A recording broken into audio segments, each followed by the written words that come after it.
outside, an hour away. Should I really come? Is it bad? How is it like? This is not the time. Already when you have a bomb blast, most phone lines will be overwhelmed and you will have an interruption of communication.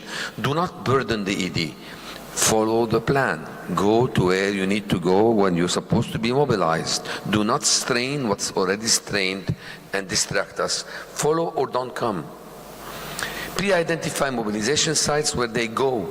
Hospital employees should not come to the hospital, to the ED. They should go to the cafeteria or to the patio away from the ED, and that's where they gather. And the leadership of the disaster committee, the chief of staff, the nursing director, etc., whatever is in your plan, will be selecting people and sending them where they need them, in the ED or outside the ED, on the floors, in the intensive care unit. They identify the gaps, and you should not be in our face, essentially. One entrance, one exit. And I personally believe that one companion with every patient should be allowed, especially with children. Why? Because you need them as transport. Two, because you need them to identify the patient and that you're giving the right treatment for the right patient. Because patients can go back and forth, move around. You will send them to CT scan. During the bomb blast, we had 3 scanners, the port blast of Beirut 2020. We had 3 scanners operating, and every scan had more than 25 patients in line. We had 1 or 2 patients arrest, deteriorate in line. You have to realize if you send them there, the transportation person will not be able to come back.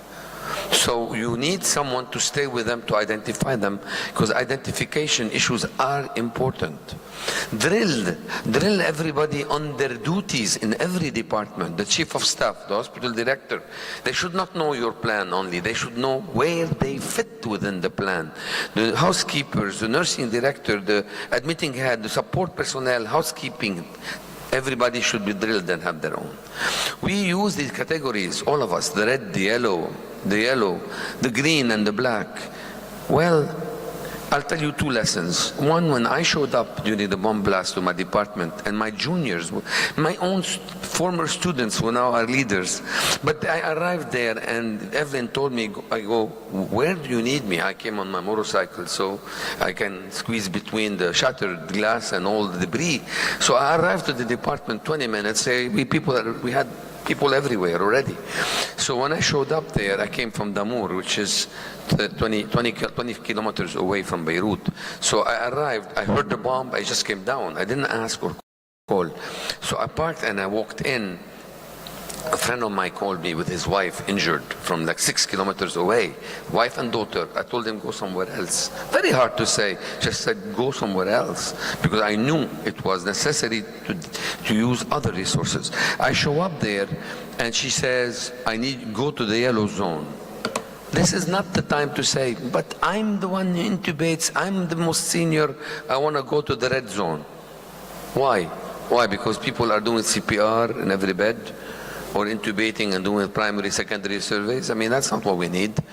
The yellow zone is where you salvage people, where you find your own chair of your own department of radiology on the floor, bludgeoned on the floor with his wife, and nobody realizes he's on Coumadin with a brain injury.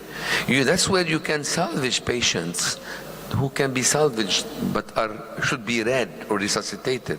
The yellow is a very critical area for assessment, reassessments, and you need the most experience there. That's what you need. Leave the red to the surgeons. They're gonna come down and you know surgeons, they're gonna come down to the red zone. Give them the red zone. 1 hour later, half of them, all of them, will be in the operating room. So you don't have to worry about it. They'll clear up the place. Just send them with the patient and take over. In due time, it's okay. It's just resuscitation, primary, secondary survey. Go use your brain to operate your department the way it needs to be operated. Second lesson I want to talk about. I said send the green away. Send the green away.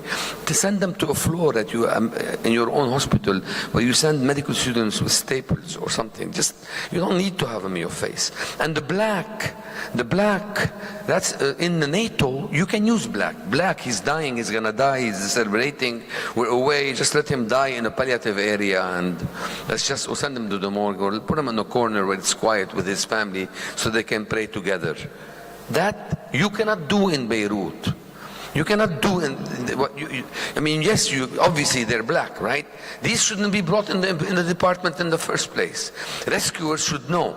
But when you see the local mayor of Hamra in Beirut next to AUB carrying his own son with a gunshot wound in the eye and brain coming out from the other side, you don't say, hey, he's dead, take him to the black. You say, come my way, and you take him to the resuscitation room, and you just do barely enough to make sure the father knows that his son has been assessed and that some has been done to really heal them. Otherwise, you will be the next target, and they will blow up in your face. If you want to avoid turning black, do not say black. Do not say black. Use colors to tag your nurses if you can. In Corona it was hard, everybody was blue. But you really need to tag them so that people know where your nurses are. And it's time for nurses to understand that the junior nurse in my department is their zone leader. Because the junior nurse knows where my medications are, where the supplies are, where the chest tube is, where the phone, how they know the plan of the ED, and they should lead.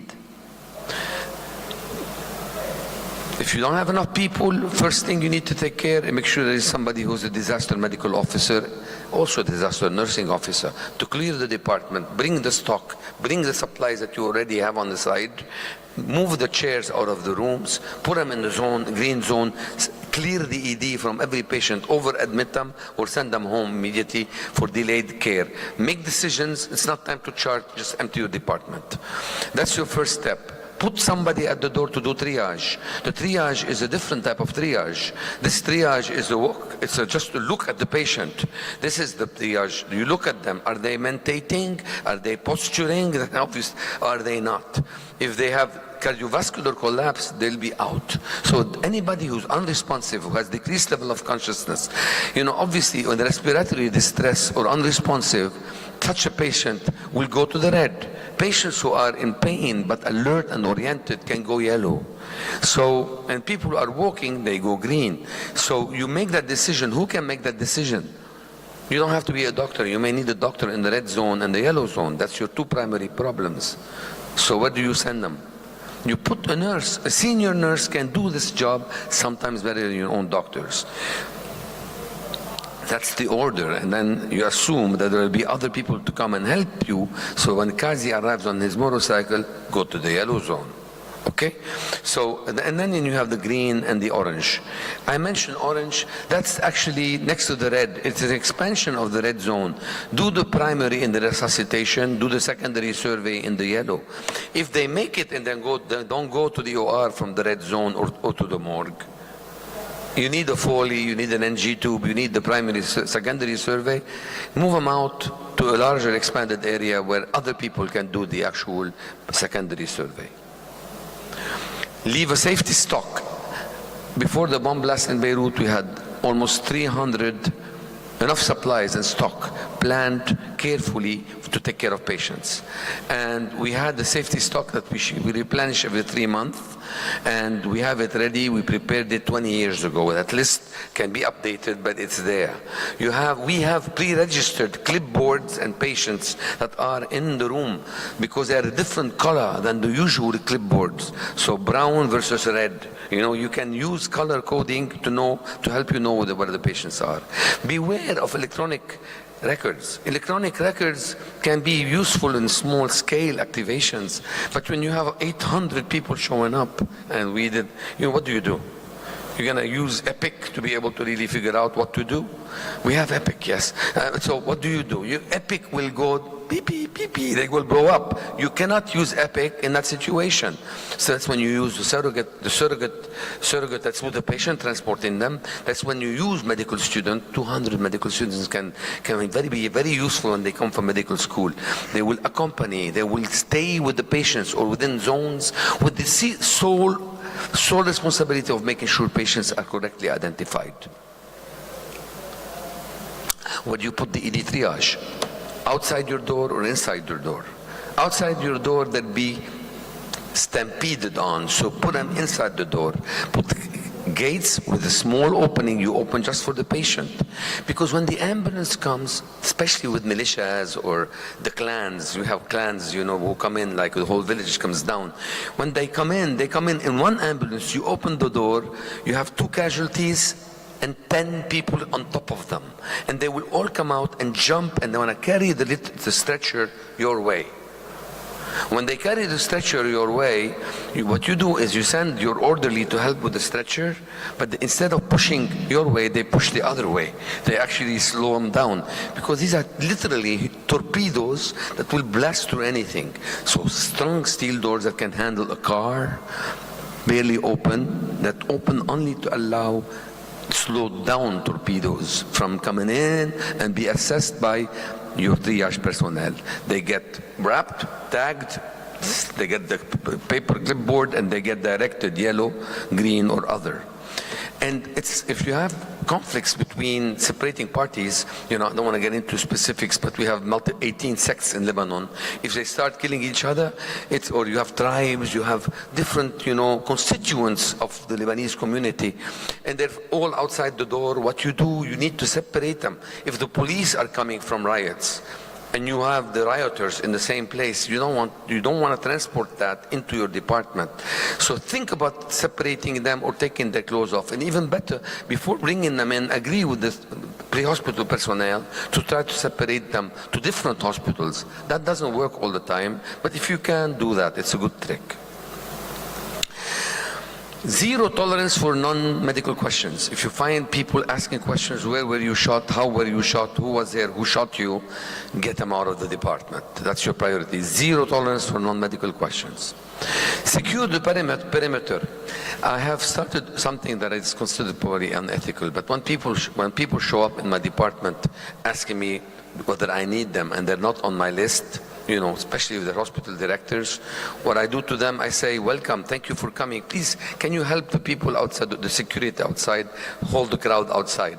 So I use them as actually body shields against the torpedoes and against the 400, 500, 1,000 people trying to walk into the department to see if their family members are inside. Remember, no phones, they cannot reach them, they can't find them. Everybody thinks that their family members is injured and they want to check every patient you have. So to prevent them, you put the steel barrier and a barrier of humans, your own security if you have any, but also your own volunteers who volunteer when you don't want them. Send them out, they want to smoke, and they're there because they're curious. They're happy anyway. Then they never say no. They are very agreeable to go out there. Consider the fact that police and security and army may not show up. They usually show up 6 hours later. They're usually in the field. They're occupied. And sometimes you don't even want them because they may be the ones who shot the people you have in your own department. So think about that and get smart. What's getting smart? It's first of all finding Mr. Smart. I have an expertise in that. I go outside and take a look around. I see somebody, my height usually, wearing a suit. That's why I don't like wearing suits, with a tie. They're a bit more stocky than that. They typically have a mustache, not always. But you go out there behind the security and you shout, who's in charge over here? And they point. Typically it's the guy who looks like that. Thank you for being here. You hold it. If he has a gun, that's the guy. So what you do is you say, I need your help. The moment you say, I need your help, Tu'mur Hakim. Yes, what do you want, doctor?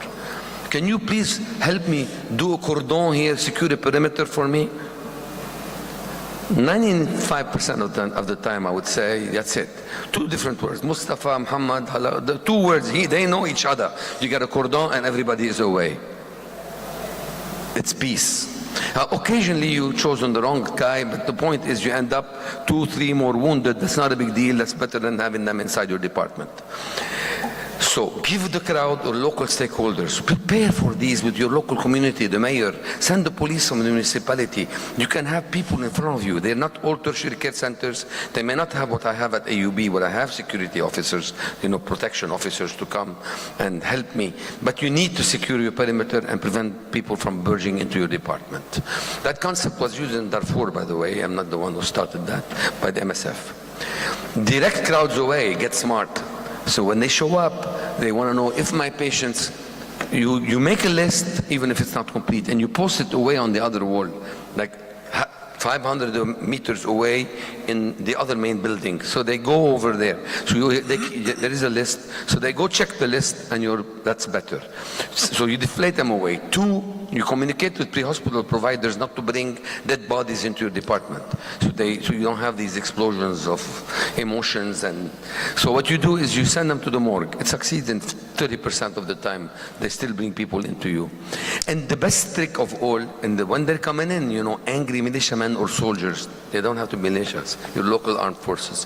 When they're coming in very angry, you look at them, you say, come my way, come my way. And you never say, why are you bringing them here, or slow down.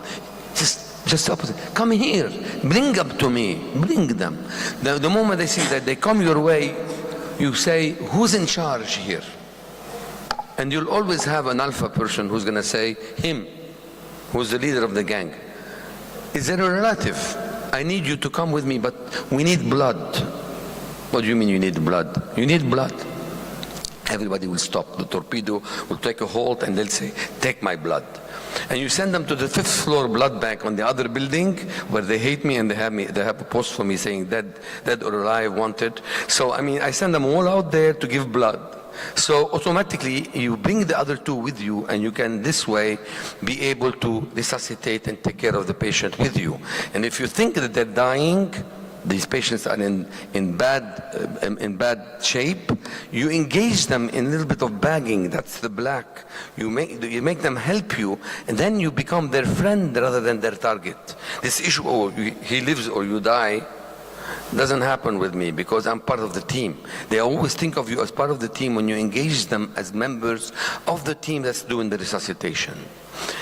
Patients will look like each other, keep the ED records with the patient, keep the actual clipboard with the patient so you can know, check and recheck, because they will locate. No media, don't talk to the media, no media. Whatever you say, even if you're in control, they're going to say, hammock, it's a disaster in the emergency department at the UB. They don't want to hear everything is in control. Okay? So it's not your business to talk to the media. You have no time for that. Let the hospital disaster committee and director do that. And have a deputy from that director with you, so that they take the information without you having to answer the call all the time. Remember to have shortwave radios, Wi-Fi, use WhatsApp, because cell phones will be down, SMS will be delayed. You really have a hard, beepers aren't being used. So remember communication is going to be challenged, and think about that. Think about preventable field mortality during transfers. Train people to properly transfer patients. So if you have a pneumothorax, don't intubate and send. Put a chest tube first. Make sure you have no unwanted volunteers, and think about working in austere environments. Be ready to use ketamine and other things like that. Impose what kind of donations you expect from people. Do not take any donations people want to give you. They will give you things that are not useful, so they'll tax you. And remember that when you are dealing with something that's prolonged, do not all stay awake all night. Take turns, because they will come in at any moment. You may end up with the Red Cross, 10 ambulances arriving from the south, and you don't even know what to do. So you need to take turns and beware of fatigue, because you need to sustain activity 24/7 in the case of war. Think of the finances and who's going to pay for whatever other, who's going to pay for the injuries, for the people who die, how you're going to compensate people if they stay with you for 33-day war. There are other aspects of preparedness that must be tackled. Dulci bellum in expertise are words written by Erasmus in the 13th century, and what they mean is war is delightful to those who have no experience of it. I'll entertain any questions. Thank you for having me. Thank you, Dr. Kazi. If you want, you can keep going to your second presentation. I'm sorry? If you want, you can keep going to your second presentation. Thank you. Anybody has any questions for this one? Go ahead, because Developing emergency medicine in a developing nation with a fee-for-service payment system, challenges and opportunities. Thank you, Doctor. But I'll take a question on this. Yeah, dear Chair, I have a question. Can I do? I have a question. Thank you very much. Thank you very much, Professor Kazi, for this nice, impressive sharing. It was really very nice. You have 24 lessons. I got it. Very nice. Everyone was very nice. I want to pay attention, especially about the be aware about our limitation. You mentioned we have to be aware about fatigue. This is really very important. We have this problem in Kahramanmaraş earthquake, for example. There was not any staff. So we have very limited number of the staff. They have to stay for 4 years, for 5 days, 5 nights. What do you think about this issue? My second question was that, for example, the disaster doesn't come to another place only. Sometimes they come to the hospital also. And the hospital may collapse. We have this problem. There was no any other extra stuff. We just have the person who were at shift, and their relatives, father, children, they were also collapsed. Nobody can reach to the hospital. We had just only 1 or 5 person. They can come for help. Only 5 person. A very big hospital. What do you think about? What can we do? What do you have suggestion for this issue? Thank you very much. Thank you for asking these excellent questions, but I, in a way, alluded to them. To start with, not all incidents are the same. Like, for example, a bomb blast will injure people from all different factions in Lebanon. It's different than when you have, street riots or fighting on the streets.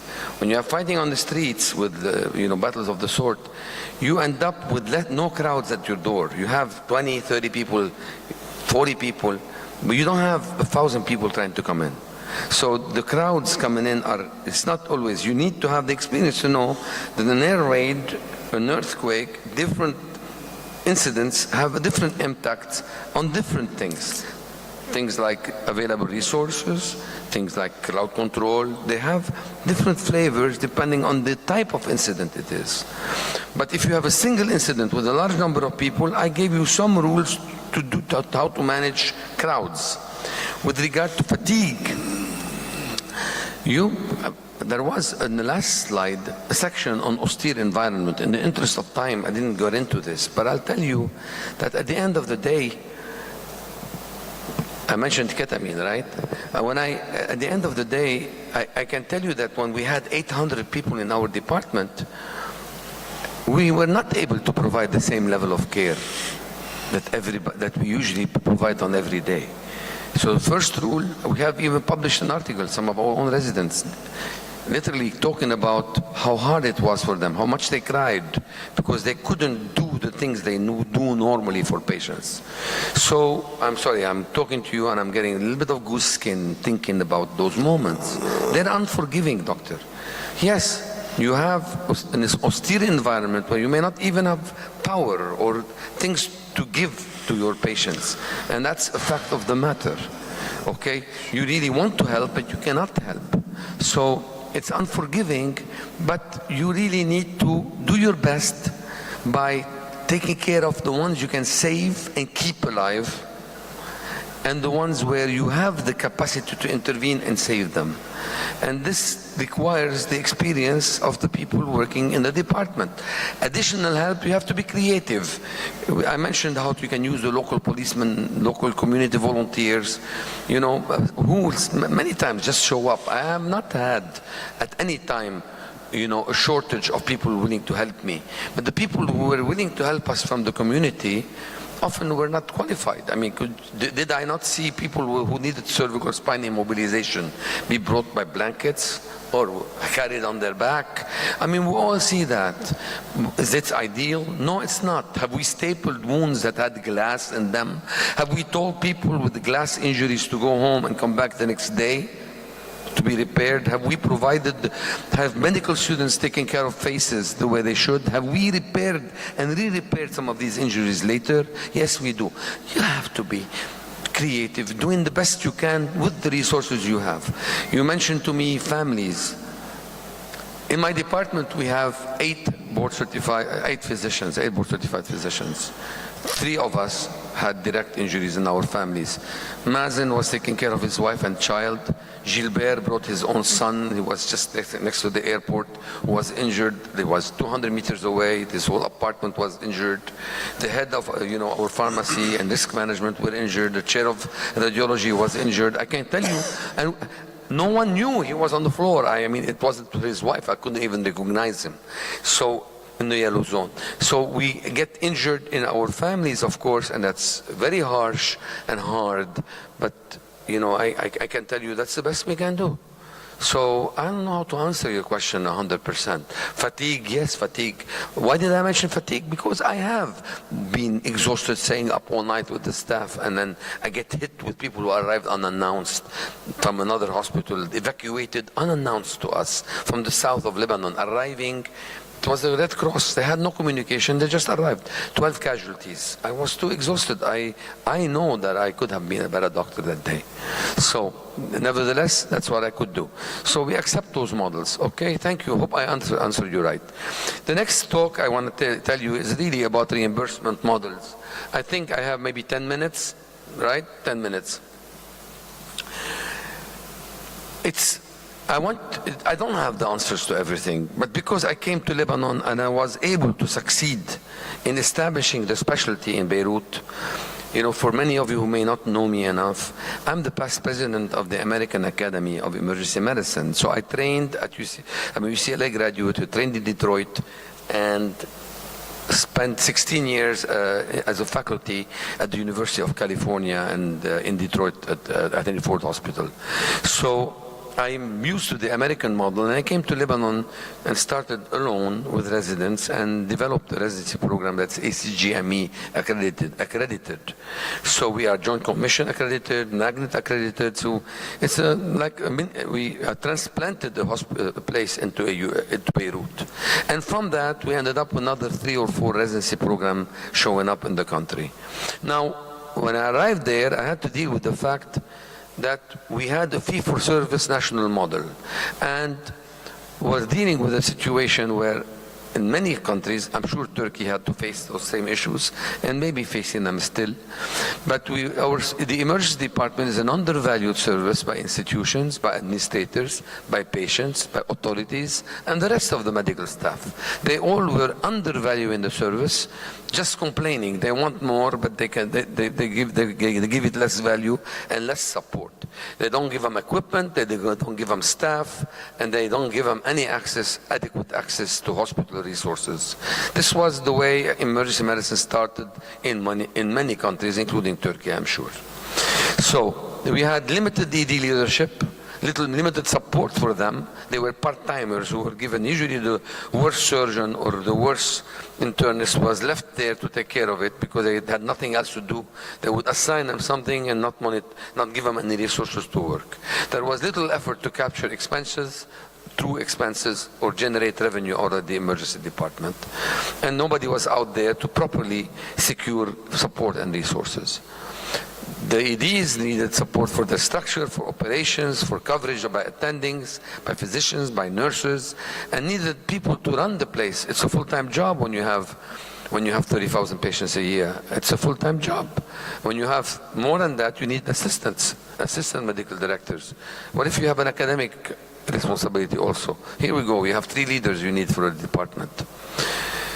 Then there are pre-hospital services that may be deficient. You may not have a proper space, proper design, and you have difficulty with providing proficient, qualified, trained, credentialed staffing by nurses, by technicians, phlebotomists. There is no adequate continuing education, and there is no true citizenship or stewardship. There are no stylets, there are no yank hour suctions, you have no suction, no proper tools. In Egypt, I remember touring with the Minister of Health in their biggest institution. They had no defibrillator in the emergency department. They had to take the patient to the 5th floor. So today, I'd like you to start thinking, what are the models and of reimbursement and reimbursement regulations in your own country? Have they helped advance the specialty or impeded its growth? Is reimbursement competitive in emergency medicine with other specialties? Are you being compensated the same way? Is it undercompensated and reducing interest by excellent students and physicians to practice, train, or stay in emergency medicine? What are the strengths, weaknesses, and pitfalls of the compensation system that allowed your specialty to grow? And what are billing regulations that you think that will protect the specialty and you would like to see advanced? These are good points to start to think about. In general, remember, you think of people either paying or somebody else is paying for them, right? That's a simple way. Either they pay or someone else pays. So in Lebanon, we had cash self-pay. We had people with private insurance. You had employees who had developed their own plans of like a cooperative that they administered themselves. And you have then cooperatives of national groups or special industry groups.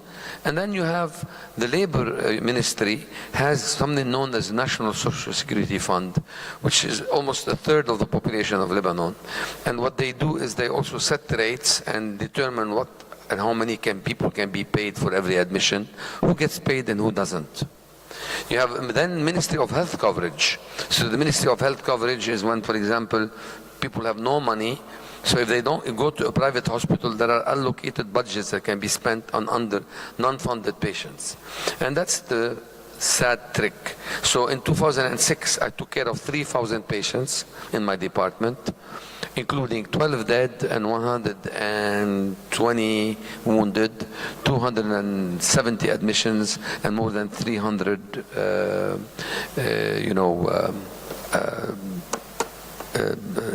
injured patients admitted.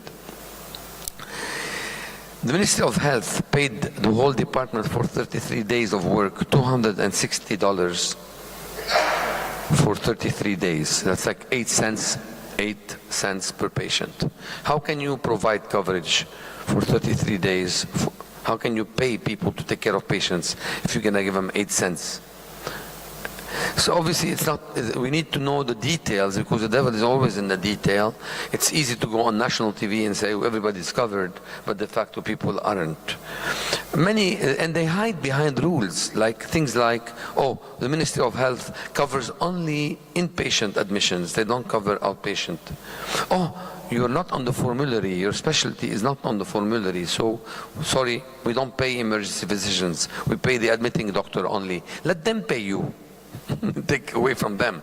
So that's not going to happen. And then you have armed forces medical insurance coverage. And we have many. We have the Sûreté Générale, the immigration police. We have the customs police. We have the internal security police. And then you have the Lebanese army. And every one of them has their own form of coverage and rules. Very fragmented. And background, we have 163 institutions that claim to be to be hospitals. De facto, some of them don't exist due to corruption. Some of them are just small little dispensaries or units that are called hospitals just for funding purposes. We have 138 private and almost 25 public hospitals. Public hospitals are supposed to be 100% free. We do have a lot of doctors, two for every 1,000 person in Lebanon, and our pre-hospital sector is based on volunteers. Now, hospital models, we have private, but we have government hospitals. There is also an army-owned army hospital, where most of the time the scanner is broke. And then you have university hospitals that are supposed to be not-for-profit, and that's supposed to be as big. And then you have university, because their bills can be big. And then you have hospitals that convince universities to call them affiliated. So they do exchanges. They provide students, residents that rotate between the two, and they have accordingly affiliation. They work somewhat for profit still. And there are government hospitals that have established affiliation. Again, fragmentation that leads to a lot of chaos in reimbursement models and reimbursement activity. So let's start with everybody wants affordable emergency care. So if you ask people and administrators and policy leaders, politicians, what do you want for patients? Every patient is entitled to affordable emergency care. Ideally, affordable to them means free. Somebody else should pay for it, not me. To insurance patient, affordable means how can I coerce facility and providers to accept the least reimbursement for providing excellent care or care. To the government, affordable becomes restricting access to resources, to limit utilization to only when it's most needed and when it's difficult to say no to patients. Outcome, fragmented, heterogeneous, overlapping, where people in the same family or the same person may have national coverage by the fund and have private insurance, where patients have to pay out of pocket in addition to insurance to be accepted for certain specific procedures that are negotiated. A lot of, you go into a private government hospital, but the surgeon will not operate. They'll have their students operate unless you pay them money tip outside without telling anybody. So there is a lot of overlap and a lot of confusion and corruption. The terms of coverage and benefits also change. Pre-existing injuries, pre-existing diseases, illnesses that occur within the last month, there will psychiatric issues, dental complications. There is coverage that varies from one to the other. And then you have accreditation requirements by heterogeneous entities. So you have a Ministry of Health accreditation, you have Magnet, John Commission. There is actually an agency from Turkey that comes and accredits also institutions in Lebanon. And you have diagnostic centers that usurp, where doctors send patients to do their labs other than their own institutions. And they do that so they can get the kickback later. You have corruption. You have 5,000 GPs in Lebanon, people who wanted to be doctors. That shouldn't be a lot, these 5,000 GPs, except they're 5,000, but they're more than a third of our doctor population who are still practicing in Lebanon. They're almost 40% of our population of doctors. Some of them are excellent, some of them are not at all. Some of them cannot handle health care or medical care or acute care. Yet there is political activity that puts them in certain positions where they can do that. A lot of bad habits among healthcare professionals who can bill patients while traveling, who can bill patients they haven't seen, who don't come to see their patients where they do overbilling for private insurance. And you come in there trying to fix something, and they all tell you, follow the NSSF, National Security Fund. What are their rules? NSSF was established in 1960. There was no emergency medicine. They pay only for inpatient care. You're outpatient. And they don't pay for you because you're not existent yet. And when you are existent, they tell you you're not everywhere. Why should I pay here and not there? And if then they go to, why should we pay you for care? Let them pay you. Why should we? And then you're not on the formulary, or we don't know that they should. So, and then private insurers use that as an excuse not to pay you. Why should we pay you if the national fund doesn't? In 1960, there were no defibrillators. 1960, there were no CAT scans. There were no thrombolytics. People did not do laparoscopy. So sometimes you have to upgrade your laws and rules and regulations to match the reality. They cap the number of consultants. They chop you off.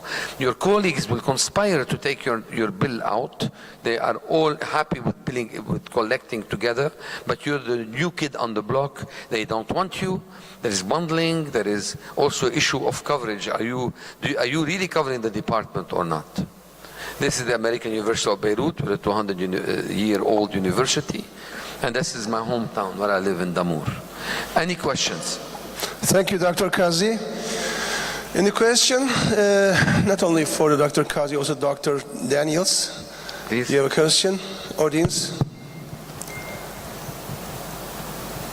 Thank you for presentation. I have a complicated question about these solutions about the payments of us and emergencies. What do you consider to act behavior to the other administrators, specialties, or chief physicians of the hospital to solve this? Do we act rigid or hard or is friendly or soft? What do you think? What is the best way to secure reimbursement for emergency physicians in your country? Is that your question in a way? Well, for example, What are strategies? What are strategies to use? yes, Not to be direct. soft strategy or to be hard. I ask for it. I'll tell you how it works. In general, when you have a universal care, when the authority decides payment, the first battle you should seek, the first victory you should seek, is parity with other colleagues. So, parity with other colleagues within the institution where you're practicing. In a sense, you cannot say that every hospital is the same way than others. And of course, you do know that some surgeons working in certain areas or certain hospitals may not be as qualified or as in your university hospital. So you cannot say everybody gets paid the same. You really need to make sure your first goal is to secure that your specialists are getting paid by the payers the same way, whether it's private insurance, cash payer, or the consultation you get should be similar to theirs. How can you cap it in the emergency department? How do you avoid paying for two people at the same time? I'll give you some tools. Other ways, because we did that in Beirut. So you collect all the money in a pool every month, and you divide it based on the number of consultations, including your colleagues who come to the department. Why is that important? Because when you give retribution for them for showing up, and you collect the money you collect from the government, from private patients, when you collect the money and you distribute the collection for the patients from month of September 2023, it becomes an open account. Any money that comes in gets distributed automatically via the proportion to everybody who was involved in providing care in that month. And you can then build incentives for higher acuity, for nighttime coverage. It may sound complicated, but it's actually a mathematic formula. I've done that in Beirut for the last 13 years. We never had a problem. So you incentivize people who come from home. You incentivize people who come at night, weekends, holidays. So you give a higher 1.4, 1.2, and the day shift, midday of the week becomes a lower amount of revenue. And you make their share equal to yours except for the coefficient based on acuity and time of the day. So by doing this, you are already making everybody work with you to limit the number of unnecessary consultations. That is, of course, you're no longer fighting over every patient, but they will never start asking, everybody to come in. You become better doctors and more efficient doctors by doing that. And that's one model that can help make everybody work together. Another model you can use is the issue of competition. Look, we're facing it in Lebanon. At AUB, the biggest battle I won was the battle of reimbursement. When I was able to get the money because the trustees said, give them the money, the government of my university said, give the money to the department, they're your equal. When I won that battle, trust me, I made a lot of enemies.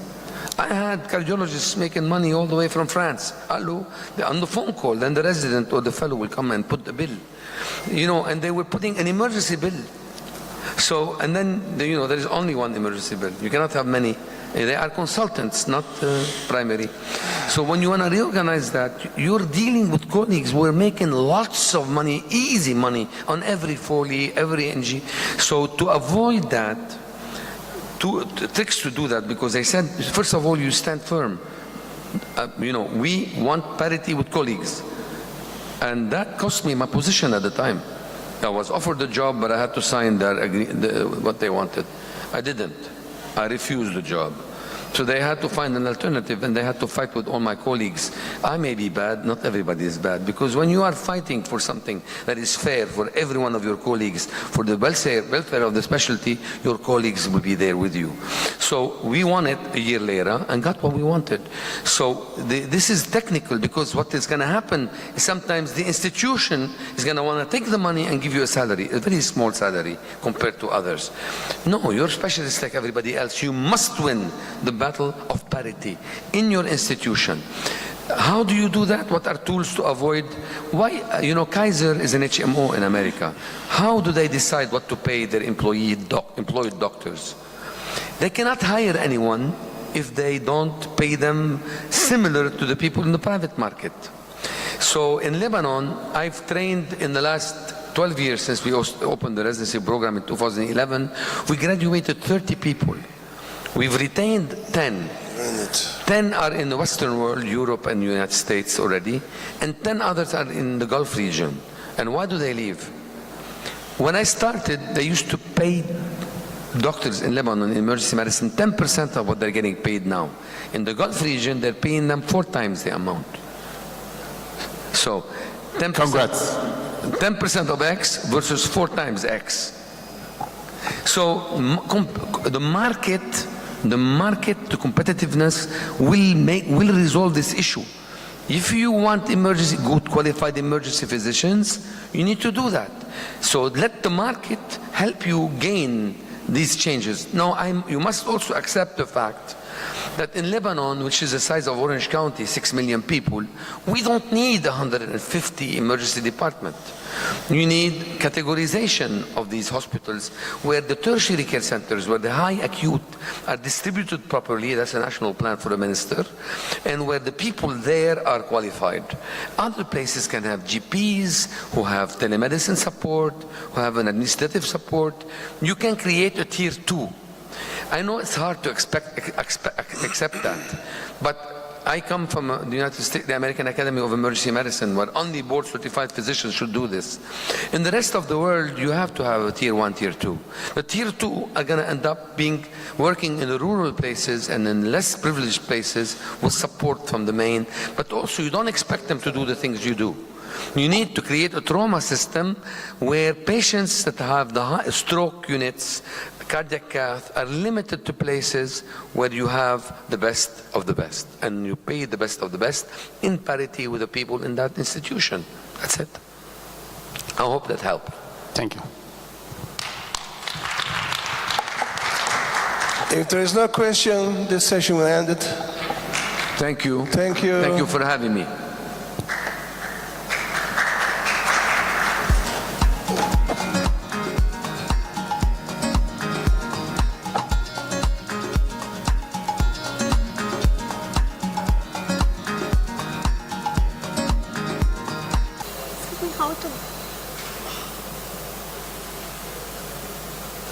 Next slide. Next slide, we have to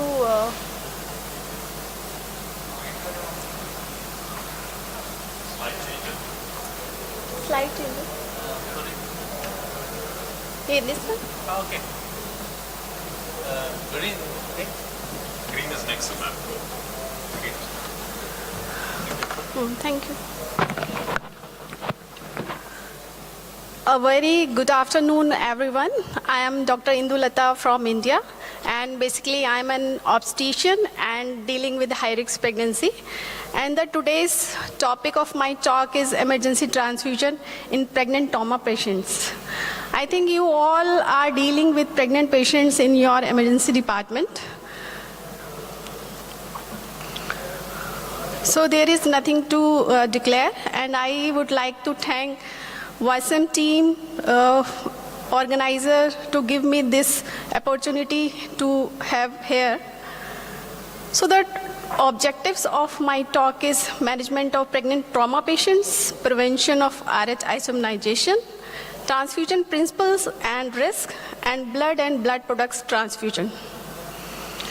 So trauma during pregnancy is the leading cause of non-obstetric maternal mortality, and there is 20% of maternal deaths are directly attributable to injury. Trauma-related mortality among pregnant patients are lower than the non-pregnant patient because there are various factors like due to hormonal and physiological effects in pregnancy, like there is increase in blood volume, there is increase in red blood mass in the circulation, and as well as the relative and husband of the woman is more aware about the pregnancy and related complications in a trauma event. The causes of trauma during pregnancy are motor vehicle collision, domestic or intimate partner violence, penetrating trauma, blunt trauma, falls, and electric trauma also. And there are various complications also due to trauma. These are placental abruption, uterine rupture, preterm labor, leaking per vaginum, and direct fetal injury. Like if there is fracture of pelvis of the pregnant woman, then it can cause direct fetal skull fracture and injury to the fetal brain. So as we all know that the management starts with primary survey. If any patient get traumatic, then every injured patient of childbearing age should be considered pregnant until proven otherwise. Multiple injury and hypovolemic shock in pregnant patient are most appropriately managed using ATLS principles. And after admission to emergency department, every woman should have a pregnancy test to rule out pregnancy that patient is pregnant or non-pregnant. Following ABCD principles, we have to assemble appropriate personnel like trauma team, interventional radiologist, obstetrics, obstetrician, and neonatologist to take care of that patient. Airway and breathing, first we have to follow A, that is established patent and protected airway, and we have to maintain breathing to make the oxygen saturation more than 95%, which leads to the continuous oxygen supply to the fetus and making it safe. So in circulation, we have to maintain circulation by placing 2 large bore IV lines like 14 or 16 gauge, rapidly infuse a crystallized bolus solution like ring electrate or normal saline, approximately 1 liter, to get the desired response until the blood arrives. Or whenever the blood is available, then we can transfuse blood or blood products. We have to control also the external hemorrhage. The patient is bleeding from external side, then we can stop that bleeding by direct pressure or by using of tourniquets. And as same, the indication for extra exploratory laparotomy are the same in the pregnant patient as in non-pregnant patients.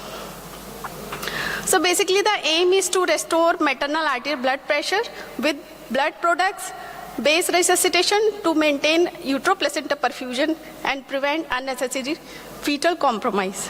In medical management, we can use tranexamic acid 1 gram intravenous slow over 15 minutes, and it can also prevent the bleeding from any side. Vasopressor is usually reserved for patients in whom evidence of inadequate organ perfusion is present and where there is failure in response to further volume administration. And in all pregnant patients, we should also use the left uterine displacement if the uterus is 24 weeks up to umbilicus or above the umbilicus. Like this. If we have more members in our team, then we can use both hand method or by single hand method. Or if there is no one is available, then we can tilt the patient bed up to 30 degree by putting towel or something and make the tilt left side up to 30 degree. After that, the resuscitation of pregnant patient, and whenever the blood is available, we should follow the standard fixed ratio major hemorrhage transfusion protocol like fresh frozen plasma, platelet, and PRBC in the ratio of 1:1:1. And we should use cryoprecipitate concentrate whenever there is need of FFP. Because if we give FFP, then there is higher risk of fluid overload. And we should follow this blood products transfusion by the hemoglobin, hematocrit, and coagulation studies like PT, INR, and APTT. And the products are given by seeing the by a point of care test like TAG or ROTAM to guide ongoing blood product replacement appropriately. So this is a study published in 2020. In this study analyzed the 2 trials like CRASH 2 and WOMAN trials, in which they have seen that the patient with traumatic hemorrhage, and with postpartum hemorrhage, if the time from this event to admission to emergency department is more than 3 hours, then there is need of transfusion, blood transfusion.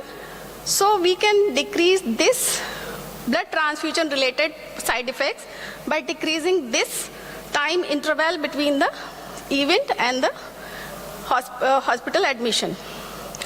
So after ABC triage, we have to take thorough history of the patient about the mechanism of injury and possible damage. Previous obstetric history, like if there is previous cesarean, previous myomectomy, or previous bad obstetric history, or in present pregnancy, what are the complications like preeclampsia or diabetes. After that, we have to physically examine the patient, general examination, systemic and obstetric examination to see the condition of the pregnant patient. Maternal assessment also done by the laboratory tests like hemoglobin, hematocrit, white blood cells, coagulation profile, and the imaging methods like abdominal ultrasound, plain radiograph of spine, chest and pelvis, and CT scan. But these all should be done as per local protocol and need to know extent of injury in polytrauma or severe hemorrhagic shock. Fetal assessment can be done by monitoring of fetal heart rate and uterine activity, and evaluation of maternal fetal hemorrhage and prevention of RH isomnization should be seen. Like if there is a patient of injury or trauma and she is RH negative pregnancy, or patient is not known, the RH status is not known, then we should give a single dose of injection anti-D immunoglobulins, 300 microgram within 72 hours of any injury to protect the maternal fetal hemorrhage. And in condition where we predict that the maternal fetal hemorrhage is more than 30 ml, then we have to perform clear Bedke count, and we can quantify this maternal-fetal hemorrhage, and we might need the additional doses of injection anti-D immunoglobulins. So this is the mechanism of development of RH isomnization. When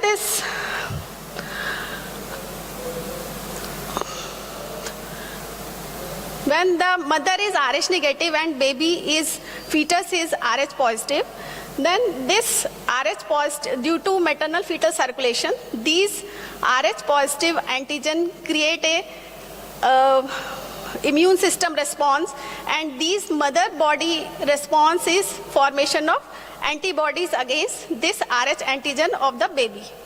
So these antibodies after formation get back into the fetal circulation and causes damage to the fetus. So the principle of transfusion in pregnancy should be, there should be a valid consent, and if the condition is not feasible at that time, then we can inform retrospectively to the patient and patient relatives. Documentation of reason why we are transfusing the blood, we should mention in patient record. All women should have their blood group or antibody status checked at the time of booking or at the time of 20 weeks of gestation. And if patient RSD status is not known, then we can transfuse ABO negative, RSD negative, and Cal antibodies negative red cell units directly to the patient. And there should be a clear local protocol on how to manage major traumatic and obstetric hemorrhage. And in critical bleeding, we have to use the ROTEM or tag-based algorithm to guide our transfusion. So this is the picture of tag, which tells about this is the graph that tells about which blood product is required to transfuse.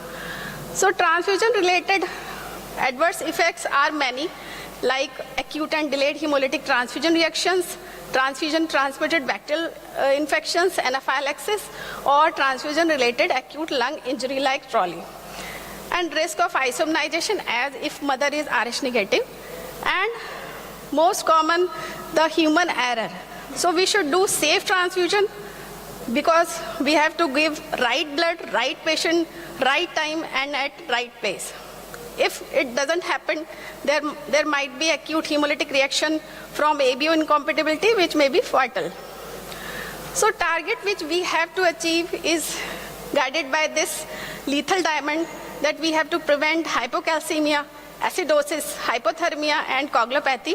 And our target is pH should be more than 7.2, lactate should be less than 4 millimole per liter, calcium should be more than 1.1, platelet should be more than 50,000, and PTNR should be less than 1.5. So we can transfuse many types of bloods if patient comes in emergency and we don't have time to cross match and all that, then we can give directly O negative blood group with RSD negative uncrossed red blood cells. Or if we have time, then we can give group specific blood transfusion, and if we have more time to cross match the blood fully, then we give fully cross-matched blood. We should use rapid infuser and blood warming device to give these transfusion. So in fresh frozen plasma, the dose is 12 to 15 milligram per kilogram of body weight, and it is determined basically the clinical indication, pre-transfusion and post-transfusion coagulation test and clinical response. And the PT and APTT should be maintained less than 1.5 times of the normal value. The infusion rate should be 10 to 20 milliliter per kg per hour, and FFP should not be used to reverse warfarin. If the patient is on warfarin, we should not give FFP to reverse the action of warfarin. We should give patient prothrombin complex. In cryoprecipitate, the typical adult dose is 2-5 donor pools. That is, one pool of cryoprecipitate contains the fibrinogen, factor 7, factor 13 and von Willebrand factor from 5 units of whole blood.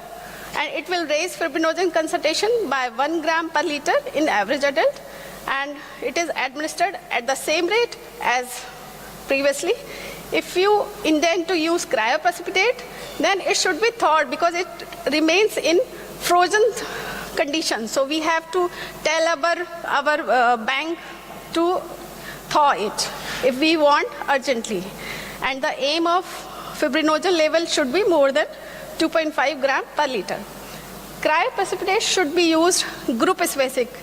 Whatever the group of patient, then we should use that group cryoprecipitate only. In platelets, one adult therapeutic dose should be given, and it is typically raise the platelet count by 20 to 40,000, and it should be given over 30 to 60 minutes. Platelets should not be transfused through a giving set already used. Imagine we are giving the blood transfusion and we use the delivering set or same set to transfuse the platelet. This should not be done. Start transfusion as soon as possible after component arrives in the clinical area. So this is all about the component of the blood products, and we should know. We are left with 1 more minute. So we should know the massive blood transfusion, and it may be needed to initiate a major trauma, obstacle hemorrhage. And in adults, massive transfusion may be defined as transfusion of half of one blood volume in 4 hours, or more than one blood volume in 24 hours, or we can define as more than 5 unit RBC in 4 hours, or more than 10 unit RBCs in 24 hours. And causes could be of giving massive blood transfusion could be obstetric, or incidental causes due to trauma like rupture splenic artery aneurysm, hepatic rupture, or trauma. So this is the protocol to give massive transfusion. In round 1, we give 6 units of every product, that is PRBC, FFP, platelet, and cryoprecipitate. In round 2, same protocol. In round 3, we give medical management in form of tranexamic acid. Sorry, speakers, last minute, please. Last minute. Thank you. And 4th round, we give all products except cryoprecipitate. And if there is no relief in bleeding, then we can reactivate this protocol. So take-home message is Any pregnant trauma patient with hemorrhagic shock should be managed with ATLS principles. Aim of transfusion is to restore maternal arterial blood pressure to maintain uteroplacental perfusion to prevent unnecessary fetal compromise. Blood and blood products are life-saving but carry a small risk of adverse effect, and it should follow the standard fixed dose, fixed ratio major hemorrhage transfusion protocol like 1:1:1, and injection RH anti-D immunoglobulin should be given to RH negative pregnancy to prevent RH isomerization in pregnant trauma patients. Thank you.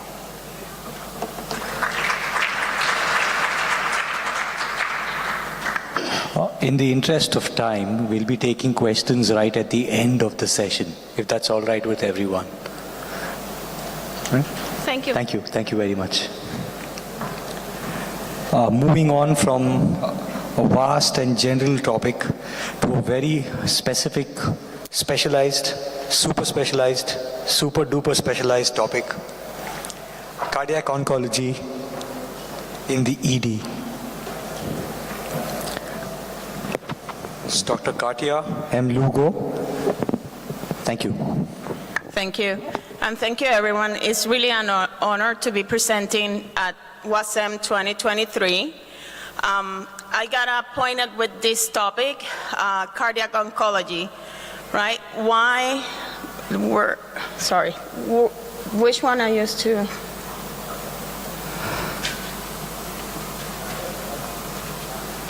This one?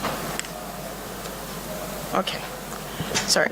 So cardiac oncology in the emergency department, right? It's a new topic. Why it's important to discuss this? Cardiovascular disease and cancer has been the leading cause of death for years, right? We have noticed a decrease in the cancer death through the years, but we have noticed an increase in the cardiovascular death on the cancer survivor patients, right? This is what is bringing the importance of the cardiac oncology. We need to create a multidisciplinary team to deliver the integrated and personalized approach on patient care. So this is a new topic. It's a new field in cardiology and also hem-onc, and now it's going to be a new topic in the emergency room that is aimed to reduce the morbidity and mortality and to improve the quality of life of patients surviving cancer. They concentrate in preventing, diagnosing, and treatment in the cardiotoxicity and that result from chemotherapy and radiotherapy, right? It's how we're going to identify these patients earlier to start the treatment, the prognosis, and the prevention. And if they develop the cardiotoxicity, to identify early to also minimize the deterioration on their cardiac status. The most feared complication of the chemotherapy or radiation is the cardiotoxicity, but it's not the only complication that you're gonna see. So cardio-oncology is, as we talk, is a whole treatment plan, right? The patient gets diagnosed with cancer, they're gonna get the evaluation to re-stratify the cancer to select what is the best treatment. Once they select the treatment for the cancer for breast, if it's going to be radiotherapy or it's going to be the chemo, they're also going to be assessing this patient for the cardiovascular risk, right?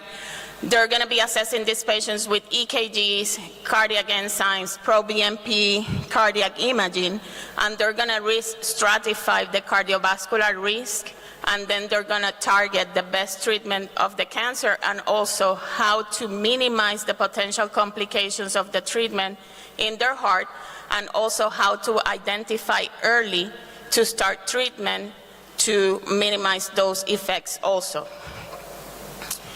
Once they develop, they're going to start the cancer treatment and they're going to do the follow-up that they need for the cardiovascular status. Right, these patients, how you re-stratify, you start like every patient with history and physical, right? They're going to have the same risk factors that the normal population, in addition to the chemotherapy that we're going to mention. So they could have, if they could be sedentary, obese, high alcohol intake, they could have the same cardiovascular risk factors of smoking, arterial hypertension, diabetes, high cholesterol, right? Also, they could have already history of myocardial disease, heart failure, valvular disease, arrhythmias, and they could have cardiomyopathy or hypertensive ventricular failure. But now we need to add the risk of cancer treatment, anthracyclines, radiotherapy, right? When we see patients in the emergency room with a chief complaint of chest pain, right, we apply the TIMI score, we apply the heart score, all those, but none of them yet has the cancer as a risk factor, right? And it's not only ongoing cancer, it's also resolution of the cancer because they already received the treatment. Now we should be considering that as a risk factor on these patients. So I mentioned some of the studies that we're going to be doing, include the EKG, the cardiac enzymes. One of the baseline, you always get a baseline echocardiography, right? What you're going to be seeing in the emergency room, not all the time we do echoes in the emergency room, but you could compare if the patient comes with chest pain and has history of cancer, previous cancer, and they got treated or resolved, they have, now they have that increase. And if they have a echo done about 3 months ago, and we're going to talk about that a little bit later, and you notice a decrease in the most recent one, and no one is adding those dots together, it could be you identifying the risk of cardiotoxicity.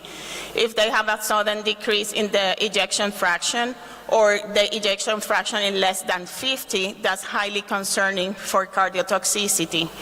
Other factor that they're looking is the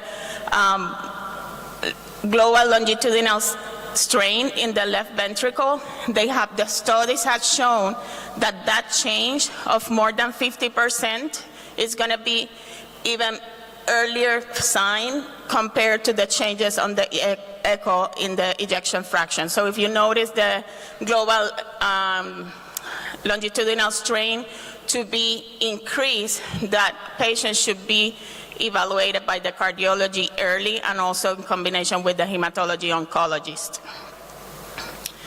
So this is an example of some of the medications that are related to cardiotoxicity.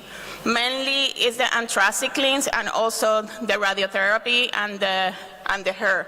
Why they cause the cardiotoxicity? Because they have affect the DNA double strand breaks, and also it could cause damage in the mitochondria. Also, the HER causes direct damage to the cardiomyocytes. Some of the examples of the surveillance that they plan with these patients, right? Once you classify this patient as low, moderate, high, and very high risk, mainly the low and moderate is going to be very similar to screening, and the high and very high are going to be also similar in their comparison. So you're going to have a baseline of the troponins and the pro-BNPs, and every 2 cycles for those low and moderate risk, you're going to repeat those studies. That's while they're on the chemotherapy. And this is going to vary with the medication that they're receiving for the chemo or that they receive. That's why it's important that it's a combination with cardiology and also hematology, oncology. For the high risk, it's going to be a baseline, but also they're going to be follow-up with every cycle of the treatment. Now, once they finish the chemotherapy, they're going to be, for the low risk and moderate risk, it's going to be within the 3 months after the treatment that you're going to start the enzymes follow-up, and also 12 months for the echocardiogram. What is going to vary with the high risk and very high risk is that you're going to do the echocardiogram sooner, and also more frequent the enzymes. This is another example with another of the medications that I'm not going to go over, but you see the difference on the surveillance. Other pathologies that you could see with the cardiovascular effects of the chemotherapy and radiation is aortic disease, right? You're going to get the porcelain aorta. Also, you could have what we mentioned, heart failure and cardiomyopathies. You could have pericarditis and restrictive pericarditis, microvascular disease, valvular disease, rhythm and conduction abnormalities, cardiac ischemia, and arteriosclerosis. So going to also in addition to the cardiotoxicity, when you see patients that they started the chemotherapy and suddenly they were having normal blood pressure and suddenly they're having elevated of the blood pressure, you need to consider that that could be a reaction due to the chemotherapy. We should not take or tell them that they need to stop the chemo.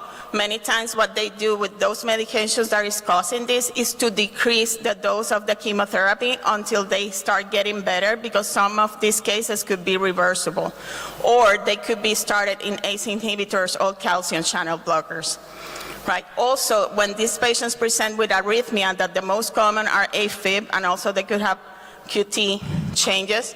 But when you're seeing AFib and they need also anticoagulation, these patients are prone to more complications due to anticoagulation. So the recommendation is to start with the low heparin as much as possible, and if it's needed, then to do a short course of the IV heparin. The patients also could develop valvular disease, as I mentioned before, and these valvular disease complications can take almost 10 years to start presenting, right? And it could go from regurgitation to also, they could present with infective endocarditis. So you need to have a high suspicion in an immunocompromised patient after cancer treatment, and it could take even 10 years because they could be, the valvular presentation could be due to infective endocarditis. So the interdisciplinary approach with including cardiology and hem-onc in these patients that are presenting to your emergency department with chest pain with a previous history of cancer or current history of cancer. This is a more complex graph of what happened after. That is mainly you re-stratify. That is how we see the patient with chest pain in the emergency room and the follow-up that they're getting afterwards. So why is important cardio-oncology in the ED?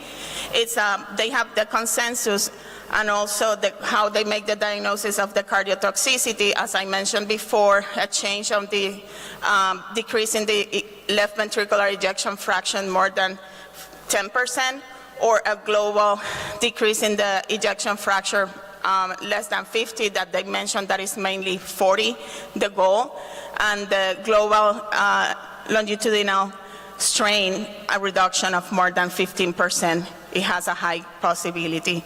So what is important to take a good history in the emergency department, knowing if that patient has history of previous cancer or current treatment. If you notice any sudden change in the blood pressure and this patient, consider that it could be due to a new medication that they're receiving as a chemotherapy and they need to be treated immediately. And also, if you notice some increase in the baseline troponin or BNP, consider that it could be that this patient is going in the cardiotoxicity, and the early detection, the better for these patients. And always involve early cardiologists and oncologists in the ED. Thank you very much.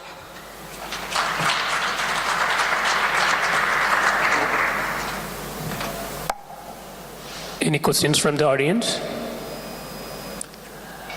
If no, we'll move to the next. Thank you so much. Next speaker, Dr. Sandeep Sahu, whole blood transfusion in trauma shock, current trends.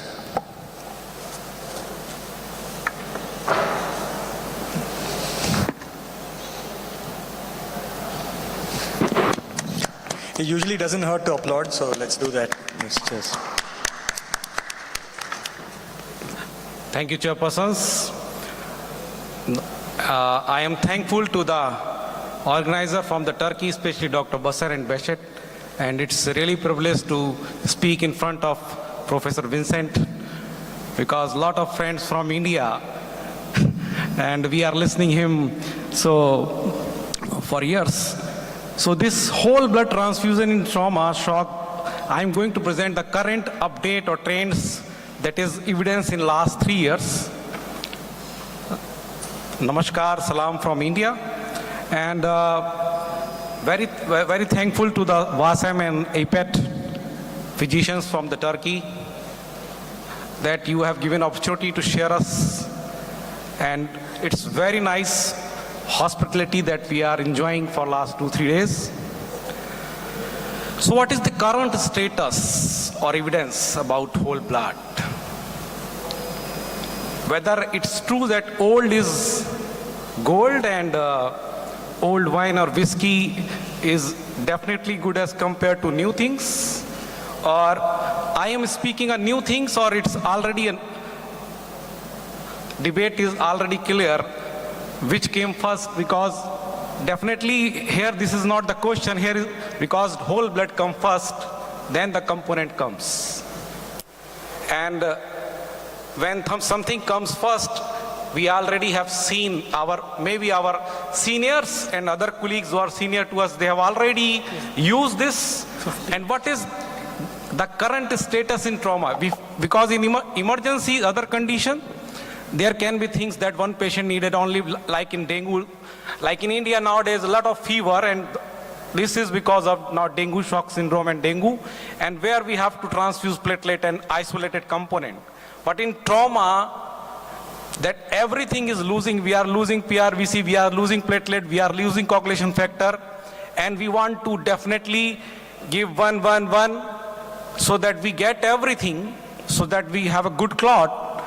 So the first, as history says, blood transfusion started in 17th, and the blood banking started in 19th, and the hypothesis that all patients need not the component, because not whole blood, they given the concept that as per the patient need, it's good that we give PRVC or cryo or plasma or platelet.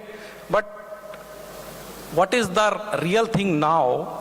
Because in trauma we are talking about 1:1, then we are talking about massive blood transfusion, and we want to have all the coagulation factor, platelet, and a good clot. And good clot needed a component. So you can weigh that the day-night is changing, the time is changing. It's not the day and night different, it's only a difference in the rotation. So same thing is here, whole blood is moving full circle. We started from World War I and II, and in these World War, all the military trauma, they have used the whole blood. The things moved from 1960s, 70s, 90s, and again, the evidence for last 3, 4, 5 years, 2019 onward, they are saying we should focus on whole blood in trauma.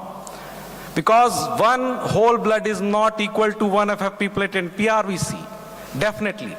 When we want higher hemoglobin with little transfusion, when we want higher coagulation factor that is there in whole blood, when we want give less blood volume because it can take one trolley and transfusion associated problems, the answer is whole blood. Because it has everything excess. And only thing is that availability.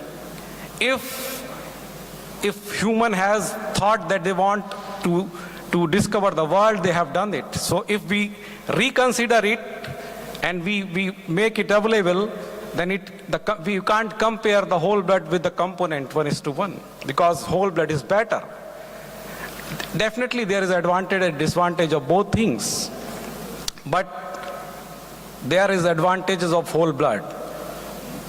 And as we are searching literature and we are coming not in medical science, but the social media also, they are saying that one whole blood is not one combination of PRVC, FFP, and platelet. If we are trying to increase or recreate a whole blood, then it is not 1:1. So this proper randomized clinical trial that given us, initially the debate was 1:1 or 1:2, 1:2. So ratio debate is going on from the last 10 years, and ideally whether we are to achieve, especially the developing world. The developed country, I know they have their protocols and SOP, and they were able to do it. Because if we have ratio, then when we had the point of care testing. Because in India, nobody is everywhere. In developed country, they have the developing country, they have the point of care testing to assess the viscoelastic test, that how they can target. So if we say this, the ratio debate 1:1 or 1:1:2, it does not result in significant difference. So research is emerging that shows that whole blood works better for these in trauma patient as compared to fraction component, and it's a rediscovery, it's not a new discovery. And whole blood versus component therapy in transfusion trauma patients, they're saying that mortality is less because you are transfusing less. Even the cost, because medical science, everything is cost. When you give multiple transfusion, every component has a cost and also the cost to give it. So whole blood was should with the lesser, lower charges and improved logistic, especially when trauma, when we are dealing with massive blood transfusions. This study in 2021, that is a UCENTCOM, that is a Army, US Army, they have done 5-year prospective study and 1,700 patients.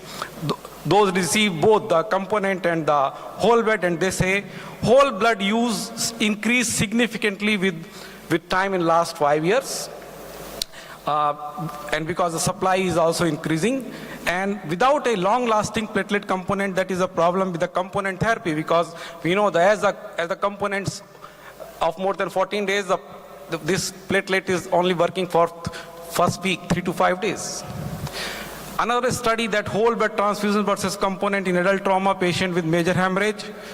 So more than 3,000 patients that is compared in database, and more than 1,800 records, 6 studies. So what this study says, no study reported worse survival with whole blood. However, there is significant evidence to support or reject the use of whole blood transfusion as compared to component therapy in trauma with massive hemorrhage.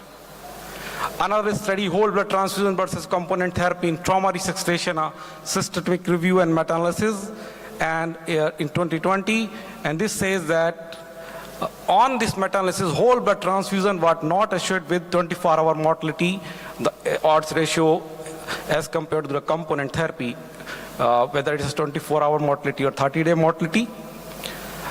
Another study by this Brill Jason, that impact of incorporating whole blood into hemorrhagic shock resuscitation, analysis of 1377 consecutive trauma patients receiving emergency uncrossed blood products, and they say that it has improved survival because odds ratio is saying this. They have decreased need of overall transfusion amounts, 60% less component products needed in whole blood group, and effect of survival are good, especially in severe trauma patients. So this published in JCS, that is American College of Surgeons. And in US, this group, Dr. Brian Cotton, they are working hard for last 5 years, where they say that low titer group O whole blood, LTOW, and they are promoting this, that is remerging role of whole blood. And as we know, this is a walking blood banks. People in military, they have the blood groups, they have a screen, they have already know the blood type, and they are the walking blood banks. So they have the resources, and military is using for Afghanistan, Iraq war, and all the war areas. That is, and we are also, and nowadays we are talking a lot that this country is against this, and things are going on, and it may increase. So whole blood based resuscitation by using cold stored low titer O units, that is also FDA approved now.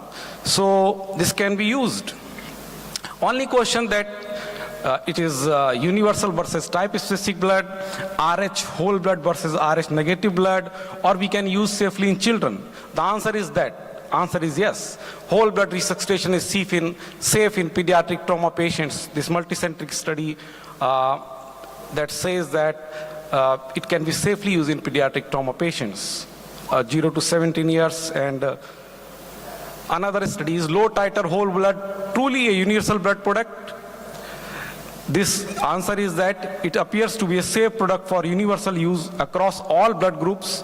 Group B recipient arrives with worse physiological value in shock, and they receive whether this whole blood or component. So another evidence is in 2021 in emerging blood transfusion for trauma patient with perioperative resuscitation standard of care. In 2021, whole blood transfusion is used especially in military scenarios and is also becoming more and more popular in civilian world. Although it is accompanied by a strong lack of evidence, and so we need more things to study and explore so that the Last God given 2 us. minutes, please. Yeah. So the God gift can be used properly in saving life. single institutions trial comparing whole blood versus balance component. 50 years later, where we are, we're saying that whole blood is better and it has less in-hospital mortality, less ventilator days and pulmonary edema and all that. A review in transfusion whole blood for trauma patient outcome at higher doses. So they say that we are now moving from 1:1 transfusions to the low titer group O whole blood transfusion, because the additives in the component therapy, they are also not increasing the oxygen carrying capacity, and they dilutes the coagulation factor. So a lot of evidence. So in summary, by reviewing this 3 to 5 year recent evidences, whole blood used many years since its inception, that blood can be transfused in an human for saving lives without any harm. It proven time tested in military trauma. Thousands of patients, hundreds of studies, and evidences also emerging in civilian trauma. Only thing is that everything in life has an advantage and disadvantage and risk.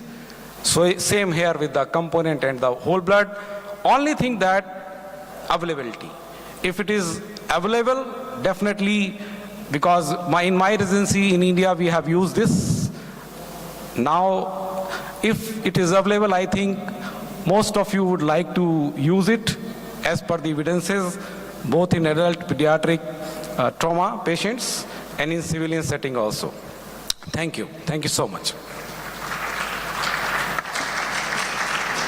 Thank you. Thank you very much. That was a very holistic talk, if I may say. Thank you. Any questions at all, or shall we take them in the end? Right. Okay. Thank you very much.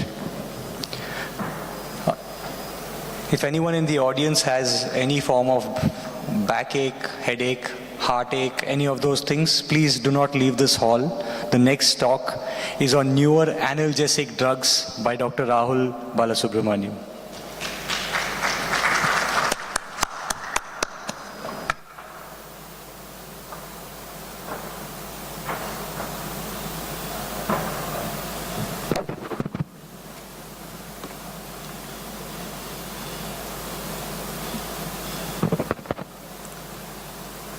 Good afternoon, everyone. First of all, I thank WASM team as well as EPAT team for giving me this opportunity to talk on the topic new analgesic drugs. So, overview of this discussion would be briefly described regarding the pain pathway, the changing landscape in pain management, mainly the CERTA strategy, evolving analgesic and pain ladder, brief description about traditional analgesics, characteristics of new generation analgesic, rather analgesia, and few examples of new analgesics. So you all know pain is the root cause of main presentation, almost 75 to 80% of all complaints according to the present prevalence across the globe. So what are the challenges? Because delayed pain management is a routine in most of the busy ER. And another one is oligoanalgesia. So what do you think? The reason for oligoanalgesia is because of the fear of the side effects or the adverse effects because of the routinely used analgesics. And our aim is not to get a zero pain, but to have a practically reasonably good pain relief on reassessment, reduction of at least 40% of pain score. And in the background of opioid epidemic in all the developing countries, even in developed countries, we have a wide use of opioids, which leads to a scenario called opioid overuse or opioid epidemic and its side effects. So to conclude, or in short, we need to have a balanced analgesia. You all know the pain physiology, the pain pathway, which is by peripheral nervous system as well as central nervous system.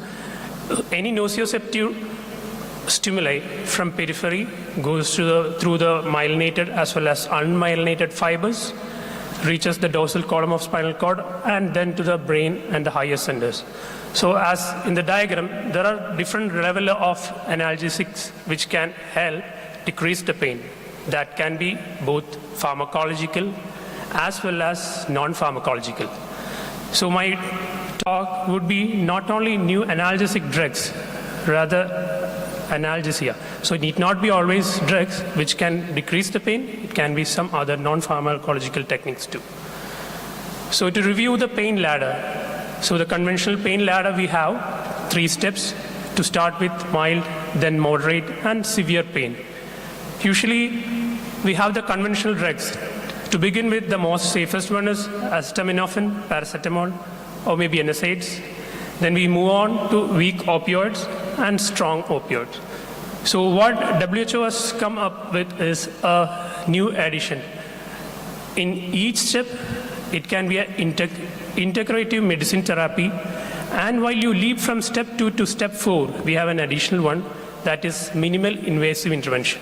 So that can include, which we all know now, even after the advent of the ultrasound and easy availability of ultrasound, regional nerve blocks as well as plain blocks are being used, which can be used in order to get a balanced analgesia so that we can reduce the adverse effects of analgesics being used.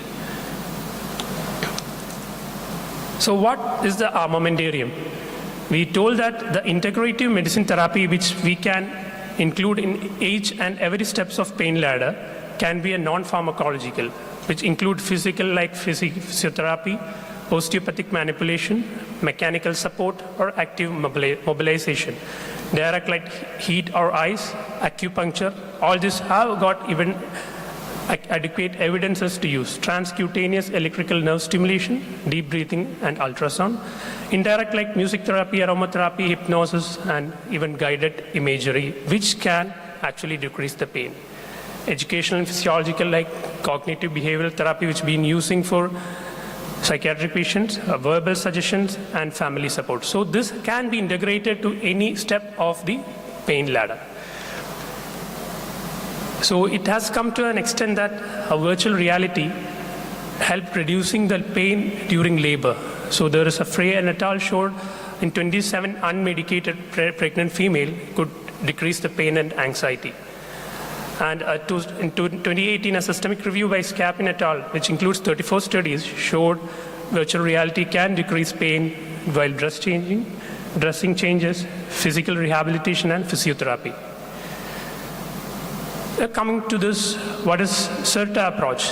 That is nothing new, but we all know what is written on the left-hand side of the table. That is nothing but different targets. The channel, enzymes, receptor targeted analgesia.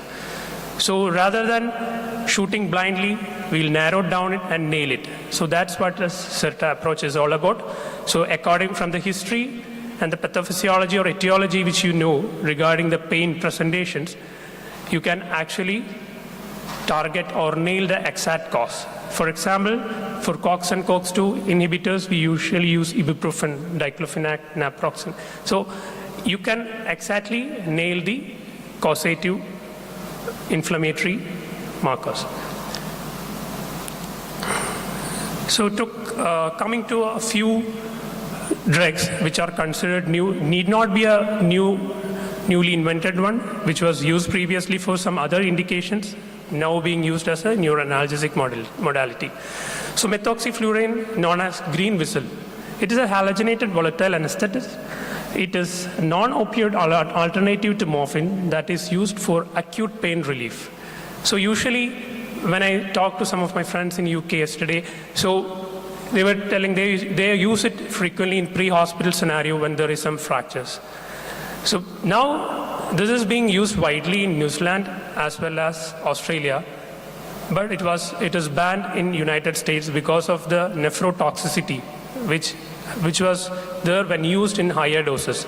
So basically it is used with a puff. You can take 3 ml of the methoxyfluorine in a charcoal container and take the puff 1 or 2 times to decrease the pain. And it is marketed in UK as Penthrox. So the take home would be, you can use it, but be careful how many times you use it and how you use it, and be careful about the nephrotoxicity. And there are RCTs on this, like stop trial, immediate Mediata. So it's not a new thing, but it's being using, but have to be careful while using methoxyflurane. Next is dexmedetomidine, which again is not a new drug, but if it can be used intranasally also, which actually decrease the side effects. You all know that the side effect, it being an alpha-2 agonist, it can cause bradycardia and hypotension. So if you can use it intranasally, it can actually decrease the opioid use, which we use usually for post-operative patients. So concomitant dexmedetomidine in post-operative patients is a good option, along with regional blocks as well. Next is buprenorphine, used for treatment of withdrawal.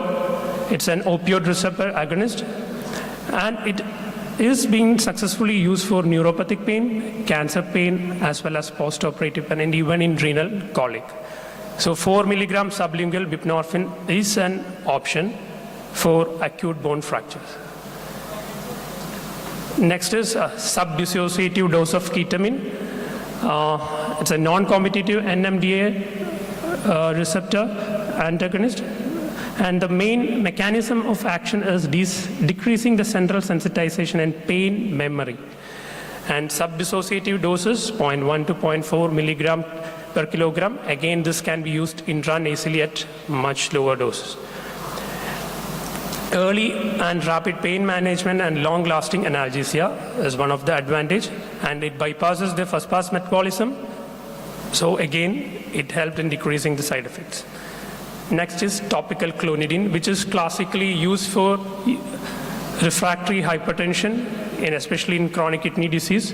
So this can be used topically for painful diabetic neuropathy, and also being used as a topical agent, again decreases its adverse effects. So this table mainly enumerates few drugs which can be used intranasally, which we already discussed: dexmedetomidine, ketamine, fentanyl. Intranasal fentanyl is there in a lot of pediatric algorithms where you can't get an IV access. You can resort to intranasal fentanyl. Last 2 minutes, please. Yeah. Next is intravenous lidocaine, which has been, it can't be used routinely for a renal colic, but refractory to other drugs like diclofenac and opioids, you can consider giving intravenous lidocaine for renal colic too. Desmopressin in renal colic, again, its analgesic effect, it's due to its antidiuretic property. Decrease the renal pelvis pressure, and it is causing decreased pain. Next is tapentadol, a synergistic mu opioid receptor agonist and noradrenaline reuptake inhibitor. Doesn't have an active metabolite, so the risk of accumulating and producing overdose or adverse effect is less, and is metabolized by cytochrome P450 enzyme. So it has got less side effects like nausea and vomiting compared to opioid, but be careful about respiratory depression when you're using it. So alternative to morphine and oxycodone. This remimazolam is not an analgesic as such, but it is used as a sedative, but can cause analgesia when used with other drugs. So this is the CERTA strategy. You can map the particular receptors to the pain presentation, and you can choose which drugs to be given to the patient. It's not a complete comprehensive list, but you need to have the assessment of the patient at the same time to look for any contraindication. So what is the challenges when you talk about a new drug or a new therapy? It is always the cost, the accessibility, as well as the potential side effects. So being said that, these are the challenges, we should work on it, and the future prospect. So we already discussed the pain pathway. The sensitization occur in the dorsal horn of spinal cord and the higher centers of the brain. So the future research or future analgesics which are being developed or are in pipeline is being addressed regarding the central sensitization and long-term potentiation. So take-home point should be limited newer analgesics are introduced recently. So older drugs used for other indications are being used for analgesia. Better we go for a channel enzyme receptor targeted analgesia rather than shooting blind, nailing it down. And there are non-pharmacological options. And finally, reduce doses, thereby optimizing safety and efficacy of analgesic regime. So our aim should not be a zero pain, but a balanced analgesia. So these are the references. Thank you. I'd be happy to take any questions. Do we have any questions? Is anyone in any kind of pain? Okay, it's good to know. Superb. Thank you. Thank you. The next speaker is the last speaker and is talking about a topic that gives headache to patients and also gives headaches to emergency physicians, because we are seldom good at picking it up. Ladies and gentlemen, last speaker for this session, Dr. Soumya Nair, Management of Acute Glaucoma. Thank you, Dr. Mutasa, and thank you, Dr. Rahul. Good afternoon, everyone. Am I audible? Yeah. Okay. So I would like to thank World Academic Congress of Emergency Medicine for giving me this opportunity. It's an honor and privilege to be on this stage. My topic for today, I'll just quickly introduce myself. I'm Dr. Soumya, Assistant Professor of Ophthalmology, Kasturba Medical College, Manipal Academy of Medical Sciences, Higher Education, Manipal, India.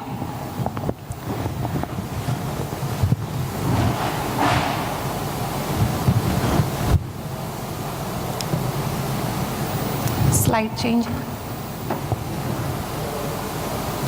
Yeah, good. So, the topic of interest today is emergency management of acute glaucoma. Let me start with a clinical scenario. A 60-year-old female presented to the ED with complaints of acute onset diminution of vision in the right eye, which is painful, and was associated with severe headache and recurrent bouts of vomiting. She had other associated symptoms like redness, photophobia, and lacrimation. So what are the possible differentials you can think of? The first possible and the most important differential in this situation will be primary angle closure glaucoma. But you have to keep in mind other causes of acute glaucoma like traumatic, inflammatory glaucoma, lens-induced glaucoma, and drug-induced glaucoma. So what is the importance of primary angle closure? Primary angle closure glaucoma is a sight-threatening condition. As an acute care physician, saving the sight is one of your priorities, isn't it? And acute angle closure glaucoma is a great mimic too. It can mimic many of the emergencies that come into your ED, like neurosurgical emergencies, gastrointestinal emergencies, and tox emergencies. So how can you evaluate such a patient when he or she comes into the ED? So we can start with simple bedside evaluation of anterior segment, anterior chamber depth evaluation, and digital tonometry or applanation tonometry if there is a slit lamp in the ED. The anterior chamber depth evaluation can be done using a simple torchlight. Ask the patient to look straight, shine the light from the temporal side of the patient and look at the anterior chamber. Two things you have to look for. Is the anterior chamber well illuminated? And second, is the nasal iris of the patient seen properly? If the nasal iris is not seen properly and the nasal anterior chamber is in shadow, that indicates that the patient is having a shallow anterior chamber, just like the second picture there. Now, how can you assess the intraocular pressure bedside in the ED? A simple method called digital tonometry will help you. With the index finger, press on the upper lid on the eyeball of the patient. Ask the patient to look down and feel the pulsation on the other index finger. And if the pulsations are not felt and the eye appear rock hard, that means the intraocular pressure is very high. Now, is there a role for point of care ultrasound in case of acute angle closure glaucoma? Yes, there is.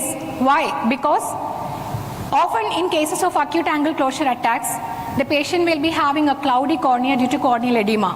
This will impair the visualization of the anterior chamber and the depth assessment. In such cases, we can rely on focus. So, we can assess the anterior chamber depth, the anterior chamber structures. Even we can look into other causes of acute glaucoma like phacolysis, phacomorphic, subluxation, hyphema, etc. Now, while doing focus of the eye, we have to use a linear probe, a high frequency linear probe, and it has to be kept transversely over the closed eyelid of the patient after applying a lubricant, and the pointer should be towards the temporal side of the patient. And we can see the whole globe, then the cornea. The anechoic area beneath the cornea is the anterior chamber, and then the anechoic area beneath the anterior chamber, this is the anterior chamber, and this is the lens, which is the anechoic area beneath the anterior chamber. And the line between these two anechoic area is the iris. And the large anechoic area beneath the lens area is the vitreous cavity. Now, coming to anterior chamber depth assessment, in the first image you can see that the anterior chamber is very deep and the angles are wide open. While in the second picture, the anterior chamber seems shallow and the angle seems narrower.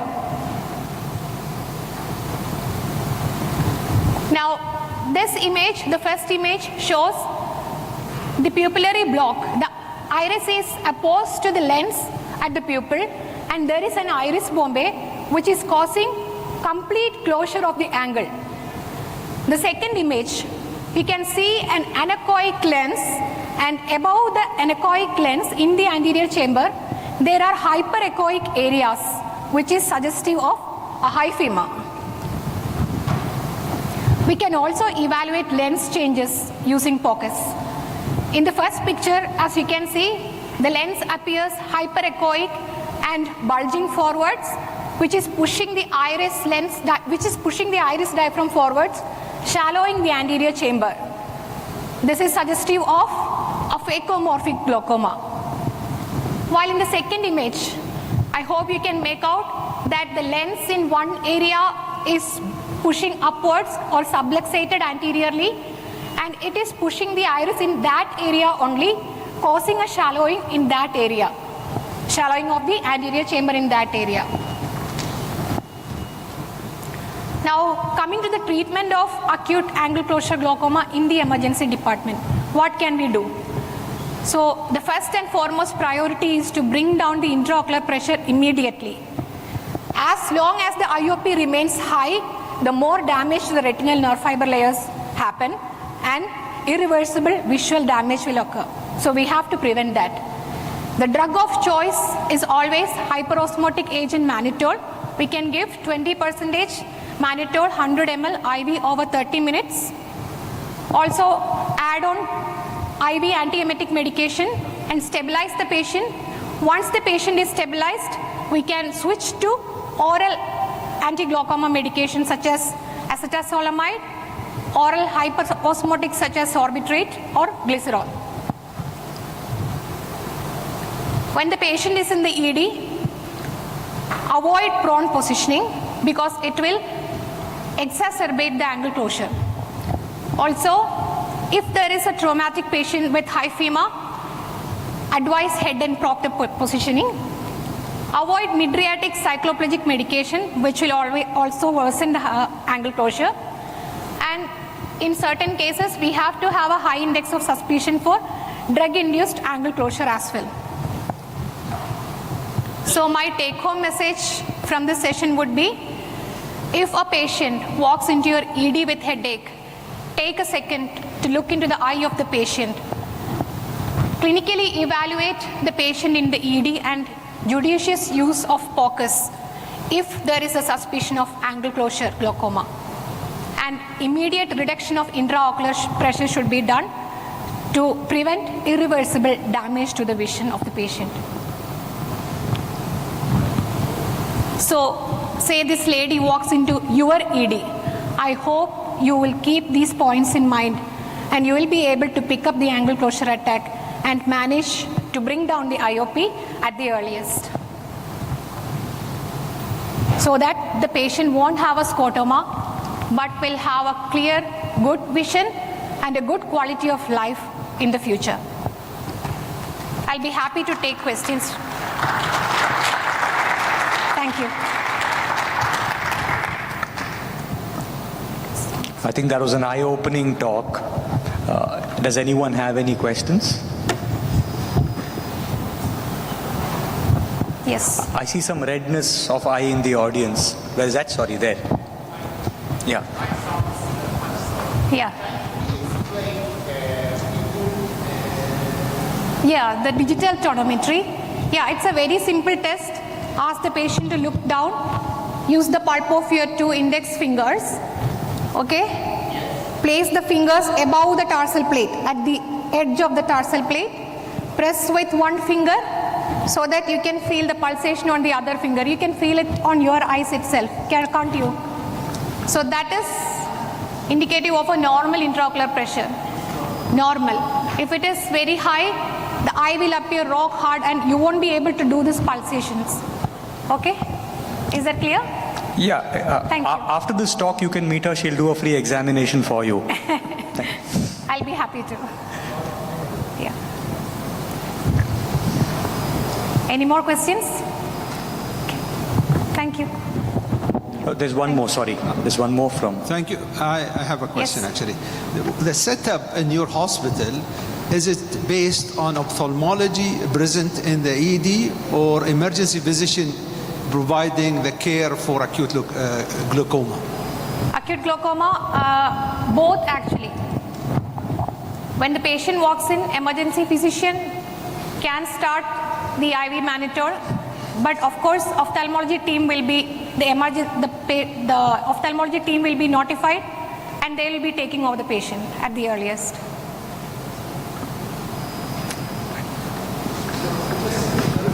Yes. In-house or home?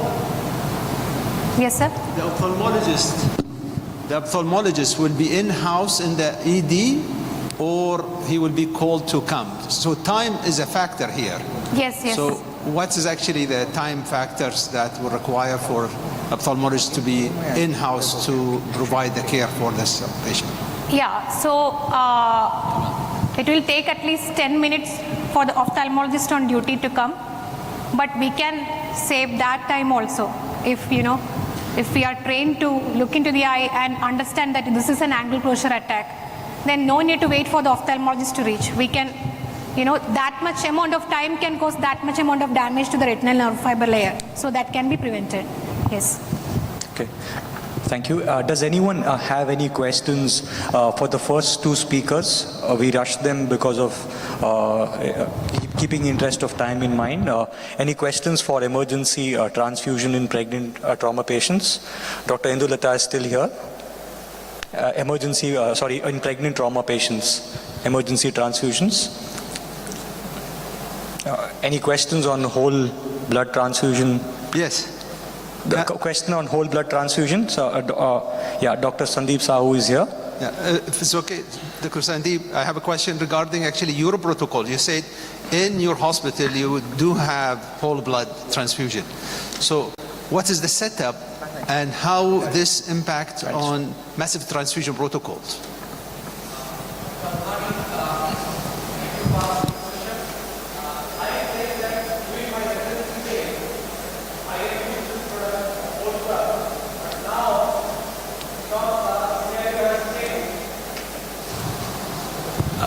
It's around 18 years back in India when I was doing residency.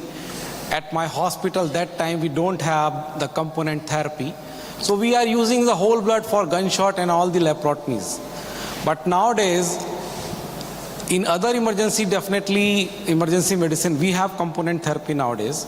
But I am especially being my primary specialty in anesthesia, and I am seeing day and night massive blood transfusion and severe hemorrhagic shock in the ORs and ICU. And anyhow, I am thankful to my transfusion medicine department. We have to take component, but we have to do massive transfusions. And after all that thing, the only problem that I have, that patient need go in overload. So, and it's again rethinking with the evidences, because I have given task to what is the recent trends. So recent trend is coming back, and even in the wars, that is Afghanistan and Iran war, and even the things are going in disaster worldwide, the blood bank is not available, Dr. Althani, everywhere. And I think if we got the opportunity to have this whole blood, I would like to use, because I have used this during my residency days. So I have that not hesitancy, and you can say the new thing to use, whether it will work and will not work. So sorry, but nowadays in my hospital we are not having whole blood. But definitely I would like to have, especially it's good for severe polytrauma and hemorrhagic shock. Thank you, Dr. Althani. So what's your say, sir? Because you are a trauma surgeon, I know, and you work in ED, and we have seen your hospital. So what's your thought? I would like to add on this. We've got about 1.5 minutes, so it's not bad.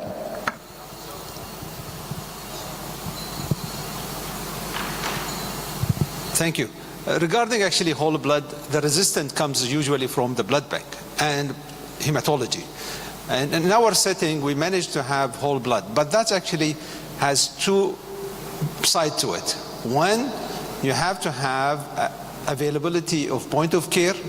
So in the trauma setting, we have point of care for all actually the point of care required. So we have TAG, ROTAM, INR within the trauma recess in our setting. We have a fridge also, which we have one shipment of massive transfusion plus whole blood sitting in the fridge in the recess. In the OR, we have also a fridge which is connected to the blood bank, and we have this whole setup. The issue is the algorithm that required to run these protocols. And we are actually cautious in these patients because they have, to be taken in consideration their reaction in the future and so on. But we currently have it, and we are discussing this on a regular basis with also a pre-hospital setting possible to have whole blood for this patient. Thank you. Ladies and gentlemen, just like many commercial flights, we have landed our session 8 minutes before time. So I'd like Dr. Beshet, if he's got anything to say in conclusion. Okay, I think the conclusion is this is concluded. Thank you very much. Thank you.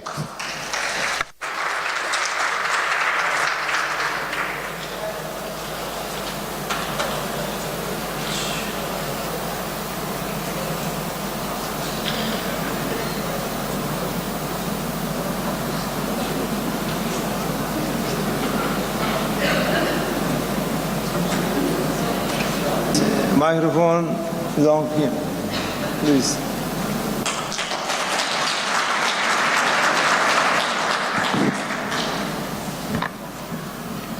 Thank you very, very much indeed for your kind invitation again to this World Congress, and many thanks for these very kind words that certainly please me and honor me very much.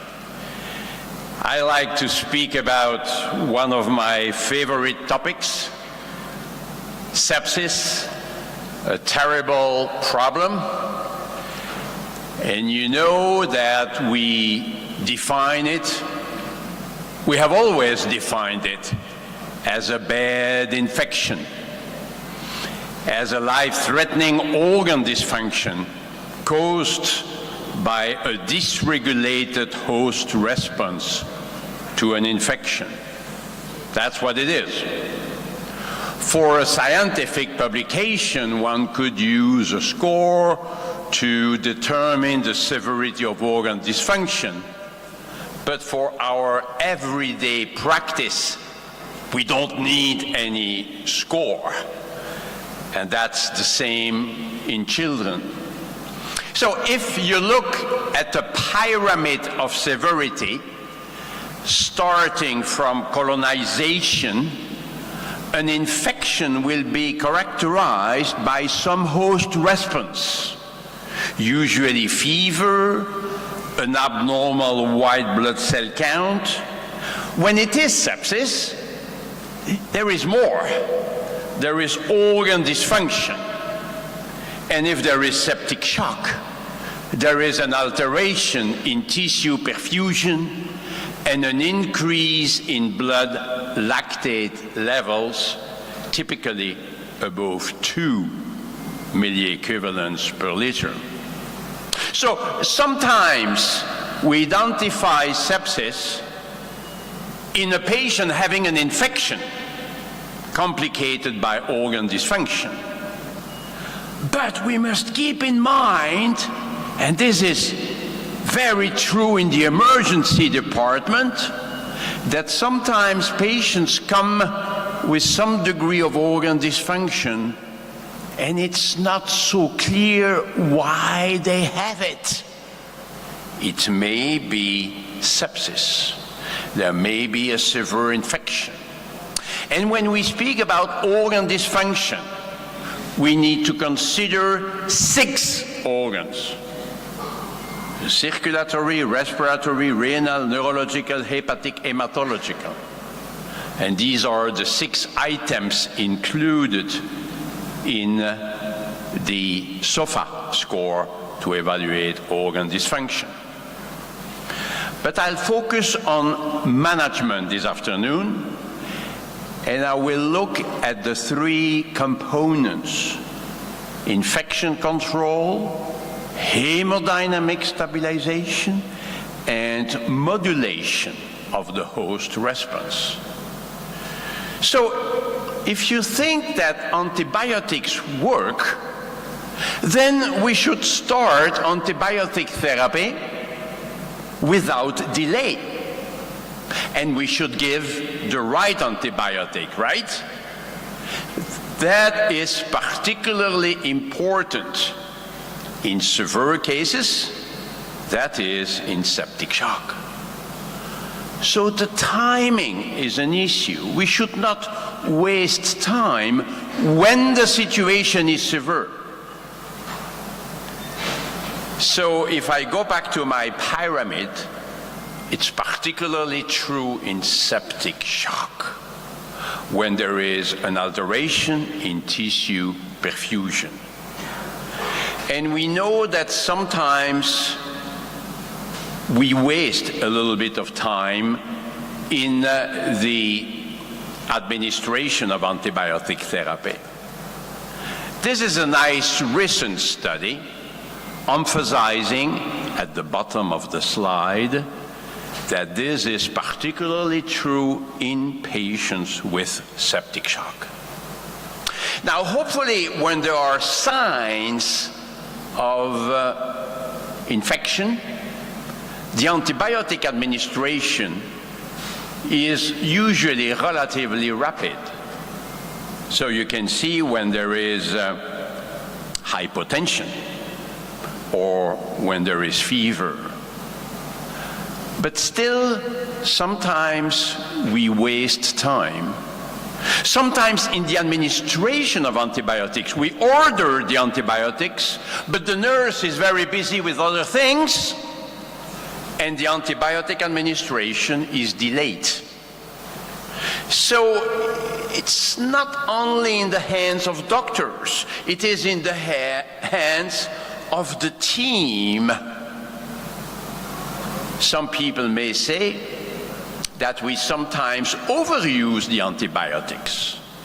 In the United States in particular, where there may be some medical legal aspects, give antibiotics to all patients with fever right away.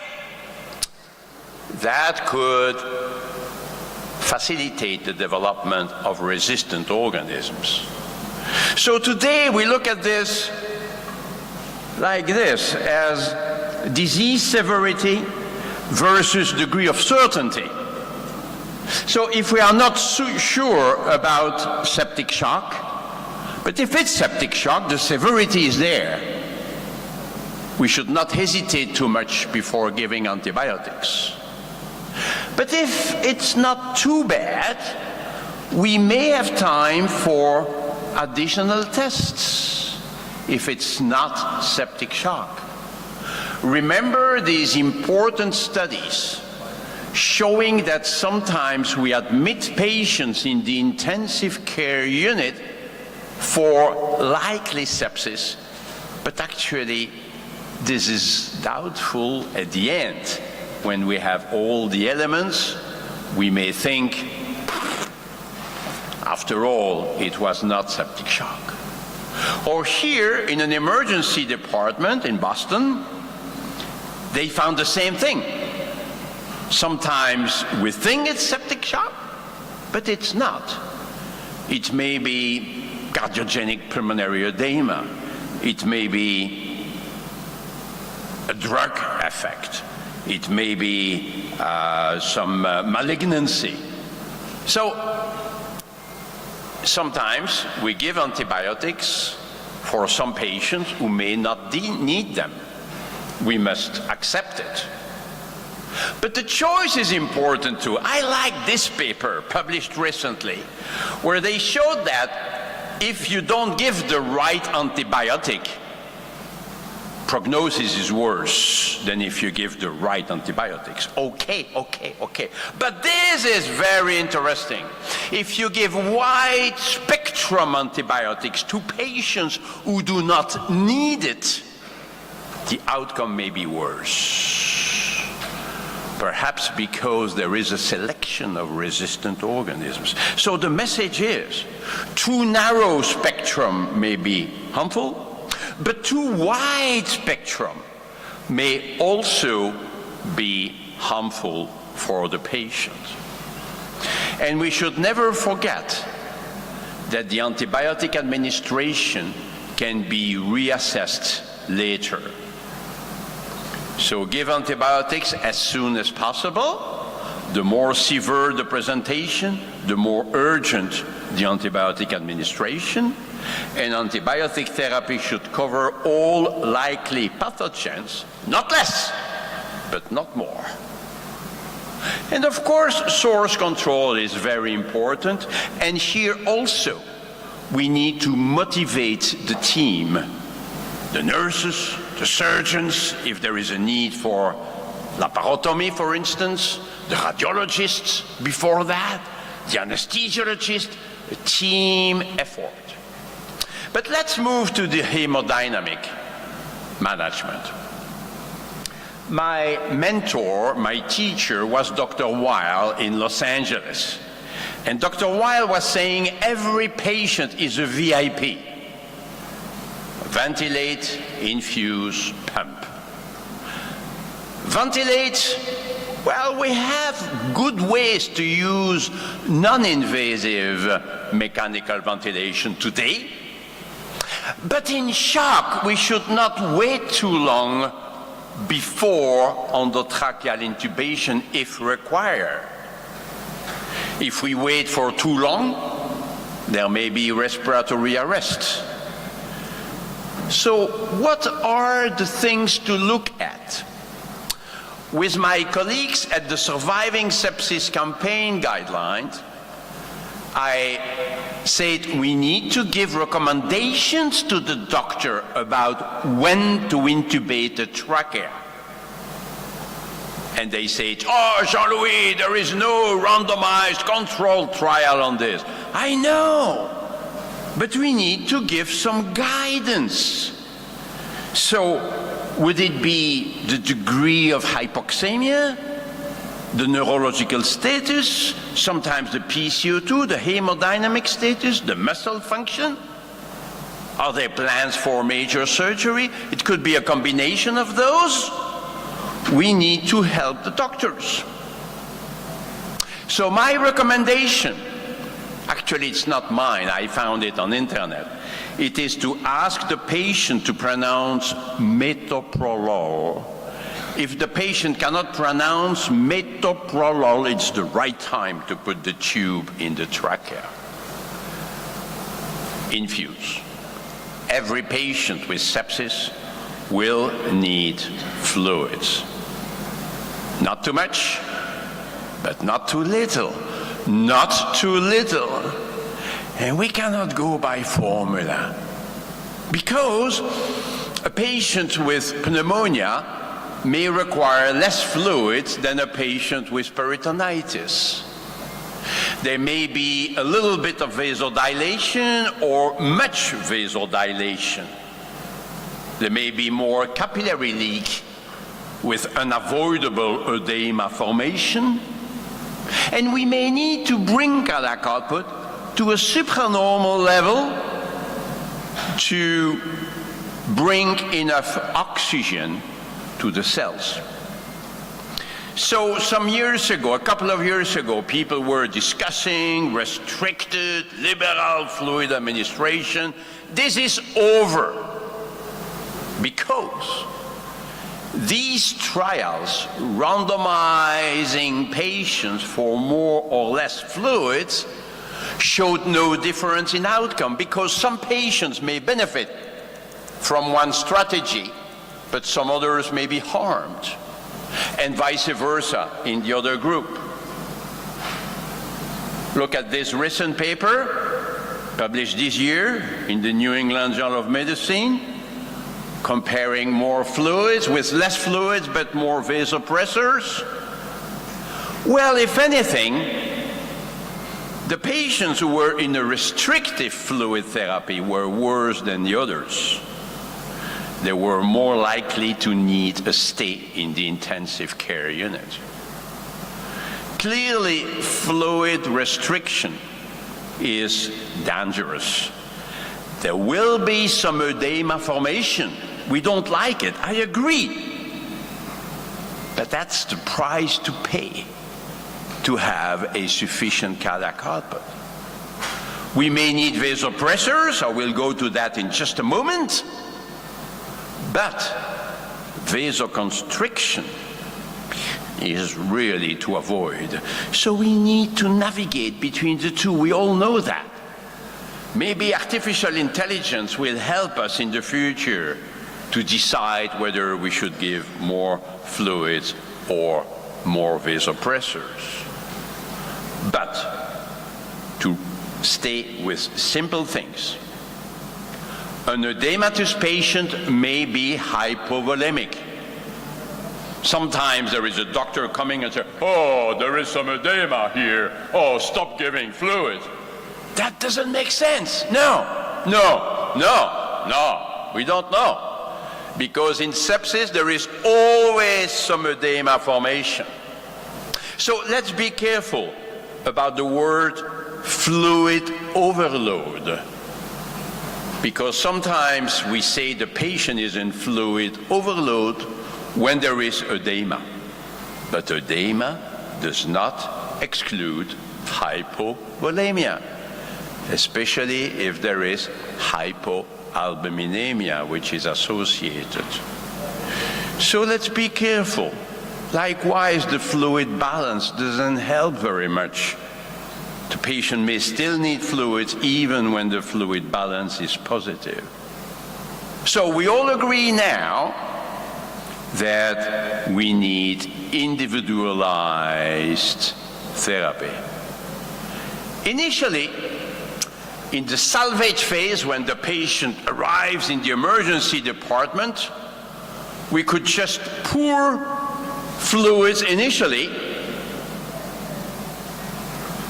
and we try to bring a monitoring system at the same time. You cannot do without a monitoring system. The studies in Zambia or in countries where they couldn't get any monitoring system failed. But hopefully today we have echocardiography that could help, at least initially. We don't need to be experts in echocardiography. In every single emergency department, there must be an echography machine available.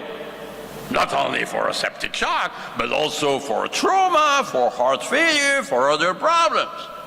So that helps us to go into the optimization phase, where any single variable taken alone will never tell us if the patient needs fluids or not.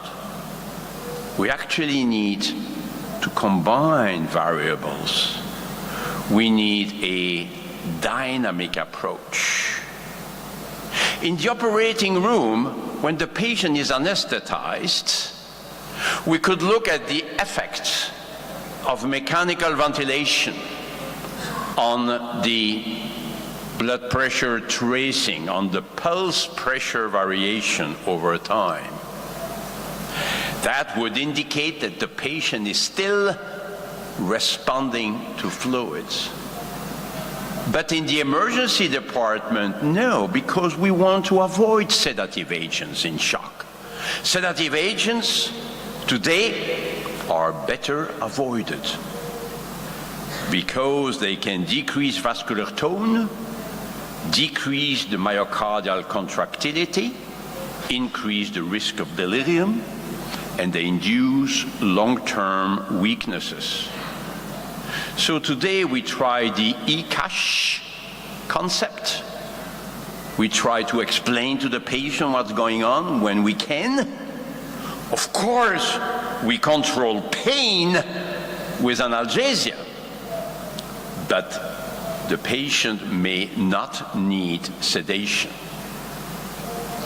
And of course, the basis for our evaluation of the response to fluid remains the fluid challenge, where we look at an improvement in tissue perfusion and the risk of edema formation.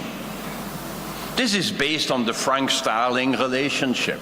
Every patient is represented by one of these dots and is on one of these lines. So we need to give a bit of fluids and see if cardiac output increases or not.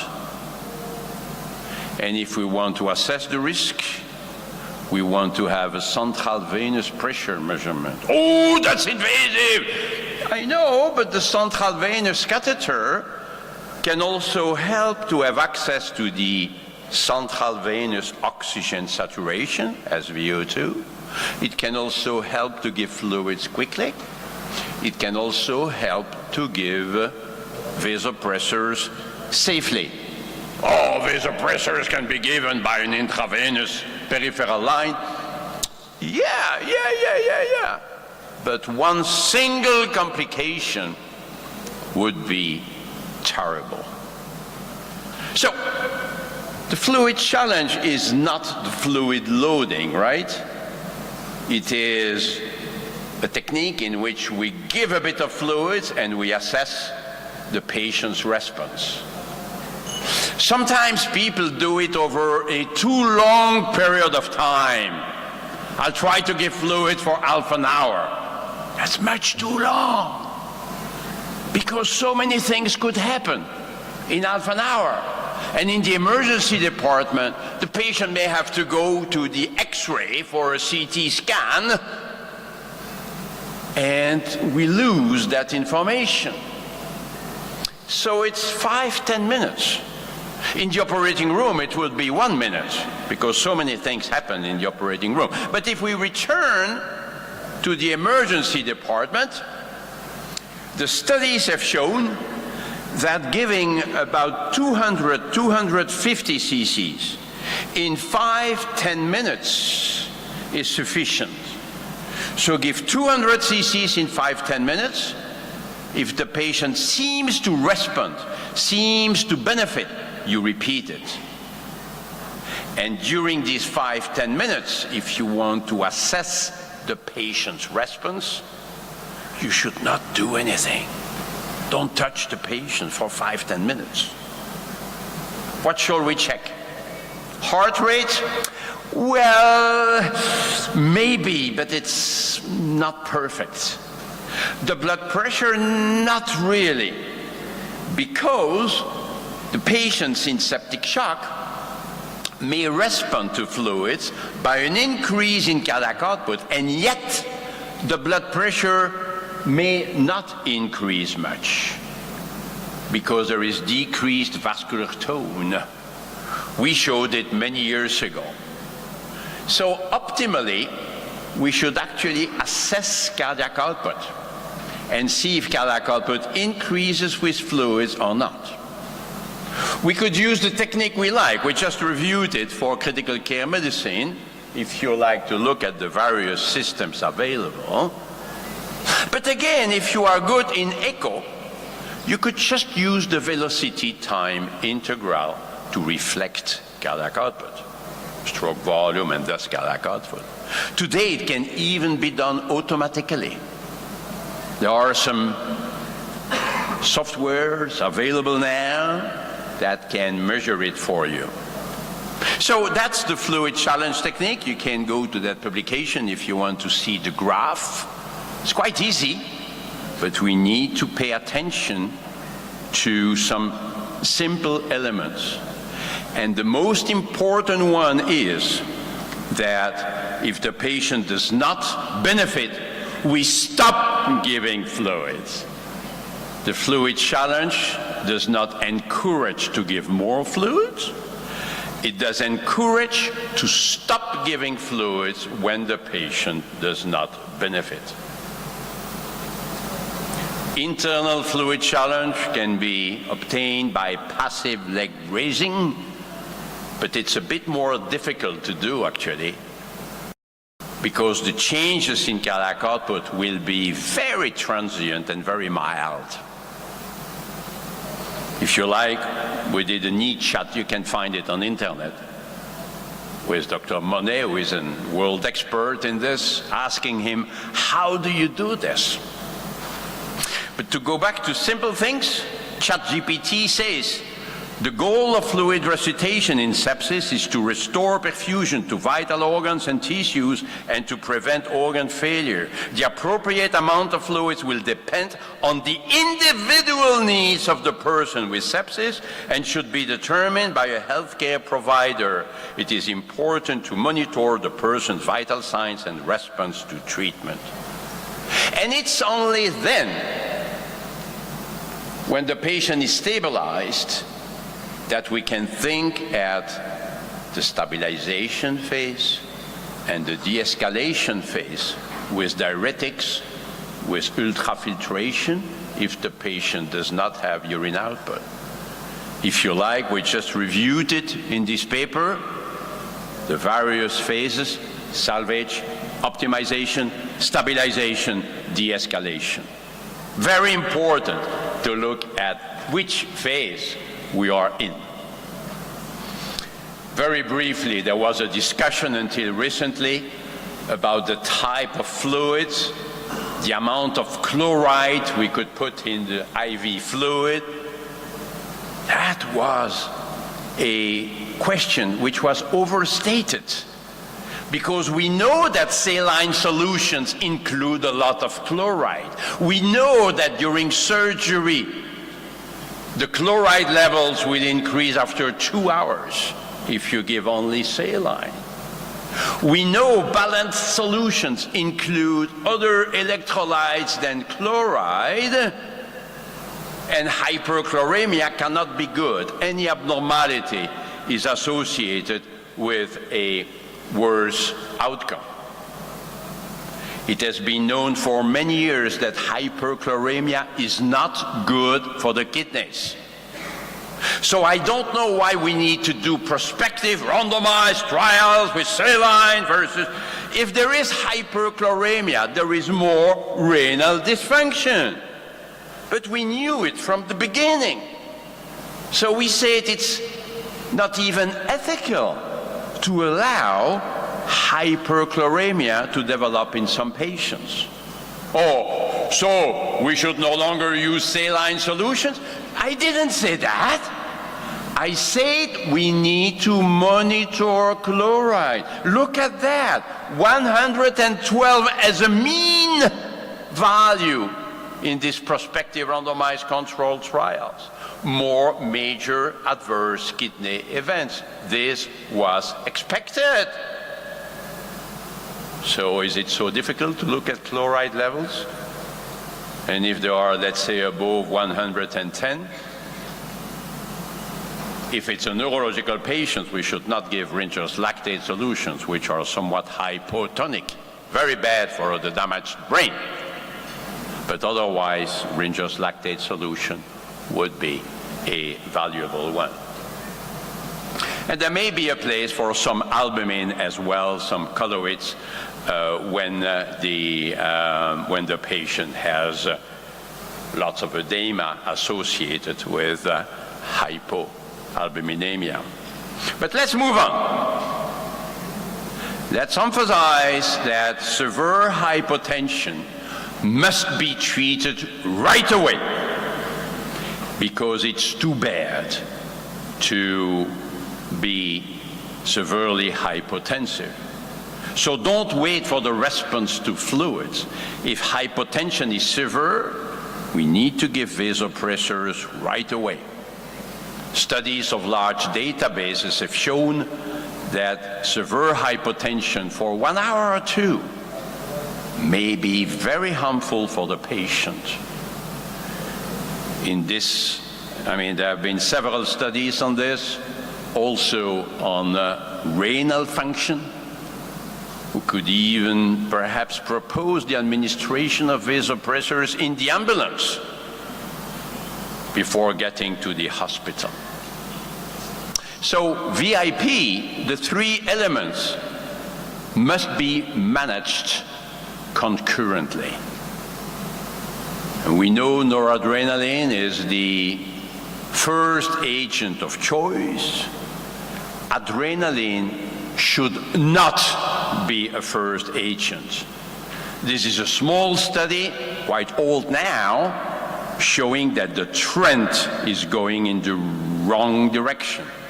Mortality is somewhat going up when you go for adrenaline. And if you go at the target, we usually say that it's 65 as a mean value. But this is a mean value initially. The trials were the randomized patients for a higher or lower target, of course, showed no difference in mortality. But look at the targets, it was even 75 versus 85. Oh-ho. That's how it is. When we target the blood pressure, we tend to overshoot. And yet, in patients with chronic hypertension, 75 was not sufficient. So let's go to a higher mean arterial pressure, right? Well, in some patients maybe. But then you have this other trial where they allowed in patients to be below 65, and there was no difference in mortality. So does blood pressure not matter? Of course it matters, but we need individualization. That's physiology, autoregulation of blood flow to the organs, well known. Now, the most recent recommendations of the Surviving Sepsis campaign rightly state we recommend an initial mean arterial pressure of 65. That's correct. But what thereafter? What should we do thereafter? And people drop the word initial. In our previous guidelines, we wrote, if initiated, vasopressor dosing should be titrated to an endpoint reflecting perfusion. And this sentence disappeared, unfortunately, in the most recent guidelines. So we said in this paper, wait a minute, we need to individualize this. We need to look at the patient. We cannot assume that one single blood pressure level will be good for all patients. Let's look at diuresis, consciousness, skin perfusion. That's what we call the noradrenaline challenge. With vasopressors, we need to be very careful about the risks of vasoconstriction. It's easy to increase blood pressure. We have a number of agents to do that. But the problem is when we increase vascular tone, cardiac output may go down. And that's actually the main reason why noradrenaline is our agent of choice.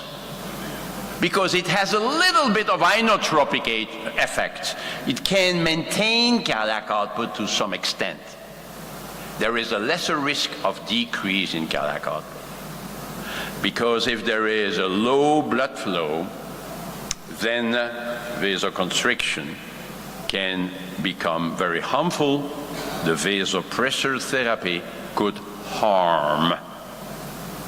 Maybe good to look at the diastolic blood pressure. If it's very low, maybe there is less risks than when the diastolic pressure is already high.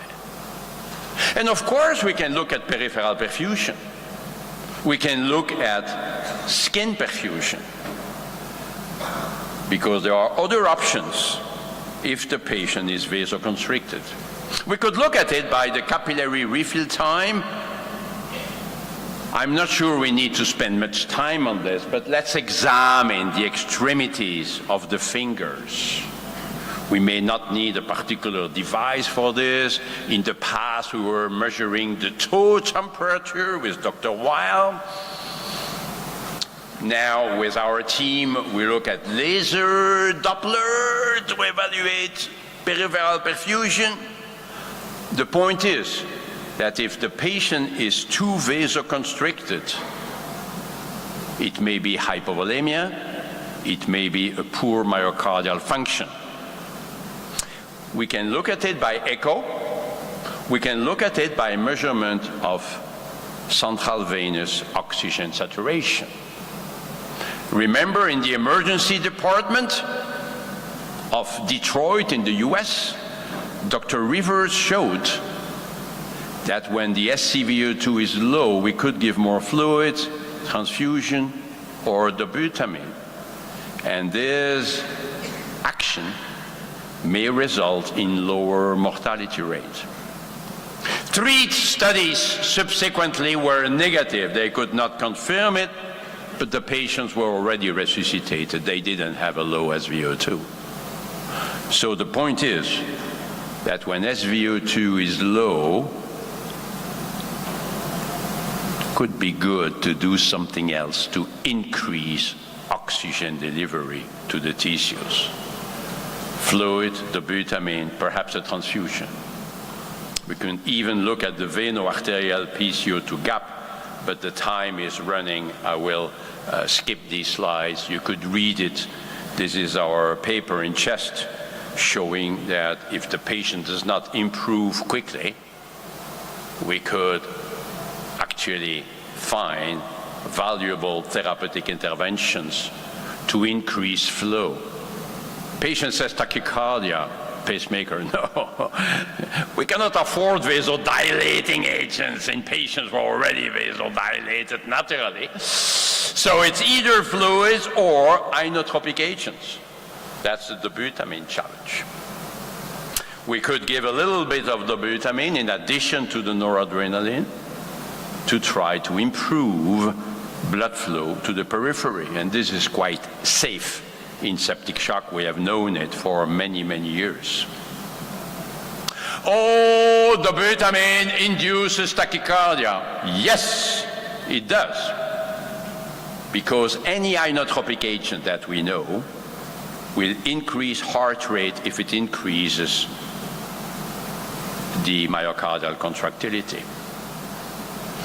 Wait a minute. Tachycardia may be bad. Perhaps in some patients we should use beta blockade in septic shock. What do you think? Well, you could find this paper from Dr. Morelli and collaborators 10 years ago now, with very surprising results. A reduction in mortality rate with beta-blocking agents. But the control group has a mortality rate of 80%. 80% in the control group. So we and others wrote letters saying, you know, no.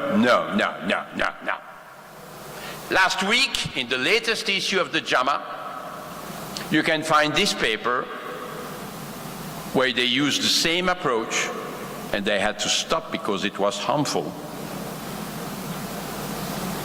But wait a minute, they looked only at heart rate, nothing else? I actually went to the microphone and I said, you know, this is unacceptable. Okay, it's published, okay, it's randomized, controlled. But when you have a tachycardia in your patient, you need to think at why this heart rate is fast. And if it's because the stroke volume is too low, because there is hypovolemia, cardiac pump problem, or maybe an obstruction, giving a beta-blocking agent may be very, very harmful. It's only when you have a supranormal cardiac output that you could do that. That's individualized medicine. So that's something of importance. We spoke about transfusions earlier on, and there may be a place for blood transfusions in patients who do not improve, but my time is really, now I'm reaching the end. Lactate levels in the emergency department, yes, of course. It's not a sepsis marker, no. It's a marker of altered tissue perfusion. Any form of shock will be associated with a high lactate level, typically above 2 milliequivalents per liter. And we can now measure it everywhere in the world. If you cannot do it, go to your hospital manager and say that in Antalya they said we need to have a lactate analyzer. And we could repeat the measurements. After 1 hour, the changes in lactate levels are relatively slow.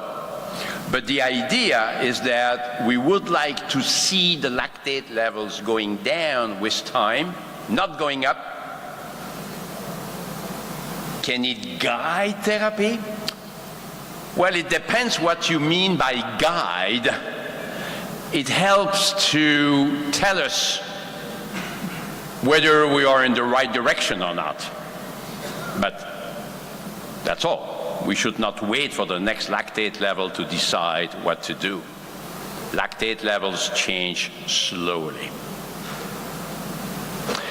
I will skip the part on vasopressin, which is not another vasopressor agent. We don't know really when to use it, but it's hormone therapy. Vasopressin is a hormone, right? So there are some interesting effects, limiting edema formation, helping the kidney. So there are some arguments to give low doses of vasopressin early on in septic shock, early on. But we must make sure that cardiac output is normal or high. Once again, beware of vasoconstriction.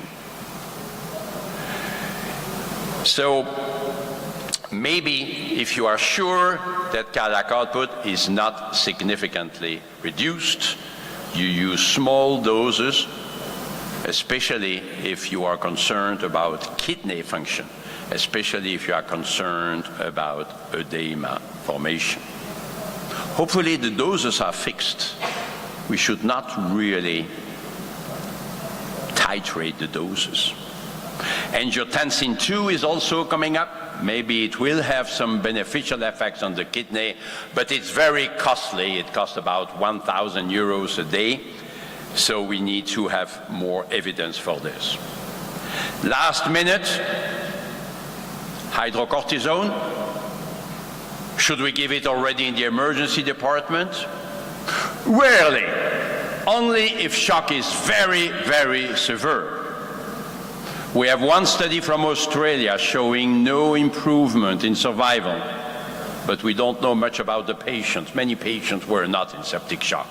We don't know the lactate levels, we don't know the degree of organ dysfunction. And we have a study from France showing that in patients who have severe septic shock with a high lactate level, multiple organ failure, yes, corticosteroids can decrease mortality. So if you put the two studies together, you can see a benefit in the sickest patients, in the patient with the most severe form of septic shock. That's where we are now. We should find some better biomarkers. Right now, it's only the severity. So at the end, fluids, vasopressors, inotropic agents if we fear that the cardiac function is altered. Let's look at skin perfusion, urine output, mental status, the three windows of acute circulatory failure. Respecting the four phases: salvage, optimization, stabilization, and then de-escalation. And for this, it's quite a bit to do. Infection control, hemodynamic stabilization, modulation of the sepsis response. In trauma, we have a trauma team, right? With a trauma leader giving orders here and there. There is the captain giving orders. There are many things to be done. Insert catheters, call the surgeon, call the radiologist, etc. But in sepsis, it's the same thing. We also need the 5 tubes, the diagnostic techniques, the blood tests, microbiology, monitoring, noradrenaline, other agents, antibiotics. Yeah, antibiotics. Don't forget the antibiotics. Oh, there are so many things to be done. I agree. That's why we need sepsis team at 3 o'clock in the morning as well as at 11 in the morning. In our emergency rooms, we need to have teams taking care of these patients for whom time is essential.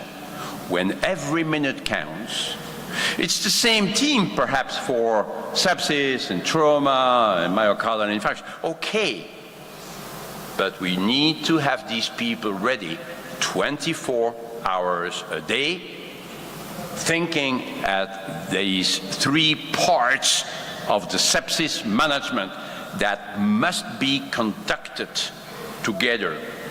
And that's how we can save our patients with this terrible problem of sepsis. Thank you very much.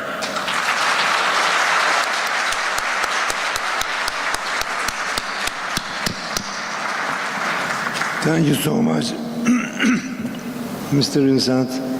And first of all, I want to say I want to revise my sepsis information after following this presentation. So maybe some of our friends needs to ask you some questions. Dear audience, could you please ask? Okay, could you please?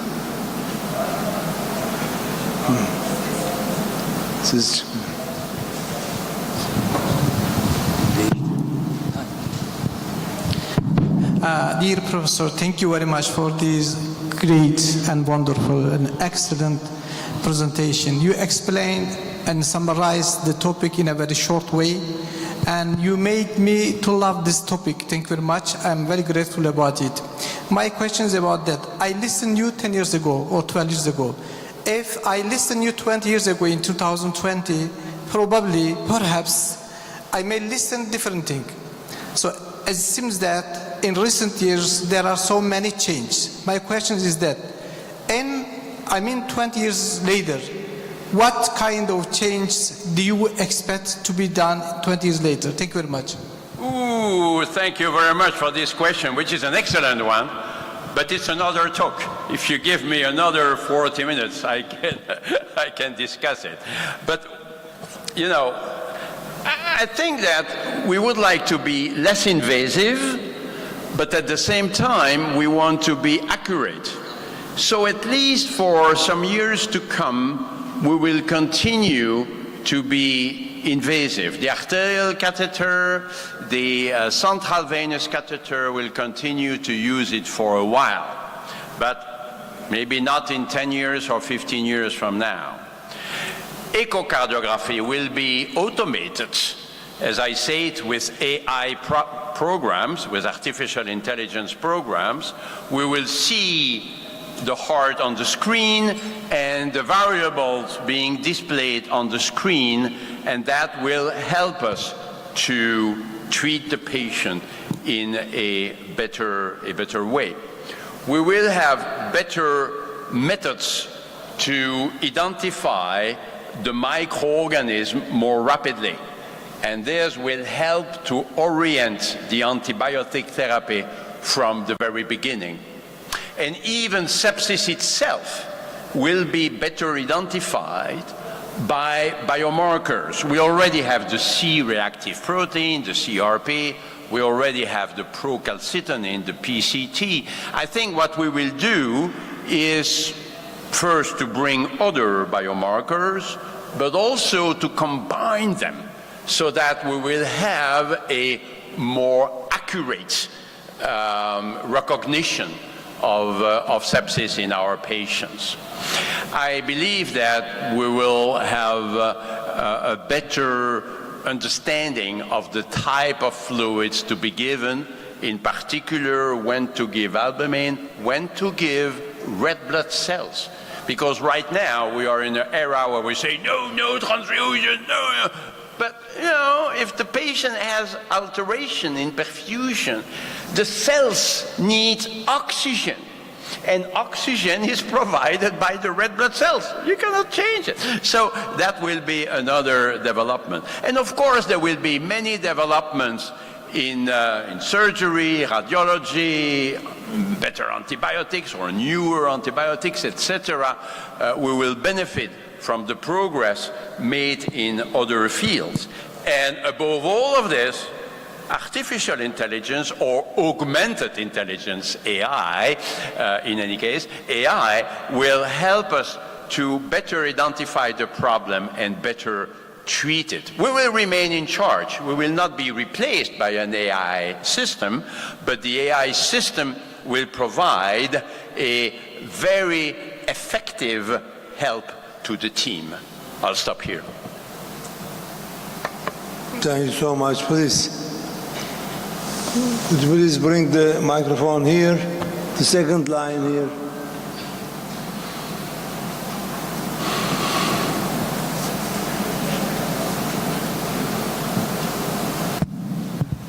Prabhat Nanekar from Amsterdam. Thank you very much for this inspiring talk. But I just wonder, most of the patient who comes with systemic infection does not end up at the ICU. They stay at the ED and go to normal wards.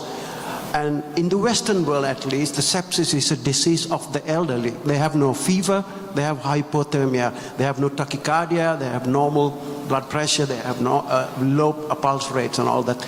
This aggressive approach, do you think we should adopt our protocols to the elderly, because that's going to be the problem? Sepsis is a disease of the elderly, I think, and it will get more and more and more. I just wonder what you think about that.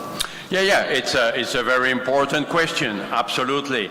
But it leads us into the ethics, because what you imply, to some degree at least, is that we may have some therapeutic limitations in some of these elderly patients, so that we don't want to admit them in the ICU. But the treatment may be much less effective on the ward than in the intensive care unit. You know, if you want to do everything you can for the patient, you need to admit this patient in the ICU. And there is always beds available in an ICU, always. You may have to make difficult choices, as we had during COVID-19. we may have to say, no, I will not take this patient, but I will take that patient, what they call triage. It's a terrible word, but that's what it is. So we could have triage, but if we want to treat a patient with sepsis effectively, we need to bring this patient in the ICU. Now, there are some patients for whom we say, okay, we'll just give antibiotics and that's it. Or at the middle, we could have patients for whom we do what we call the ICU test. We are the ones who proposed the ICU test about 20 years ago. That's a test in which we admit the patient in the ICU for a limited period of time, and we appreciate how the patient will respond to full therapy. But we decide in advance, and this is in accord with the relatives, that after 3 days we will reevaluate. And if the patient is not improving after 3 days, then we will decide to give up. So this kind of trials could represent a way to admit a patient in the ICU when we are not so sure that this will be very beneficial for the patient. Again, we could continue and discuss it for much longer, but our time, I suppose, is limited. Okay, I know and I believe there are more questions about that subject because it is very important, and our guest is very strong in the subject. So please continue to ask the questions in break time. Now we have a second speaker instead of you. Please don't. There's no stage over there. So we have.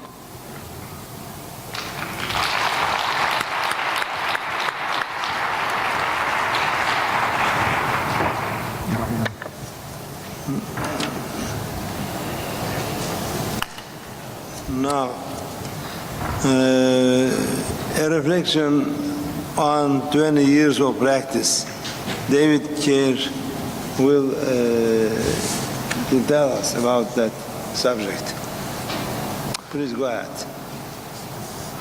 Okay, everyone take a breath in. I'm not going to teach you anything clinical. That was clinical. This is not clinical. I want to start with just asking a question. How many people in the room have been practicing for less than 5 years? Put up your hand. You got to raise your hands high and tall. How many have been practicing for less than 10 years? How many of you have been practicing between 10 and 20 years? 20 and 30 years. The people in the front are starting to get embarrassed. 30 and 40 years. Has anyone here been practicing more than 40 years? Okay, so this is 20 years of my practice. This is year 20 for me, and I designed this talk to tell you what I've learned. The stories, the patients that have shaped my career, and this is not clinical. It's just what I've learned. And when I started working, I work in a large academic center in Toronto, Canada. Things were really easy. We didn't see patients in hallways. We used to get sleep on overnight shifts. And now we see patients in waiting rooms. And things have changed so much in the last 20 years. And when I was starting, about 10 years ago, I approached one of my colleagues and I said, Joel, things are getting bad. And he looked at me, he was older, he's probably about 80 years old now, and he said, David, until I'm dead, you're screwed. You're gonna need to take care of this generation of baby boomers. And 10 years ago, Joel couldn't have been more correct. And I think whether you practice in Turkey, in India, in Singapore, in Canada, we are seeing this effect now. So what I want to do is to take you through my first shift to my last shift and to tell you what I've learned. So I remember my first shift. Does everyone remember their first time doing a night shift alone? Like totally. And I remember that shift so clearly because I was waiting for that last person to leave and thinking about how many hours I would be stuck by myself and hoping nothing bad would happen. And what was amazing was I was killing it. I was doing so well. It's 7 in the morning and my shift ends at 8 and there's no one to be seen. There's no one to hand over. And I have to say, I was feeling really good about myself. I knew I was good. I just didn't realize how good I was. And at 7:15, a patient was wheeled in, and I remember thinking to myself, crap, the board's not perfect, but you know, he's not going to be registered for till 7:30, 7:40. I don't really need to do anything. I can leave it for the morning guy. I said to the nurse, as I was just cleaning up some stuff, what's he here anyways? Is there anything wrong? Oh no, he was here last week with DKA. He's been vomiting. He's back. Don't worry about it. And I looked at him from the distance. I had no intention of seeing him. I was handing over a near perfect board. And then I get called to his room stat. Oh, crap, I don't really want to see another patient. I'm super tired. It's now 7:40. My shift ends at 8. And I go to see him, and he's unconscious. He's 21 years old. He's a type 1 diabetic. So what do you think? You have a 21-year-old who's difficult to rouse. What do you think? So I start to think maybe he's hypoglycemic. I can fix this in 20 minutes. What's his sugar? Oh, we don't have a sugar yet. Okay, well, do his sugar. Okay, I just sit there, just, you know, twiddling my thumbs, point of care sugar, and it says high. And I said, crap.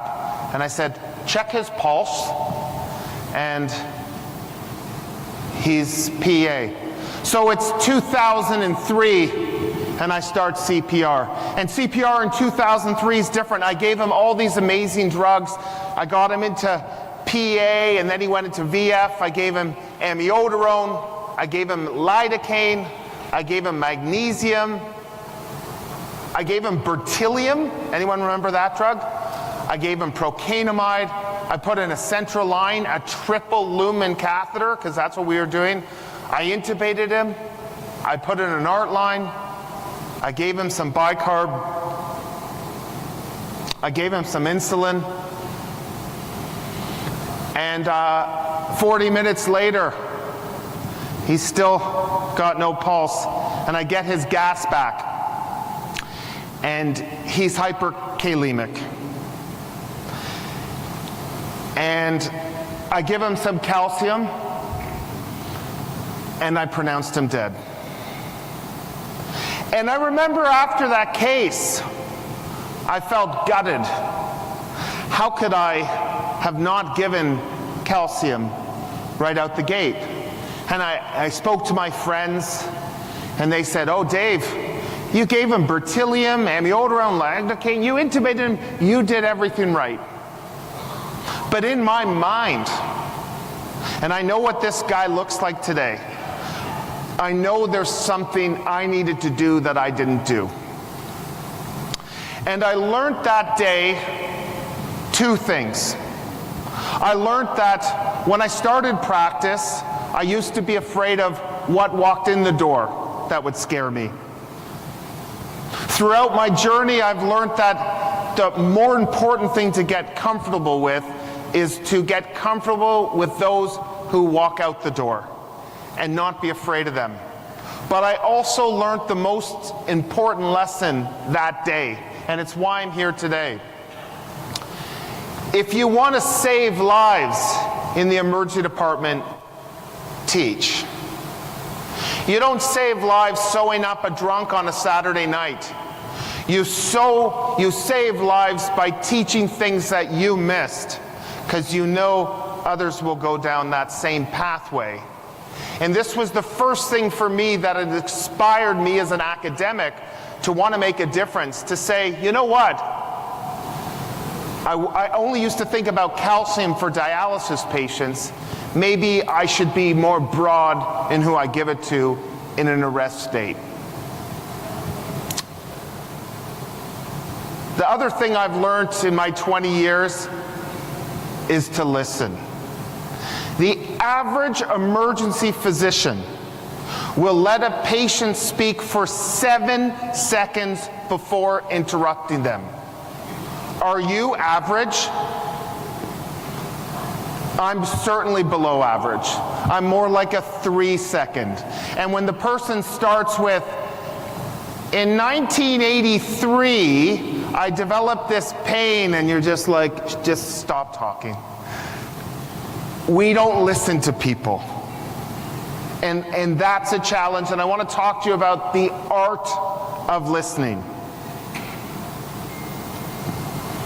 About 10 years ago, a 65-year-old man was brought into the emergency department by his 2 sons who were 18 years old, and they carried him to the waiting room from the car into a wheelchair, unresponsive. This was the family who didn't call an ambulance despite the fact that their dad was GCS3 and unresponsive. These are rare birds. And here was his story. On Christmas Day, he had had a cardiac arrest. He suffered from hypoxic brain injury, and 3 months later he went home. This was his first night at home. And he went to bed with his wife. At 7 in the morning, he was still sleeping. She went to make some tea. At 10 in the morning, she's still sleeping. At noon, he's still sleeping, and she starts to think, crap, like, I guess he's catching up for the 3 months of sleep he missed while in the hospital. At 2 o'clock, she decides, okay, he's been sleeping for 17 hours. I should go check on him. She can't wake him up. Imagine what she's been through. It's her first night with her husband in 3 months. And she brings him to our hospital. He comes to the triage, and I get called to see him stat by the best nurse in our hospital. You all know who she is, or he is, because you know when they're on how quickly you will run when they ask you to see someone. And I go see this person. I don't really know what's up, so I order a confusogram. You know what a confusogram is? Every single test you can think of. CBC, lights, creatinine, tox screen, thyroid, livers, urine, gas, lactate, CT head, extended lights, thyroid. It's all normal. The family doesn't want anything done. And the nurse, Ella, she walks over to me and she says, "What's wrong with the patient?" Ella, I have no idea. All his tests are normal. The family doesn't want anything done. She's quiet for a second, and then she looks at me and she says, "You know what's wrong with him? He's in status." I said, "What?" "He's in status. Why don't you give him something?" I said, "But he's not shaking. What do you mean he's in status?" She said, "Just give him something." "Why do you think he's in status?" "Well, when I triaged him, he was doing these funny things with his lips." "You have nothing to lose. Give him some midazolam." "Okay, you win, Ella. What am I going to say? Give him some midazolam. Here, give him 3 milligrams and 2 milligrams and, you know, keep her happy." So she gives 2 milligrams of midazolam. About 3 minutes later, she grabs my shirt and she says, "I want you to meet Mr. Johnston." He looks at me and he says, "Hello, doctor." And he was in non-convulsive status epilepticus.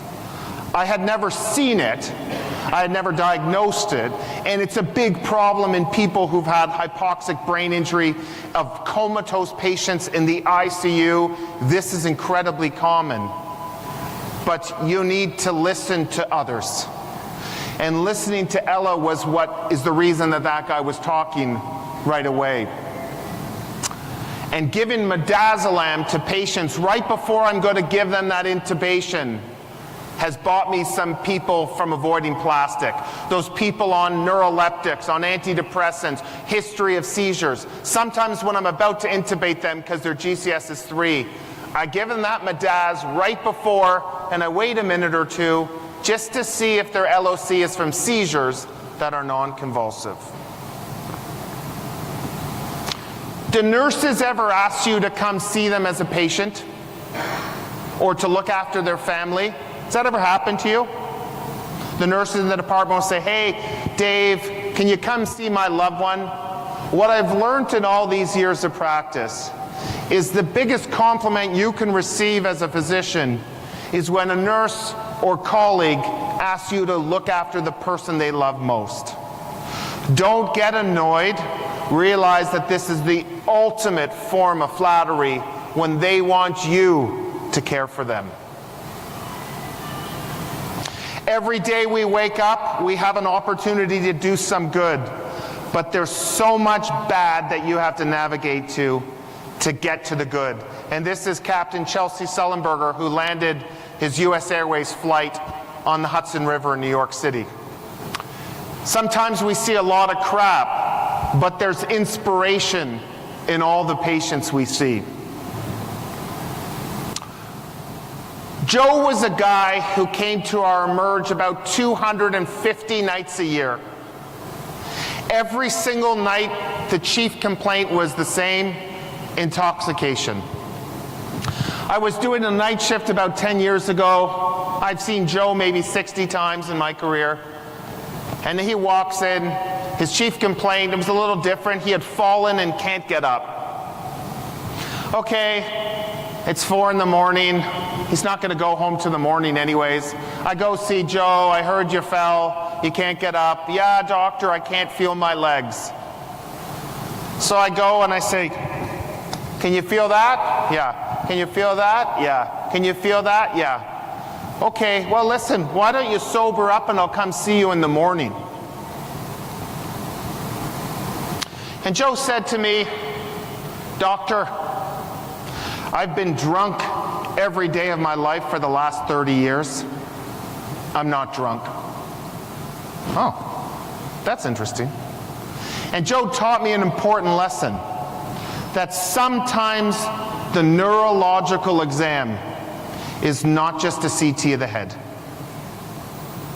That my neuro exam was touch his legs, do a CT, he's fine. That sometimes you actually have to examine people.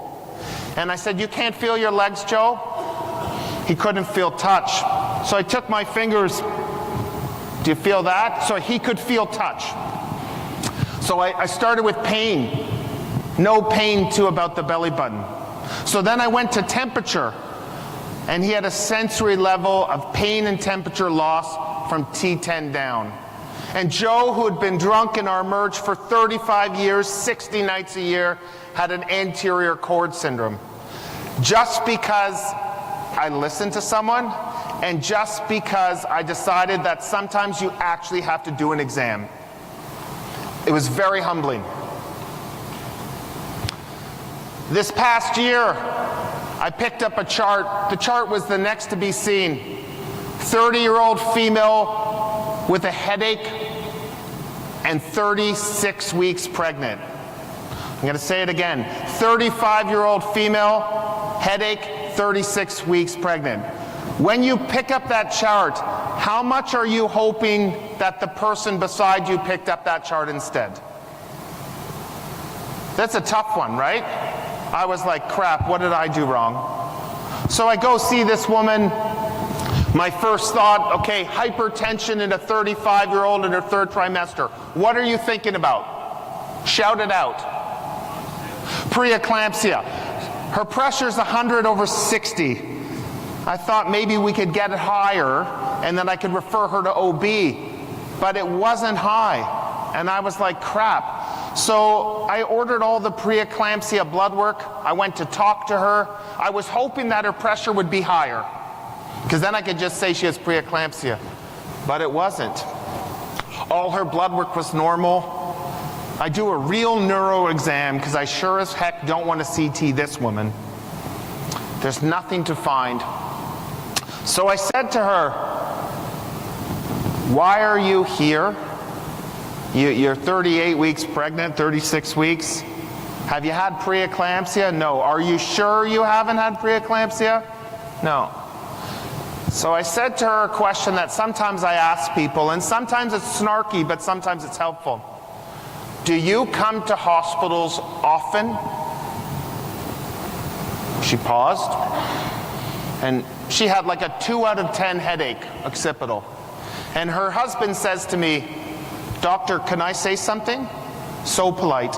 Polite people always have bad things happen to them. Of course. When my wife had an appendicitis, it perforated for 4 days before she came to the hospital.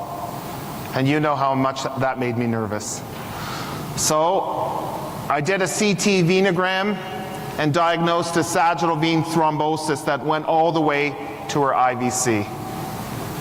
Sometimes you just have to ask people. She had a 2 out of 10 headache that got better with Tylenol. And the craziest thing about this case, and I don't know if you feel this way, but I feel that sometimes emergency medicine is what I ate for breakfast. Some days, for some reason, you connect with a patient and you understand them, or you see them and you can figure out that there may be something wrong, and you know in your mind that tomorrow you may not have figured that out. And that's the most humbling thing and frightening thing about our job, is I was so close to sending this woman home. I swear to God, 2 out of 10 headache, better with Tylenol, wanting to go home, but just something. And it's frightening because tomorrow I could have missed that. Nancy was a 74-year-old female. It was a Friday afternoon at 4 o'clock. I was just starting my shift. And the chief complaint said, tired and weak for 4 months, requesting a 4th opinion. Again, who's happy that they got stuck picking up that chart? 4th opinion. You can see the sarcasm in the nurse who wrote it from triage. So I pick it up. I have to go to the waiting room. Mrs. Smith? Mrs. Smith? So I start to think to myself, she must have left. The waits were long. I'm perfect. This is great. But in the distance, I see movement of an old person who looks like Mrs. Smith. I'm kind of hoping it's not her, but she's moving towards me. Crap. Mrs. Smith, come on. So we have a button on the wall that opens the door. I must have hit that button about 10 times before Mrs. Smith made it through the door. I swear I could have seen like 4 other patients.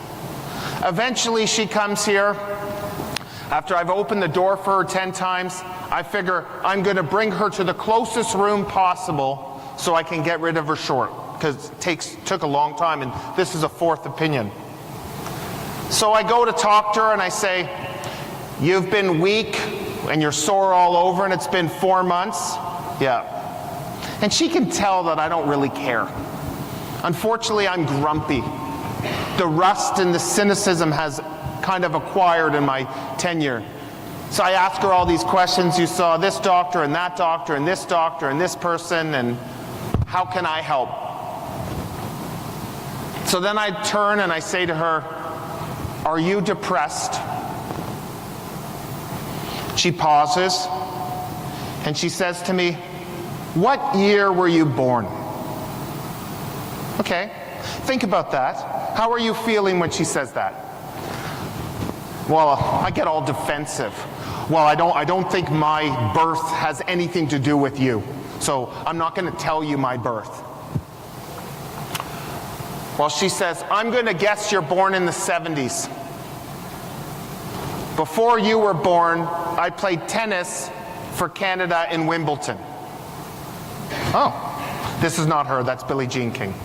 I said, oh. She goes, and I look like looking at you, I'm in a lot better physical shape than you.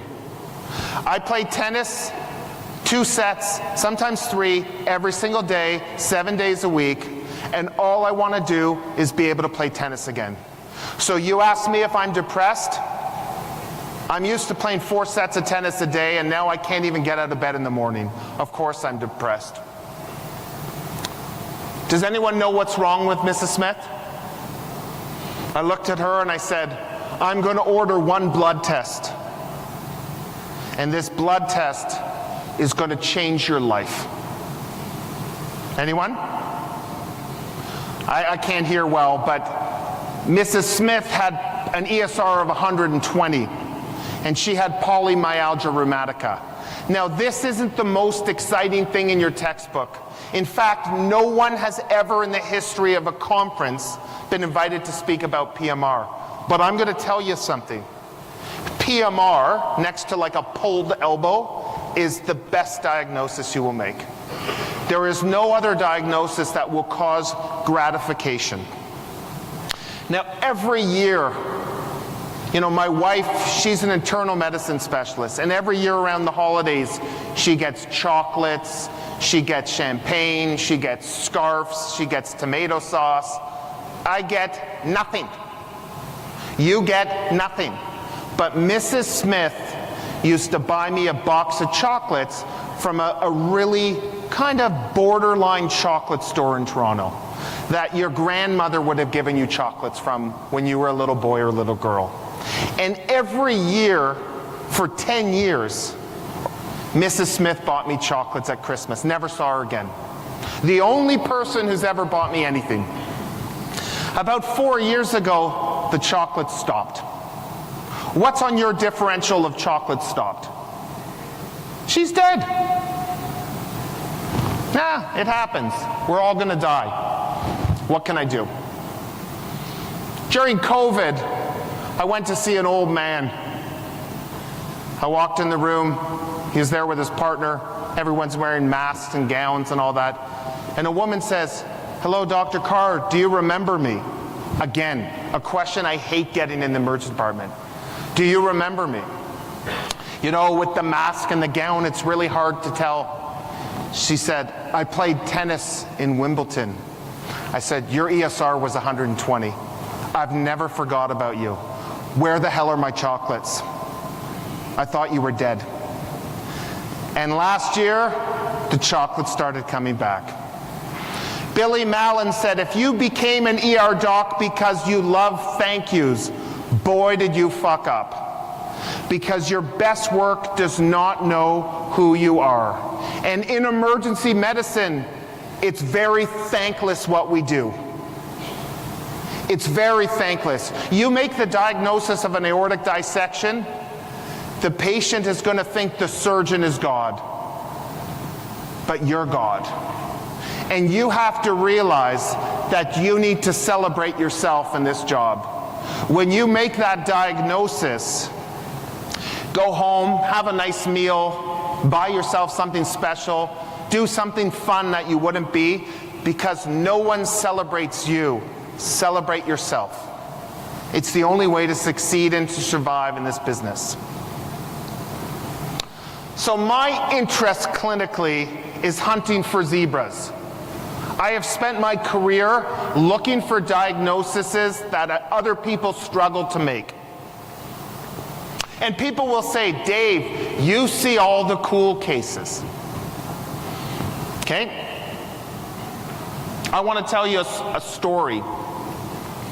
A young woman comes in to me. The chief complaint is rash with their period. So, you know, I'm an emergency doctor. So rash during your period, I'm thinking she's got toxic shock, really cool, really excited to see her. But she says to me, "Yeah, I get this with my period every year for 18 months. Every month. So I said, well, you can't get toxic shock every month. You're no longer exciting to me. Every month you get a rash. Yeah. Can I see the rash? Oh, I don't have it anymore, doctor. So why are you here? Well, you know, every month for 18 months, I get a rash right before my period, and then I get my period and it goes away. And you don't have the rash now? Do you have a picture of it? No. But you're here anyways and you have no rash, just so I understand. Yeah. Okay. Do you care about this woman? Do you find her interesting? I see an honest reaction, which is a lot of us couldn't care less. She has no rash, her vitals are normal. This has been going on for almost 2 years. Why are you here? Now, Michael DeBakey would say, no physician can diagnose a condition she never thinks about. DeBakey never had the internet. So what I did, because I thought she was interesting, is I go to Google and I type in rash that occurs before menstruation. And it shows... Mr. David, you have 2 more. I'm going to go a bit longer. Okay. It shows that she has something called autoimmune progesterone dermatitis. Have any of you heard of this? No. So I walk in the room. I said, oh, sorry about that. You have classic APD. It's classic. Once you see it, you'll never miss it. Your options are either we take out your ovaries, but that seems drastic, or maybe you see your family doctor and go on the birth control pill. But it's classic. What the point of this story is if you want a fruitful academic career, you must be curious. If you're not curious, then you become average. You don't diagnose zebras. I had no idea what this condition was. I may never see it again. But by typing 4 words on Google, I was 100% confident I made that diagnosis. Wild. I leave you with one final case. This happened this summer. We had a lot of viral illnesses, and I got called to see an 8-year-old boy. He was wearing Spider-Man pajamas, and it was a febrile seizure. Is anyone nervous to see a febrile seizure? We got this. We see this pretty often.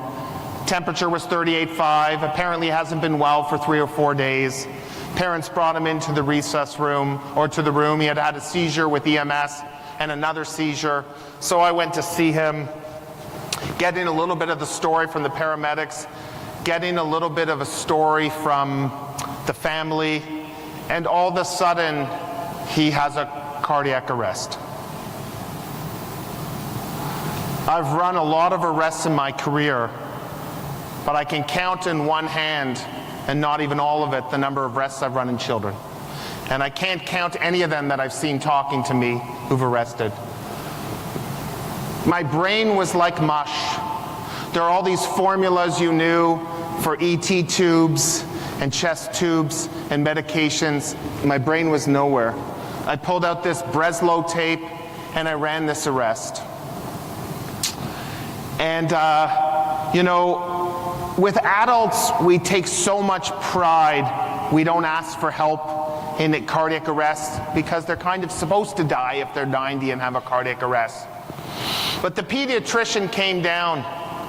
I was running this arrest, and she said, why don't we call the intensive care pediatrics at the other hospital? Because I didn't have pediatric ICU at my hospital. And they walked me through that arrest. And I did everything I could. And we did everything we could. And I knew where this was going. And I looked at the wall for something that I've done so many times in my career, and the parents were in the room, and I couldn't say the time of death. I couldn't say that number, and I still can't say that number. I didn't know what to say with these parents of this 8-year-old here. So I just kind of said, you know, I didn't say the number. I just said, okay, we can stop. I didn't know what to do. And then, you know, You haven't seen a patient for an hour and a half. Someone comes to you and says, I've had back pain I've been here for 9 hours and I've had back pain for 2 years, and somehow you have to smile and you have to pretend that that didn't affect you. And then a nurse says to you, Dave, our nurses are really upset about this situation. Do you think you could do a debrief? And it's as if we're supposed to be immune to this. Because we're doctors, we're not supposed to be affected by an 8-year-old boy who dies.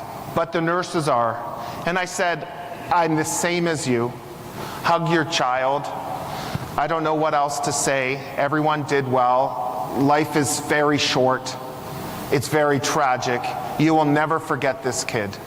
I can think about every kid I've lost. I know all their faces. It's just what we do. And how do we get through 20 years, 40 years? Is you need to have a team of support. Sarah Gray, who's the one who is in the front, came up with this concept of having failure friends. You need to know people in your group that you can call when life's crappy. And you might need a failure friend for your marriage. You might need a failure friend for your divorce, for raising children. I have so many failure friends. And you need a failure friend for when that patient didn't turn out the way you wanted to and you feel gutted and you feel crap. How many of you have a mentor? How many of you are a mentor? Good. These are my 2 mentors. This year, they both retired. I feel like an orphan. I've lost the 2 people. And I remember saying to Anil once, I said to him, how can I thank you for what you've done to help my career? You know, I was trying to see, does he drink? Does he like chocolates? Does he like golf? And he said to me, David, one day you will be in the same situation as me. And what I would ask is you give back to that resident, to that staff, and then you will pay me back. Pay it forward. We've all had wonderful mentors that have pushed us forward. The greatest compliment to them is to emulate them and to give back to those who are the future of your profession in your country. So what can I say to wrap up this unbelievable conference and this unbelievable day at WASM? If you want to save lives, teach. You learn things at conferences, bring them home. Teach to your environment. You will make a difference. You have to learn to listen. We have 2 ears and 1 mouth, which means we're supposed to listen twice as much as we talk. Listen to patients. Probably more importantly, listen to nurses. Be curious. If you want to be an average doc, you're already there. If you want to be a great doc, be curious and push the envelope. And if you're not a mentor, seek mentorship and be a mentor. And thank you very much for your time.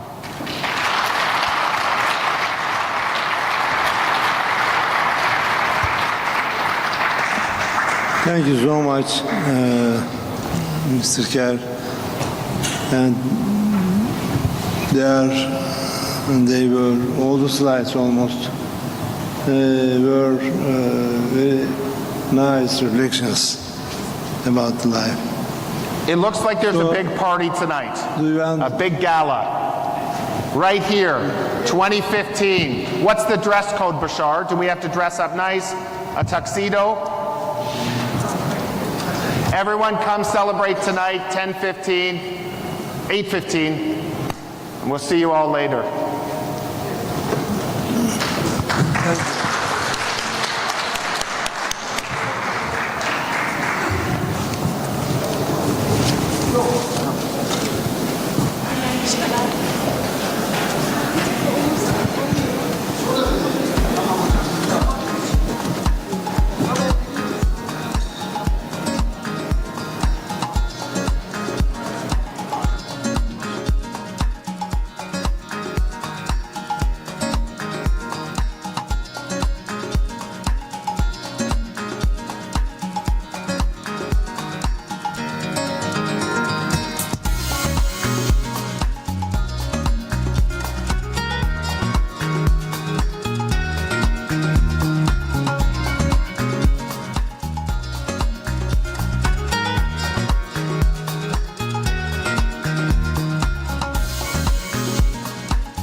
We'll tell you the results of the trauma drill, which will lay the foundation for our paper. So we are going to do the experiment of trauma alert and see where we fell off course, and then we will start building the evidence, and we plan to, before the next meeting, have the trauma alert published out.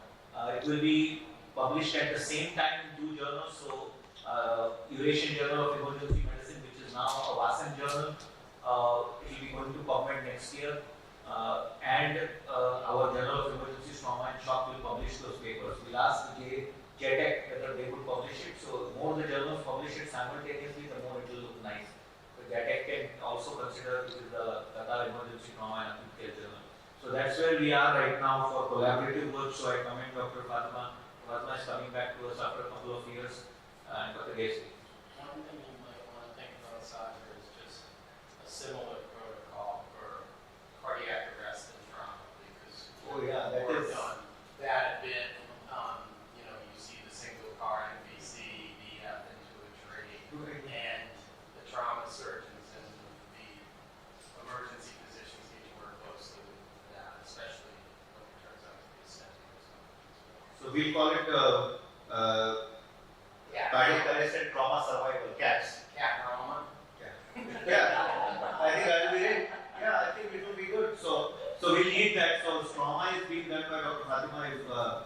If you all, but Ayman would like to take CAT trauma, then we can work. Yeah, so we'll have to do a sim drill. So we'll plan that drill also. And the way we'll do this paper will be unique. Sal, if you are listening, the way the paper will be done is first will be simulation, which is a unique way of creating evidence and consensus, which has never been done. So this was an idea which was between the experts. Is they are not going to look at data. They are going to do real-time sim and then develop a consensus, which is very unique in the world of innovation. So we will look at the challenges which happened in the sim drills, and then we will find the answers to those questions and write a consensus framework document, which is more legitimate for real-time patient care. Not based on published data, but on real-time data, and then we solve the challenges. It will be unique. So thank you. We'll go on to Dr. Alvi, who will update us on TopForm, and which also coincides with Fia Daniel presenting the first WASM fellowship, and so then we go to fellowship training. Thank you, Dr. Sagar. Just want to confirm the TopForm for next year, 2024. And it's going to be tentatively from 23rd to 24th. And it's going to be Kuala Lumpur, or we may even go to the Langkawi Island as another side island. So it's subject to about convenience, everything with the book on my team. And second thing is we also, TopForm has gone to Nepal. This is the second year, TopForm was sent to Nepal. So we are collaborating Nepal now. We're also going to be collaborating with Indonesia. So TopForm with WASM, and it's going to ASEAN partnership. And the next year's program will be a collaboration between all ASEAN partners, and they will be. It's going to be more unique and more of the EMT teams will come in, and we may test such a rescue situation, and that is what we have to do. And we need it's going to be a Ministry of Health as well as the government and private university partnership, and there will be a lot of the Nation Red Crescent Society will be coming in. So we hope for your support and your commitment and participation. We look forward to that. Thank you. So Alvi has done a fantastic work of branding TopForm. So TopForm will, the national TopForm Global WASM TopForm always happens once a year in the early rainy season, so in June, July, it will always happen in Malaysia, so if people want to participate, they can. But we are also conducting sessions to build the preparedness in Indonesia, in Nepal. We are going to come up with a Turkish version soon, so that we can offer it in Turkey, because it's uniquely one of the biggest WASM's initiative is to bridge the linguistic barrier. So we are going to work on the linguistic barrier. Dr. Mizobata could not come because of his he was not feeling well, but Dr. Nidobata is also going to work with us, and we have some presence in Korea through Dr. Salvatore. So we are going to bridge the barrier of linguistic divide when it comes to research, education, and patient care. That should be a very big part of ASEM's agenda, is that we have to reach out to our colleagues in Africa which speak different languages. Turkey, we have already reached out, Japan, Korea, China, where they speak different, Russia, we speak different languages, but we need to be able to bridge research and take them to a certain level where there could be learning and collaboration. So that's what TopCom is doing. We are helping Nepal, we are supporting Nepal in fact. We must commend the leadership of the women leaders of Nepal who have taken this leadership to establish emergency medicine. They are trying to establish the board there. They are trying to build science in Nepal, and that's a very big achievement. I also want to inform the board that the Female World Women Leaders Conclave was a blockbuster event today, and Dr. Pia Daniels has informed me that they are going ahead with the Female Leadership Academy for Medical Excellence, will be established at the WASEP. So we have two new alliances coming up in WASEP, which will be the two new pillars, which will be in WASEP, which we will announce. So the Female Leadership Academy will be one of those pillars. There will be a wellness pillar. So from 4 we will be expanding to 6 pillars, and the 7th pillar, Dr. Althani Vansi confirmed of the critical illness and injury. So we are literally in our 10th year, we have doubled our pillars, and that is a very big achievement for the group when it comes to things. I would like to request the board, one thing is the agenda item is to think before the paper and start publishing more articles collaboratively with WASEP names. So that is very, very important. That it has to be the World Academic Council statement on this meta-analysis or this joint studies and surveys. So that will be very important. So when the trauma study or the CAT study will be published, it will be a WASEP initiative. So things like this, try to come up with white papers, documents which can be published. We have access to journals. With his journal, with the EPAT journal touching PubMed very soon, and JTAX we are going to also support for their quest to PubMed. Once we go to PubMed, we will be having at least 25% of the publishing market under WASEP, because we will have approved with INDUSIAM having about 15 journals in PubMed, and we have about 18 to 20 journals in our reach, which is a huge market for us to publish, and I think we should work on that. So that is the most important part. Now we go to the two agenda items which are unique. One is the WASEP Disaster Fellowship, which is very kindly being given under the WASEP name, and the WASEP Collaborative Fellowship in Qatar for trauma critical care for nations where trauma critical care has to be built. So I will first give to Dr. Hassan Thani and the others. Thank you. This actually fellowship, as you remember, we discussed it so many times. It's a mini fellowship. The plan was we currently have a full fellowship, which is actually 2 years, critical care fellowship in trauma. But that's a different fellowship. This is a fully paid and sponsored fellowship. Whereas the mini fellowship is actually plan to have exposure to the trauma system from pre-hospital all the way to rehab. It's a 2-month fellowship, and we actually secure the financial support for it for a 12 candidate per year. We secure also the approval for accommodation. We stuck with the license. The license is an issue, and we try to see if we can get a license that allows observership rather than a full training. So we are negotiating with medical education for observership rather than full fellowship, and that's the hurdle that we're trying to come over. But the others are already aligned, the curriculum and everything is set for more than 2 years now. Unfortunately, it's just the licensing issues which is we're trying to solve it, and hopefully if it's solved, we're trying to education, then we should start soon. So, thank you. Thank you, Doctor. So,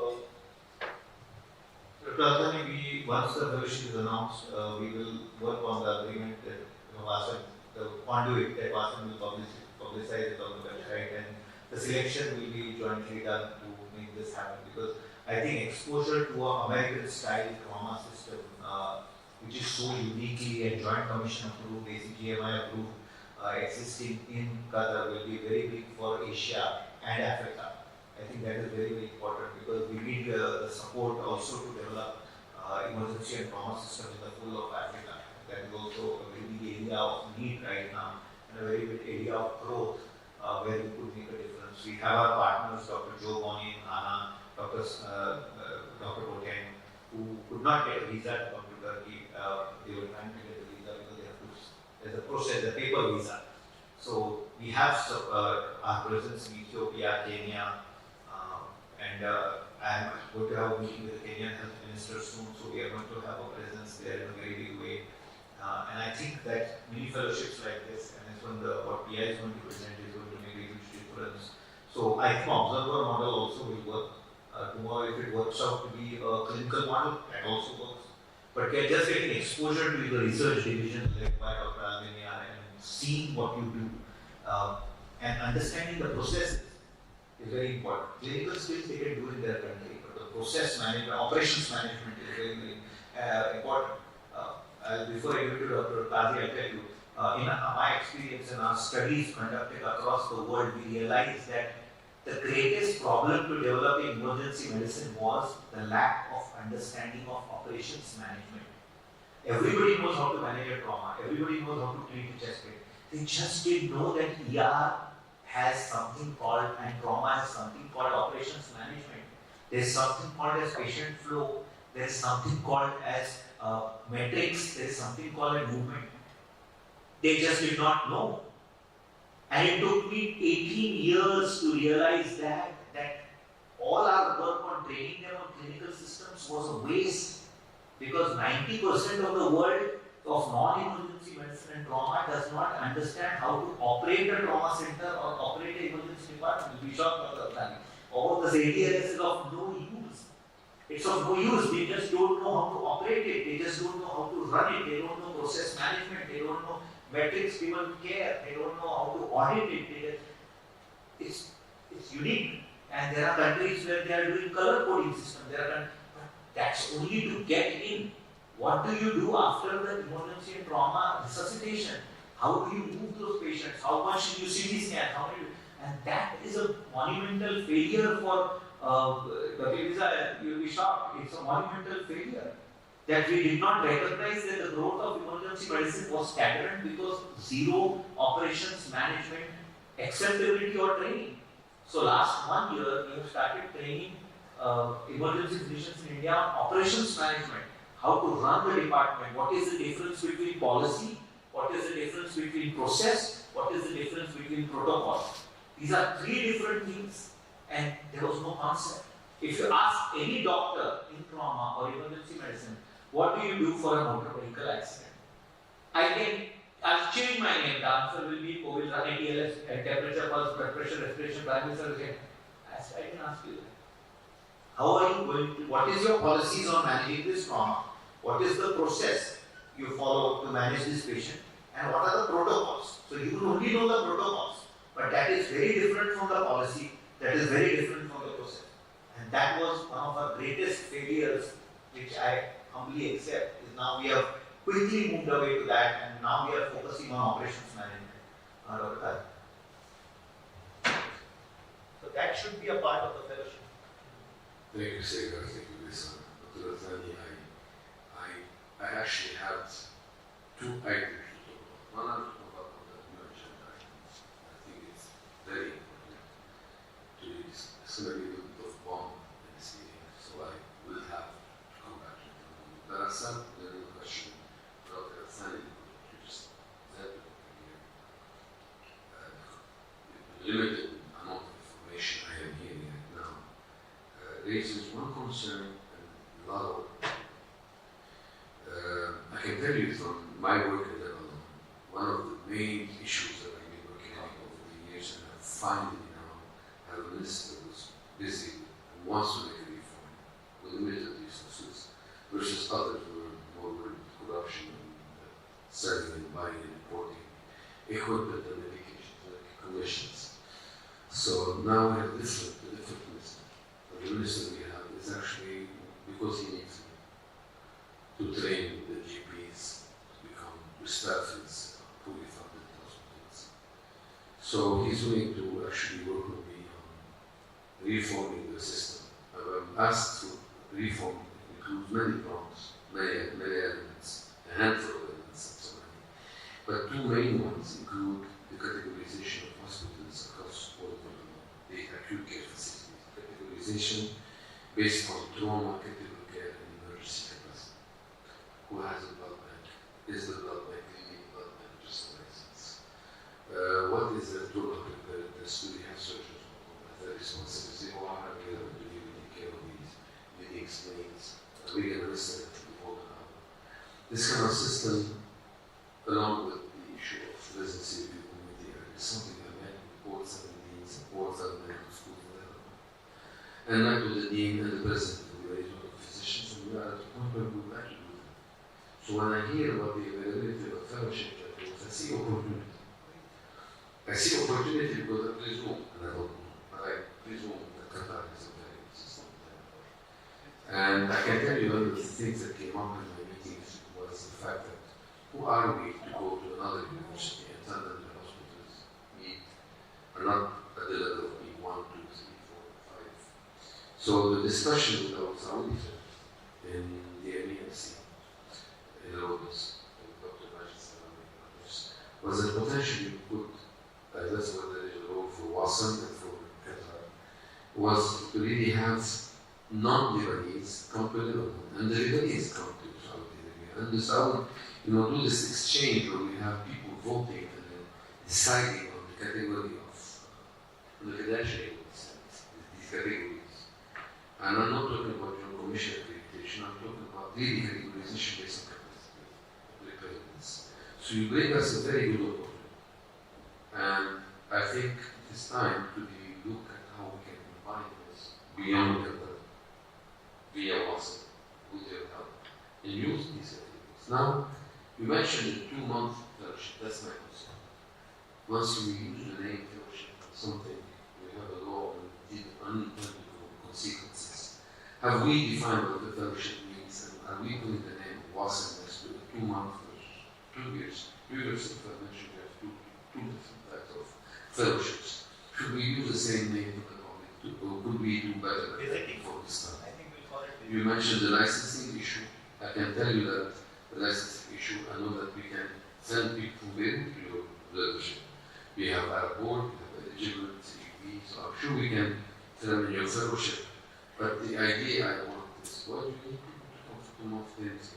I mean, so I just would like more information, and perhaps if it was a 2-3 year fellowship, I would understand. But the 2-month fellowship, what is your objective? Why would Hamad do that? Thank you. It's a called actually mini fellowship. It's not the reason for that is actually we're bringing people who are qualified. It's not to enhance their training. It's only to actually go through the system. It's just, unfortunately, in our region, there's a fragmentation of the trauma system or emergency system. So we have EMS under different umbrella, we have emergency under different also organization or authority, and then we have rehab and in-hospital different. We are lucky in Doha because it's a small country and 95% under the same umbrella which look after the whole service in the country. So ambulance service, hospital service, rehab, integration with the community is under the same head.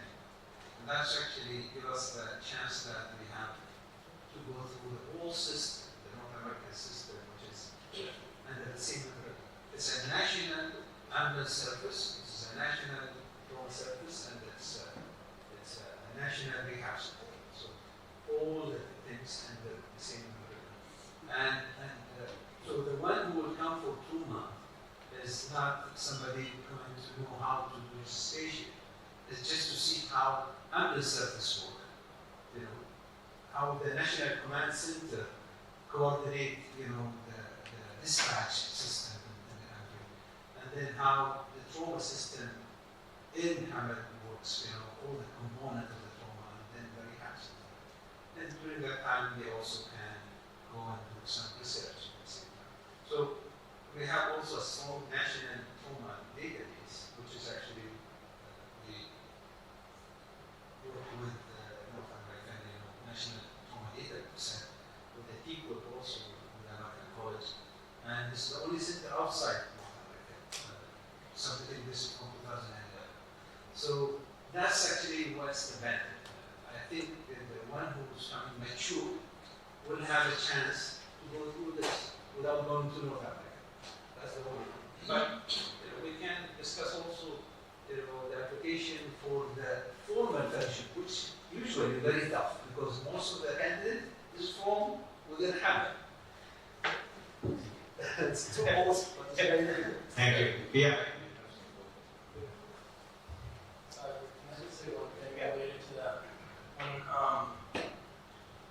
Before I went to Jefferson, I was at Penn, and they had an observership, and it was doctors from Sweden who came over, and I believe they stayed for 2 weeks, 2 months, and they were trauma surgeons in Sweden.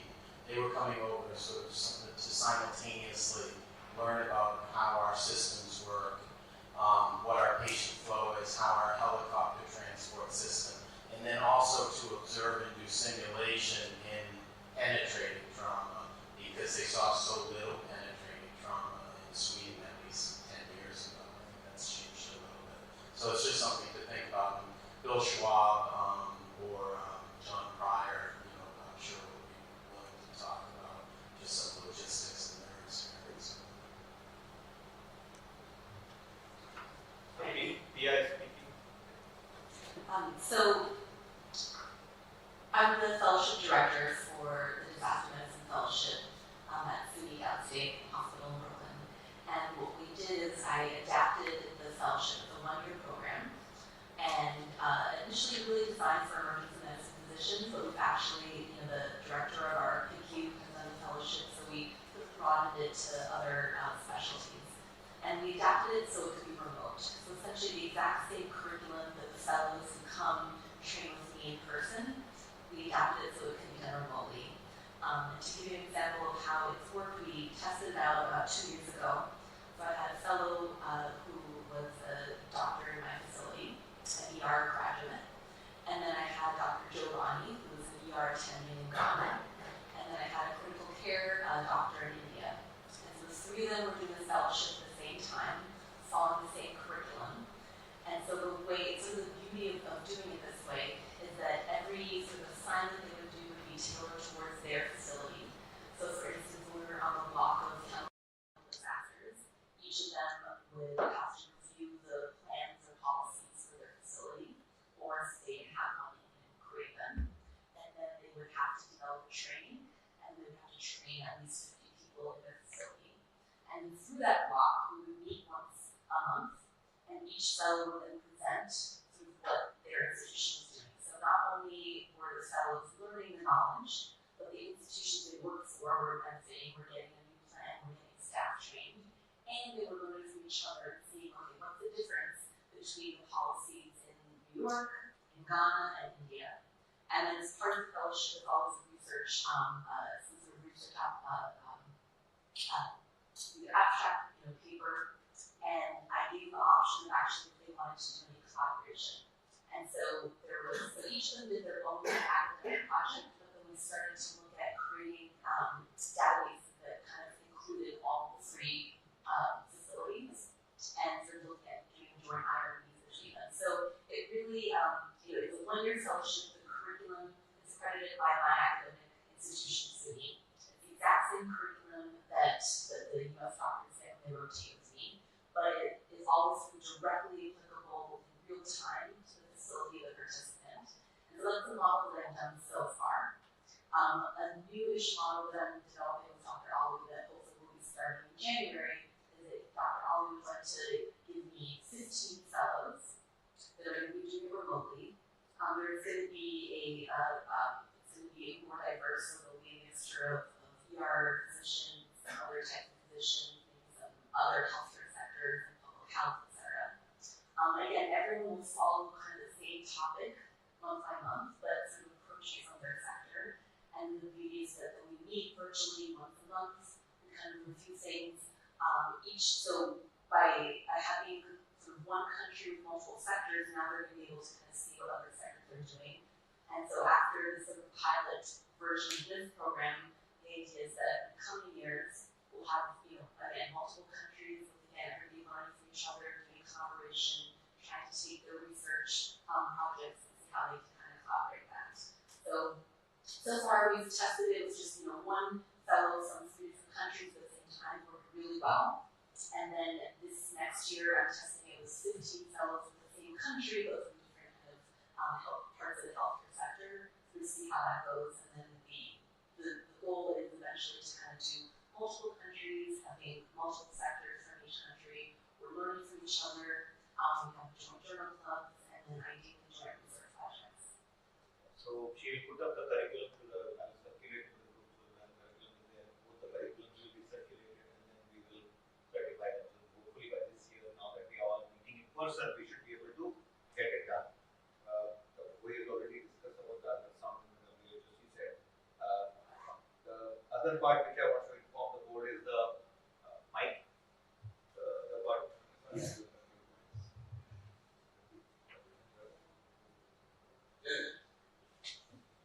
So for point of care ultrasound, so few things is we got first is networking of the focus leaders of each country. I think we need to identify from each country and we can make a network within the WhatsApp which can be strong. Number 2 is developing a common agenda for working on education, training and research on focus. At least the participating country, after we meet the networking of leaders, we can develop that. Third is the scope of practice, which is very important for doctors, nurses, and also how we can bring sonography to undergraduate medical education. These are the 3 things because there is availability across the world. If you see developed, US, they already brought it to undergraduate medical education when you're learning sonoanatomy, sonophysiology. When you go to clinics, they are learning point of care ultrasound. So these 3 things we also can adopt quickly, and work towards it. I think this can be done. So that in future, because of smaller machines will become like a pocket, ultrasound, we can do adaptation of the technology to bring it in regular use. The next big point is doing regular networking meeting of focus leaders virtually. We should do, this is a regular phenomenon, which we can do through our WhatsApp, arm. And developing a fellow program, like we're discussing our fellowship in simulation, fellowship in disaster management. Similarly, fellowship in point of care ultrasound. This can be discussed and we can work towards it, this common agenda in developing a global fellowship on point of care ultrasound under the banner of WhatsApp. That is what I think Sarah also yesterday was talking about that. So this can be some of the agendas. So I think we did this in meeting again, on the last WhatsApp also. So I think the next immediate step will be, identifying within the country the focus leaders among you, and we can develop that over develop. So we published a document under the leadership of Dr. Canlı on developing the focus in India through a framework. That framework is available on government. Developing the focus programs. Every pillar now will soon have a fellowship to offer in some country or the other. So disaster has one, critical illness, injury, patient care. Focus has to develop it. I've submitted an idea to Dr. Bowie. It should be able to implement it and be WHO certified. We're going to do it digitally. It's a unique model which I'm developing. We have a lot of digital strength. Because of Indus being a partner, Indus was very digitally driven. I tried to explain to all the members as we open this discussion for a quick discussion on the research part. We are welcoming Poland group with Dr. Spack is joining us. He's one of we have 2 big scientists in the group who are mega published, Prabhat, Salvatore, Dr. Spack with over 400 publications in literature. I think the research agenda has to be developed want the recent readers to understand, which in the last 5 years of me working with Prabhat, is that the level at which Hamad, your work, Dr. Gayski work is here. The world is not yet there. So if we really want to do hardcore research, we have to make way for them to really understand what we really want of them. So small studies which are achievable, will have more power if they are done. I understand RCTs are the strength of everybody, which America can participate, but when it comes to countries like India, where IRB is a challenge, Malaysia, Turkey, where IRB is a challenge, we may have to go with 5 patients, 4 patients, 3 patients. Can I say something about that, Sada? We discussed about 5 years ago in Dubai about the flash mob design that we have developed in the Netherlands, where we do take a simple clinical question, sometimes a logistical question, and collect data from many hospitals in one day. And we have done it about sleeping hospitals in 8 countries, including 2,000 patients in one day. Another study with capillary refill time, including 3,000 patients. We were planning to do that, but then the COVID came. And I think we should really discuss about that flash mob research where you collect data in one day, where it doesn't cost much time. We have enough experience to share with you our knowledge. And you were talking about, funny you said, when you talk about research, you said big data. We also got a big data unit now with new PhDs, and we are working on the first randomized controlled trial using big data in the world, where we started it the 1st of December. So I would very much want to introduce the flash mob concept here. We should come up with a small group of researchers, come up with a question. We will give you all the necessary preparations and also background. I got enough PhDs to help me. So I would suggest that we just take it seriously and do a flash mob study. And what we noticed when we did flash mob study was we had lots of media coverage, lots and lots of media coverage about the study. Because we have even patients coming during the day wanting to take part in the study when we do a study. So I would seriously consider that. I would like to do it with a group of people. Think about it. Yeah, I think it's a good idea, and maybe a small question, one case study could be done. And also what Dr. Boyd said, when it comes to WHO, the gold standard method of giving emergency care is not clear. In Europe, we have done studies on Netherlands, Denmark, UK, Belgium, but it would be nice to do a study in one day, ask everybody what kind of patient do you see, how long did they stay, how many of patients were admitted, what's their presenting complaint. That will give us a lot of insight into the method. So I would suggest that we do that, and maybe we can do it next year, couple to Vasan, 1 week before we come to the Congress, the next venue, we can do that. Just one short point responding to your response. Excellent idea. And this study we did it in 2019-20, the 24-hour study in the ED across 100 facilities of India, both at the tertiary care, 50 tertiary care and 50 district hospital in the emergency department, and that is now published in the planning commission document.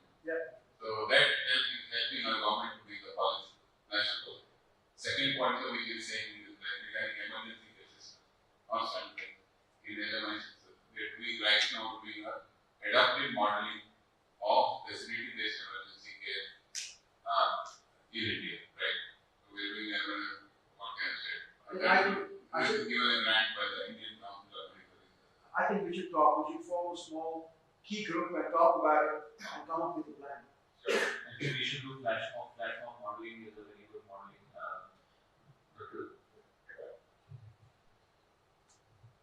Sure.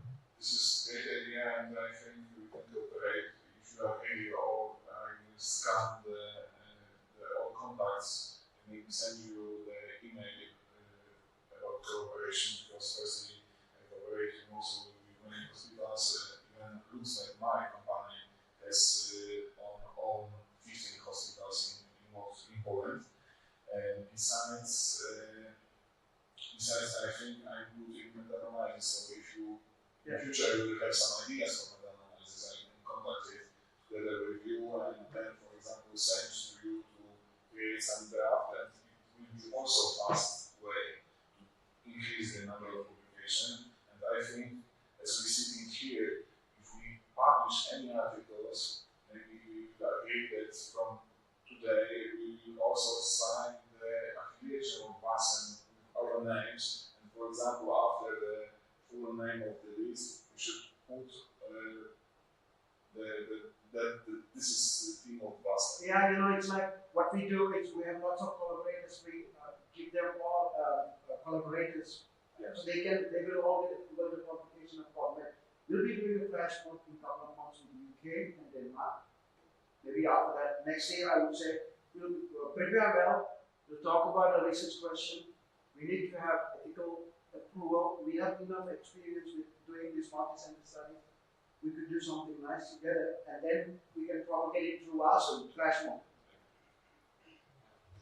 Also, what I want to say, already said, but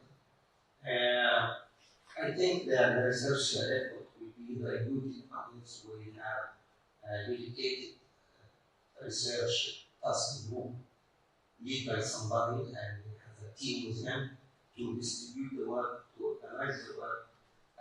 Nobody will work as a solo from inside the group. And also this will be dedicated to have at least every 6 months one paper published, and it will be, we are also will be on the Western reader, and it will be sealed by the whole Western task group. And this will open the gate for the future. We can have fellowship and data research will not need license, and it will be easy if it discuss the group of research and read the fellowship and fellowship. It is a good idea. But first, we need to have a dedicated group to be committed to have this. So I'll create an email group between the three. Anybody who wants to join can join, and then we'll distribute the work. And we can offer PhDs also. In our institute also, we can offer PhD to students who want to come and do research. So I will create a research group. So we create a filler is already there, so we can have a team of top people who are good at data analysis, good at processing, and maybe one meta-analysis a year and one real-time study a year could be, or once in 2 years. It doesn't matter. We have a meta-analysis team also. So I suppose one meta-analysis will be not problematic because I publish a lot about 100 publications. yeah, but for the master's sake, Yeah, but from this day, each publication will be also publication of Basel. Yeah. If we increase and we cooperate together, the number of publications will increase diametrically. So, and we have a full portal where we list the publications. We could do that. We should send a research link around once in 2 months when we start something new. So if you want to collaborate, we can collaborate. Okay. And I think we should do that. And all of you have the email, so you are all on the group email, the readers. So you can email back to the group. Just change the title so that the stacking of the email doesn't happen in the emails and doesn't get lost. We have a group email. Yeah, group email is there. So we put you in that. Yeah. So yes, Aruna, you have one. We have to move fast on the agenda. So please. I just want to say, actually, your whole words about process management, this which you have been doing in Sri Lanka, recently started, right? And the other thing is about this focus. Although we could not come there physically due to our economic position, but we have enough expertise and we can train many people from different parts of the world, provided you allow you give them some scholarship and some other side. Because Sri Lanka has money so cheap now, right? So in that case, you can organize many training programs from throughout the people program and many institutions throughout the world. And the biggest thing is that new house administration advisor doctor who is doing it. And he knows management to our use makes a large therapeutic. So, in this, we can have a very nice future. Thank you very much for offering the trauma and the other fellowships to Dr. Azali. Hope that we can collaborate in the future. Our organization will be over by 3 months time as picture. So after we can work together, and such time, I am willing to gain as many people as possible from other countries, provided that we give them some kind of study. That's what I would say. And you are again emphasizing the process management principle, which is a must. I'm actually on this business management as well as some of them also. And that must be incorporated into curriculum or emergency or trauma care or whatever the system or whatever. And my friend Professor Babalaneka's concept of national can be incorporated into any focus aspect. Thank you. I know Sri Lanka, I'm Sri Lanka too, so Thanks. So we go back to the most important point is the global competition corridor. So this year we are going to work on introducing new competitions in Turkish, the simulation, the sonography, and the CTC was a blockbuster. So the gaming section will also start this year in Masam, where we are going to do global level games. The CTC was held over 9 time zones. It was the 19th CTC with 20 teams, the highest ever. So basically 39 presentations were done with Zoom and in person in this very room. And our Sono games, which are unique in India, is called the Whirlpool games. So we have a model of Whirlpool which goes down and then the winner comes at the depth of the Whirlpool that game. And the first ever Sono Sim crossover competition model will be developed. We are developing the simulation with sonography will be introduced. So in a sim format. So we are working on these 3 games. We are going to work with Turkey to give a Turkish version to those games, which will be the first time we will be having a Turkish version of the gaming system, which will be a unique copyright, which will have mixed methods and a methodology of crossover. So that will be one of the big things. Move on to Dr. Lisa Moreno. We welcome the American Academy of Emergency Medicine. They are president but she's the immediate past president and sits on the executive board of AEM. It's kindly consented to be here.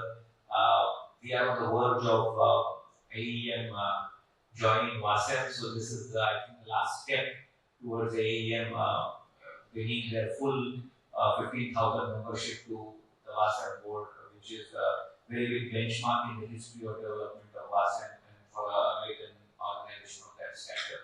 So over to Dr. Lisa.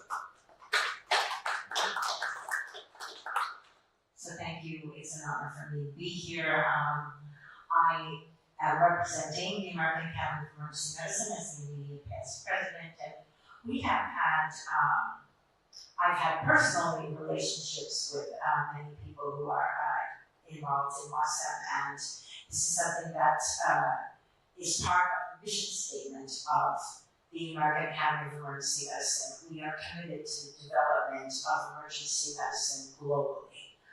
We are committed, however, to a very specific model of emergency medicine, and that is physician-controlled emergency medicine.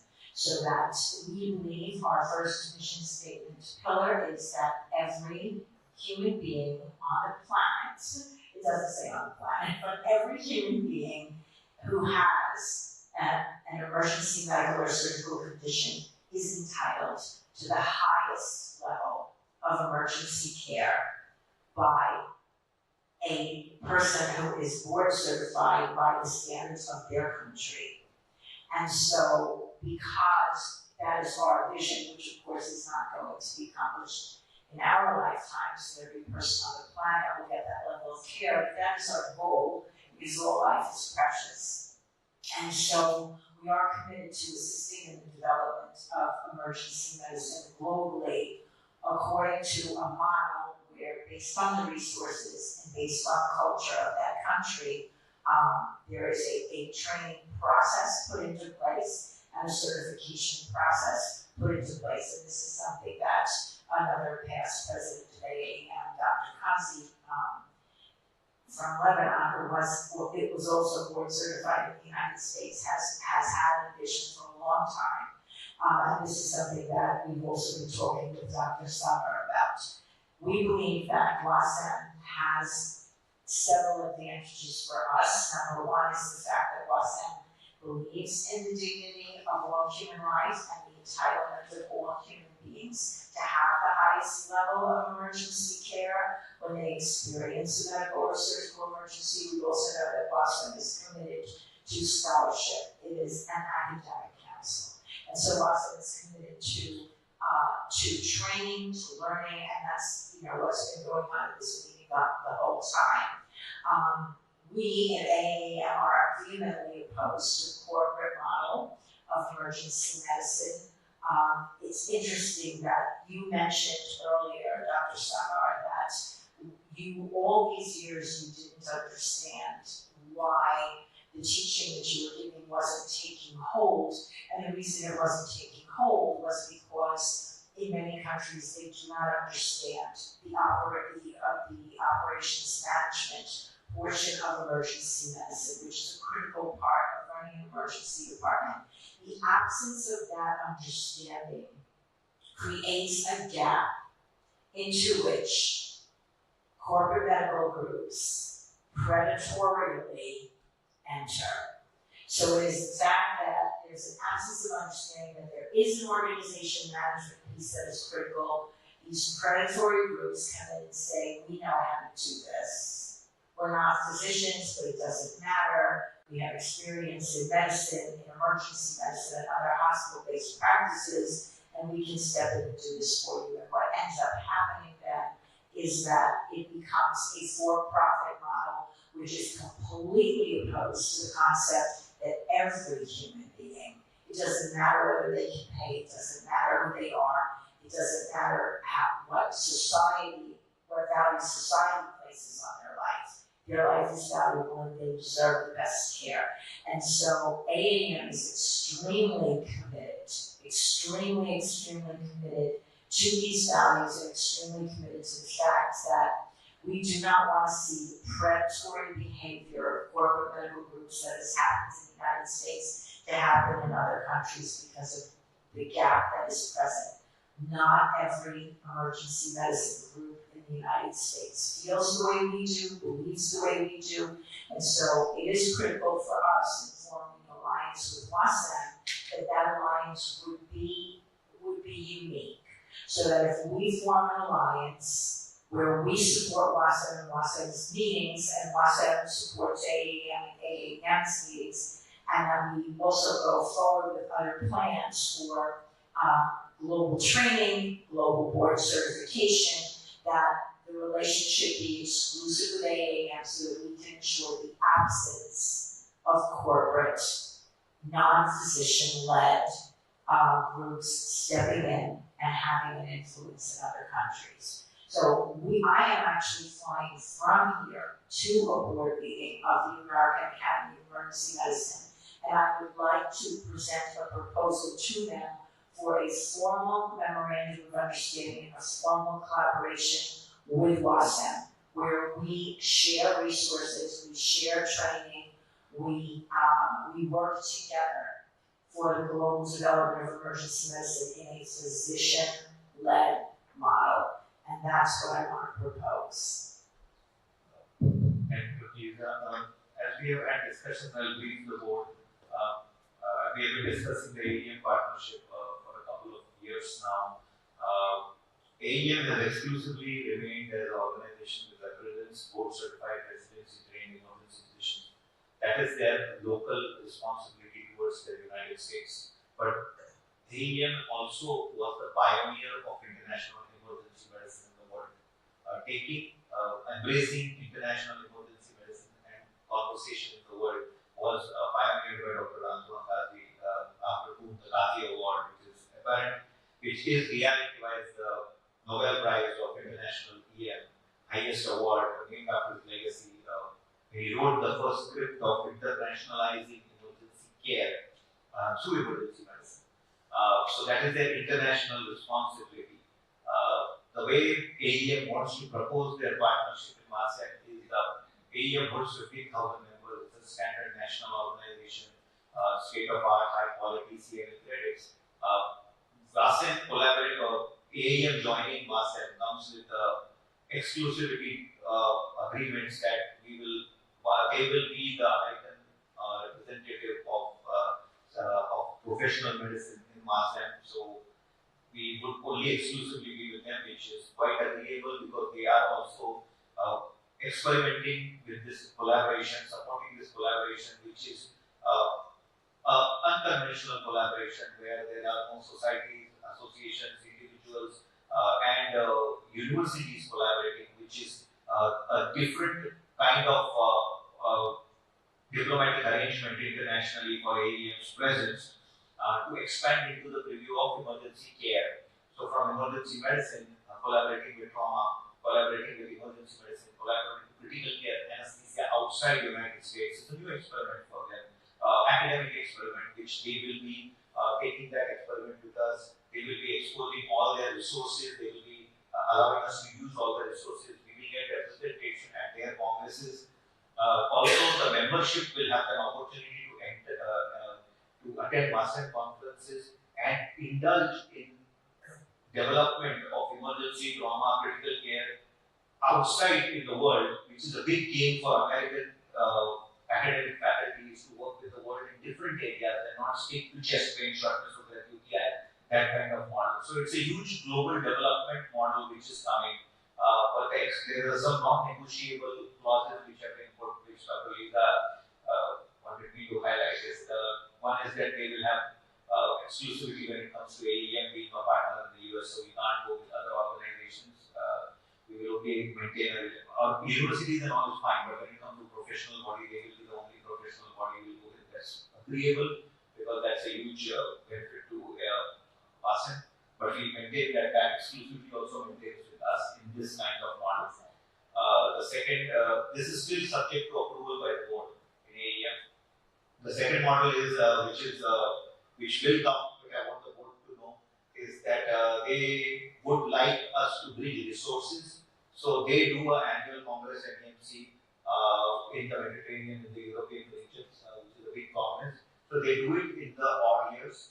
And they want us, which is a good idea, which is quite acceptable to me at least, is that we save resources of doing a World Congress every year, and they will brand it as a World Academic Congress NEMC Joint Congress. So it will be a VASA NEMC Congress every year, every odd year, but they stick to Mediterranean. So they will, European Mediterranean region. They don't mind if we go to another European, but they will stick to their tickets, which they have a full-scale workforce. They have established attendance of 400 to 500 people every alternate year. Sometimes they touch 1,000, which allows our faculty and to attend that meeting. But then, the odd year, in the even years, we do WASEC at our location, where that will open it to AEM members to attend our meeting. So every year, AEM will be able to offer them an international destination, an international meeting to attend. Whenever they attend, we attend their meetings. We come up with a joint agreement on the rates and the registration process, which should be discussed. And when they come to us, of course, we will all get registration the way it is done. So that will be a very big benchmark for us. Once the board approves, we will decide which year we will kick it in. I don't think this model will kick in till 2025 or 2026. So 2024 will run according to the WASEC format. They will change presidency this year, so I think that will also come in the new president's agenda for next year. So the board meeting will come to know more. But I think till 2024 we are all fine. And 2025 also Prabhat knows that if this model comes, so the board is quite okay with that. But this year also we are going to start a backup site model. So there will be a first site and there will be a backup site, so that we all know that the last time will happen come what may. So Poland has happened as agreed to be the backup site in case there's a problem. Like we had a problem in 2023 of COVID happened, then we had to change all the contracts. And then Malaysia was kind enough to move the site. And it was the first time where the Malaysian Congress was held without the Malaysian president because of the whole mix-up of COVID. So they were kind enough to do that. So we have to do that as a big organization. We have to do that. I would like the board to again understand we are a very easy, less red tape organization. We don't like fights. We don't encourage arguments. It's all for the patients, and it is all about research, education, and patient care. The reason why Vasan has grown is because it has ideologically maintained that to compete in a sector, we are not going to decrease anybody's length, we are just going to increase our strength. So don't decrease anybody's length, just increase our strength. That is the mission which we have maintained, and that's what we want to maintain. So all the new leaders who are joining, please understand that it's a very easy, flexible organization. There are some partners who are weak or not so strong, some partners are extremely strong, and that's where the balance is maintained. I think that is where it is. So the board will inform us to do what we have to do next, and then we'll take that. So, we will talk about it. Hello everyone. Again, so sorry that for the first time after many years I was not able to join you because I was anticipating my comeback from my teaching period in 78 during the flight. Anyway, again, all of my kind salutation to all of you. Just to briefly introduce what will be my idea of having you also enrolled next year is just to make the opportunity to also join Great Network. As you know, I was asked to give a talk to the European Emergency Medicine Barcelona recently on the Emergency Medicine Research Organization, and I got the opportunity to show that the Great Network was able to publish more than 350 papers during the last 12 years. So basically, the main message of this Congress next year will be research and publications. And in this field, the period will be September 26 until September 30. So the first 2 days will be the Great Young Research meeting, and it is only to accept from the young people from all the Muslim countries to participate in submitting abstract for all the publication. Not so many lectures, just 1 or 2 by seniors. And then the other 3 days will be again talks on innovations. So this is the week we agree to adding some hot topics that are elderly emergency medicine and telemedicine and emergency medicine. Moreover, we are really like encourage for young people from your country to submit contribution. And if they are not submitting contribution, I got 80 journals ready to accept. So these young people, they can come in Rome, just having the papers, if accepted, ready to submit. So this is an innovation way to increase the number of publication with this person name. So not anymore abstract, not anymore posters, papers as government. And these papers, I just like to announce from now that there will be 2 consensus papers that we would like to join our lesson grade. One is artificial intelligence in emergency medicine, and the other one, laboratory medicine in emergency medicine. These are good topics that actually, based on my experience, we not covered enough, and we really something where also can make a difference in the future. Just to conclude my presentation, I would like to say that from now, I need Sagar to send me immediately the name of the speakers that I have to include from your side, from the date from 28 to 30. And also, I would like to ask you to provide a board group of also to join the board group for starting from tomorrow, when this preparation a big meeting. For all the emergency medicine society from the world will come. I am not sure that I will be able to 1,200 people like in Turkey, but I hope that there will be really a more global presence on the rest of the world. So this will be an opportunity to increase the the same participation of other countries. You mentioned already Korea, US, and definitely I'm moving also more in the Asia Pacific area, and these people are more likely for me for publication. Last part would be that we have a monthly Zoom meeting to prepare this conference.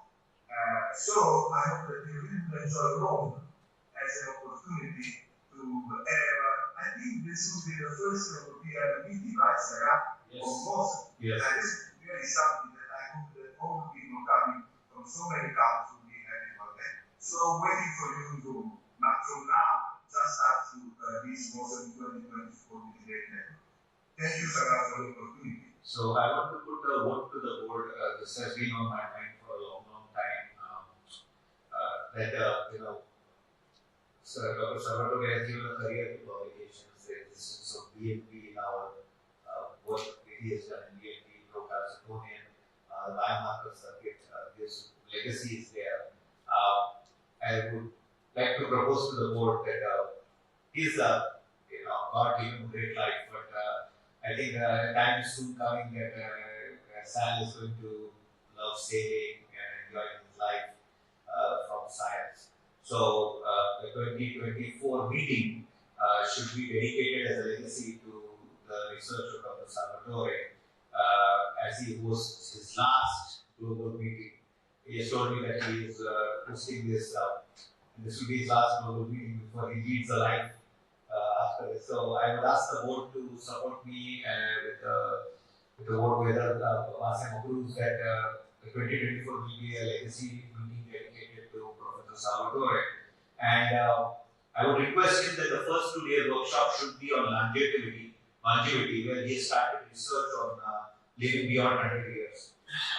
And he has got funding. So we would like you to work with Dr. Fatima also, because she has launched the Wellness Alliance for longevity. If you can get the Global Alliance in your study, where you are collecting blood on all the people who are 100 years old and who have no disease, to find out how they are living at 100. So we would like you to please include that, and we will share. So we have a research committee. Dr. Zampek is there from Poland. I think you know each other through publications. He has joined Varsan now. Dr. Prabhat is there, and Dr. Ayman, very well. So I think the whole team should be there, but the unique design of everybody should bring some study they have done to be a presenter. I think will be a phenomenal benchmark. And if the AEM comes through, then I think that opens up the doors to all their members to be presenters. So I think that will also be a help. So the invited faculty will have a different path, and open access faculty who can apply will go through the registration process. So I think that will be great. Sal, I hope you get well soon. And I was a little shocked that you got COVID.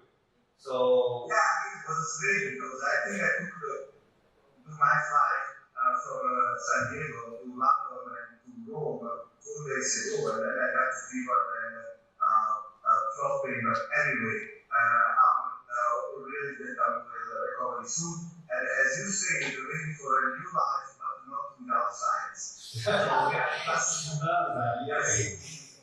Some other science, longevity, that's your new science to live a life. So I know what you're doing, so that's good. And we would like to taste your Mediterranean diet also, which you propose a lot, right? So Dr. Qazi, please. Thank you. I just actually want to take a moment to raise some comments and observations. I see the dynamics that have gone on in meeting Malaysia here. I've seen the conferences and successes of the conferences. I compare the experience we've had in the organizing international meetings to AAE across the world. We've done in Argentina, we've done in the Caribbean, it's not only the MENC, the American Academy has done a lot of international activities, and we've gained experience the last 20 years. But you mentioned the Nobel Prize, please, that's a bit too much. So, what I can tell you is a word that carries my name, tells me that perhaps 8 years long to be dead to join Dr. Salvatore is very diet. The point is, when you usually give a diet, name an award for someone, you tell them they shouldn't be alive anymore. Anyway, so I don't know why they tell you did that, but I actually know why they did that because we're very, really rich. I read that in Rome 9 years ago. In Salvatore was there. We did a very good coup over there with its own impact and damages. Anyway, since I don't have a lot of experience in international business, looking at this great esteemed body of individuals over here today in Malaysia before, I'm going to give you a little more that is important at this junction. We've been at least 10 years now. So, and I see the caliber of individuals over here. I can tell you from the outside, I'm inside now, and from the outside, what I see is a potpourri, a conglomeration of institutions, nations, societies, and institutions, and individuals. They're all coming together without rank, without any, but you're all committed to scholarly activity and to what's right for your institution, your nation, and sometimes more. I think it is time for WASM to start redefining itself in the sense of trying to understand you can always be a potpourri of institutions, national societies, and individuals. And that's what you want to do, that's your choice. But that limits you in a sense, but empowers you in a way. So the internal dynamics at some point will be important. Choosing one of the big successes, the reason for your successes in our meetings, if I remember now, is because you always do your conferences in the nations that have already a strong national society and or institution. That allows you in Malaysia to succeed, that allows you in Turkey to succeed, that allows you in Qatar to succeed, and etc. It will allow you to succeed also in Rome, where Salvatore is there with the great network. Those things are successes. In the academy, our meetings, since the time when we had our divorce with the European Society, our meeting has been about bringing Americans and their associates from other countries to a country where sometimes emergency medicine isn't strong. Greece, etc. I don't want to criticize, but when you go to Germany, what do you expect? There isn't a lot of strong emergency medicine there. If you came to Lebanon, emergency medicine, there are 30 of us left out of 90 who are registered as specialists. There are 30 there left. So, how can you bring masses of people? So, those are things that if we measure the success of a meeting by the number of attendees, you are forcing yourselves to go every 2 years to a country where you have a strong national society and to attend yourselves to the national meeting. And that is the reason of your success. You bring industry, you bring support, and you mobilize. Let's face it, you mobilize the people who come to the meeting to come to you. We are moving a meeting that is other than our national meeting. This is the next meeting. And defining the schedule of meetings is critical.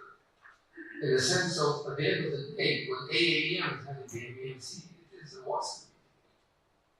We are going to be hopefully a member of WASM. Vice versa, when WASM is going to the MEMC, it's going to an WASM meeting. And when we promote the WASM meeting, we're promoting to our members the meeting to a federation, to an agglomeration that we are members of. In the past, there was something known as international federation that occurred, and they ended up with one of the biggest challenges now is the $7 million loss that they had actually in Argentina due to COVID. I understand it's because they didn't have insurance for the meeting. We actually have always had insurance, fortunately. So we thought about it. Nevertheless, but we have lost one in Argentina. So I can tell you, we know where and what not to do in international meetings. And when we do money now in the meeting, it's affordable for us because we choose to do it. And we think of the bigger issue, and we have no sponsorship. The industry is not willing to go fund meetings that are outside the nation where they're based. So they don't want to fund Americans in Europe, but they want to. I think it's obvious. People want to fund people who are from their own countries, coming to their own meetings. So industry support is a bigger issue. We may change this ultimately together. We work together. Now, so I'm saying that it is time perhaps for WASA to decide to define itself or to build the bylaws that we require to better understand who is joining what. In fact, some of the problems I mentioned earlier, the unintended consequence of calling it a 2-month thing, fellowship. Maybe fellowship is not the word, sectorship, other things. These definitions, we need to do them together. I don't say that I have the alternative. I do know the value of what you're doing, and I would like to send you at least half a dozen from my own company to really benefit from what you have to do. I will use it never. We actually need it. So I'm not being critical, I'm just advising that we should really start reorganizing and organizing and taking the opportunity, because if we don't take the opportunity will go somewhere else. There is an opportunity for the creation of an international organization that brings emergency medicine together. It is time and we're in an equalitarian way, where we all do it together. And I can take it a step further. It's time also to think not only of emergency medicine, but of acute care. You know, when I'm the chief editor for a journal, I started for the academy called the Mediterranean Journal of Emergency Medicine and Acute Care. 50% of the editorial board must be non-emergency medicine specialists. Why are we doing that? So it's because we need to remember that this fermentation is critical for the development of acute care medicine. So these are things that I've learned from Salvatore. I've learned them from my colleagues. I've learned them from Dr. Alfano, the surgeon who could do this. No, he chose to do it with us, to help us. So how to retain and bank on this to make us stronger is an element that really requires some retreat time. Some 5-year, 10-year, 20-year strategy. I know we will not be there, probably, unless we eat the diet of Salvatore. But the point is we need to start recreating ourselves and thinking where we're going. What's awesome? You really need to think, where will it be? And where will you be? What if you are in a Malaysian society, Dr. Ali, and someday somebody in the Malaysian society will replace you? What happens to you? One of the things we need in the academy to retain value of people like me. I'm a past president from 20 years ago for the academy. I'm called that the President Council. We created an actual council which we tapped on specific missions. You may want to create the same model because you need more at some point to create venue for new blood, yet retaining the value, the respect, and the courtesy for your older blood. It's time to create awards. It's time to create, more products within WASA than just conferences. These networks are not very obvious sometimes. So you talk about the journals you have. I can tell you, they're not very obvious to many of us. So how can we promote ourselves better is also important. Part of what I recommend to be more than just an hour meeting or 2-hour meeting every year or two. I think we need to have Zoom meetings. I think we have to have task forces that are dedicated for to do a retreat. Maybe we go to Qatar, where we will go somewhere down and think what can we do for the global development of acute care under the leadership of WASA. I think those are fantastic points, and as the relationship evolves, we will progress in that direction. I think, the awards, we have the last Leader of the Year awards as we grow. As you know, the system by which WASA was developed was a very different system, and it will evolve as we move along, as more and more members come, more and more hands come, more and more brains come. We will develop that further. I think developing a relationship with AEM is a very big step for our evolution. It is a very big step for AEM's evolution because I am myself an AEM member, and I am also a recipient of the Canlı Award. So I value what AEM has done for the world, but I think their understanding of extending the conversation to include emergency trauma, critical care, anesthesia in the international market with a huge out-of-the-box thinking for American medical model, which is more like a focus model, segregated model. So breaking the silo is what AEM is doing now. I think think this will open the doors for alien to have a better understanding of the world. They will be doing things which they have not done. So I think that is a very big thing for us. I would like Dr. Zalbek to say quickly a few words about his society before we change the call sign from Turkey to Italy. Sal would have been there, he would have had the handover ceremony, but we will replace the chairman's seat with the Italian flag. And the flags are already here after your brief comments. Okay. So one more time, I'm happy to be with you here. I represent, I think, 3 organizations, because as I say, I am president of the Polish Society of Disaster Medicine, and we are working in the field of emergency medicine. We have even our own journal, Disaster and Emergency Medicine Journal, to which I invite you all the editorial board, if you want, of course. The secondly, I am vice director of the Polish Society, the EMS dispatcher in Warsaw, and we have 88 ambulances. So this is the biggest EMS dispatcher in Poland. My third position is the director of clinical research and development in LuxMed Group. As I say, we have our own 15 hospitals and 270 private clinics.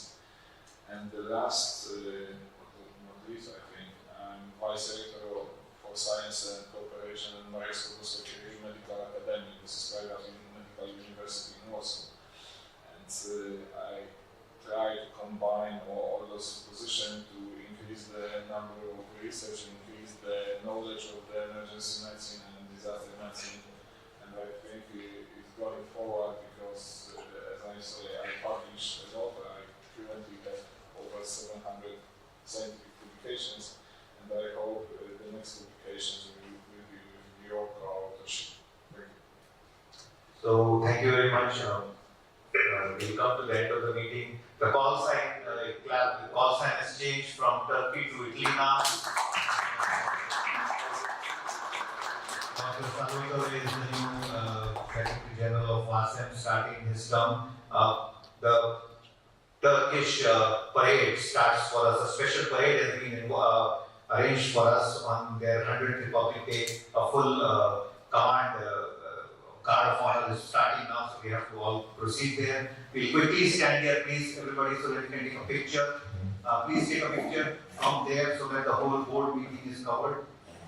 And the whole board is seen. We missed Dr. Salvatore, but we have the Italy flag here. So, let's go to the chair. Down there. Get sound. Oh, yeah, we can stand there. Yeah, we'll all stand there. That's exactly it. Let's bring the flag. With neurologic findings whose diagnosis cannot be clarified. Expected neurological complications occur mainly by 3 different mechanisms.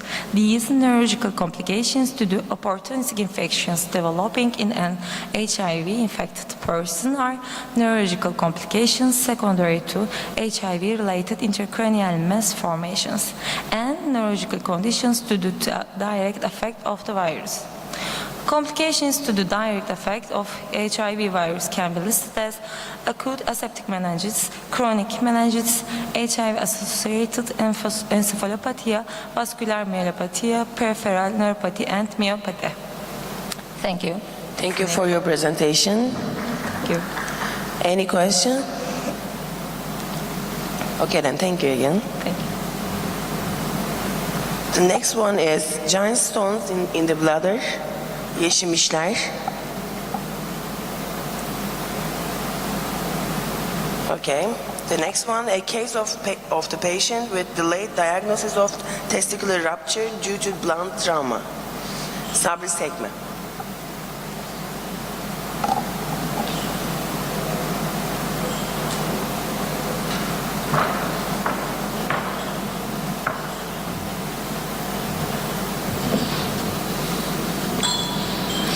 Good morning. Welcome to my presentation.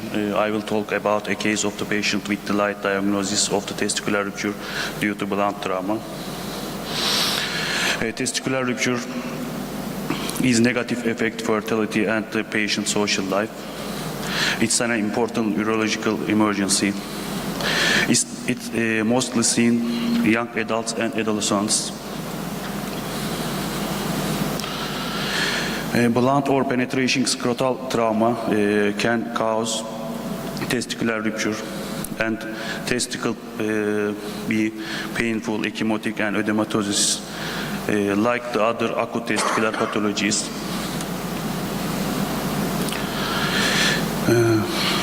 A 23 years old male patient who came has testicular trauma due to a fall late at night.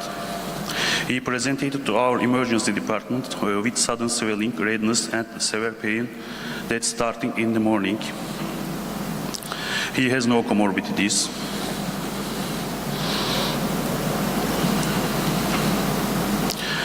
His right testicle was edematous, painful and ecchymotic.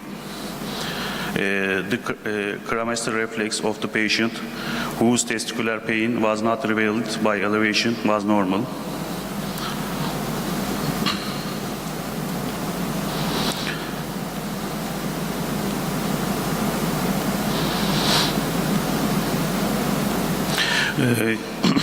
His all vital signs are normal. There is no pathology. Our preliminary diagnoses are Orchilis epididymitis, testicular torsion, hematoma, and testicular rupture. There was no pathological condition was detected in the whole blood biochemistry and the urine test.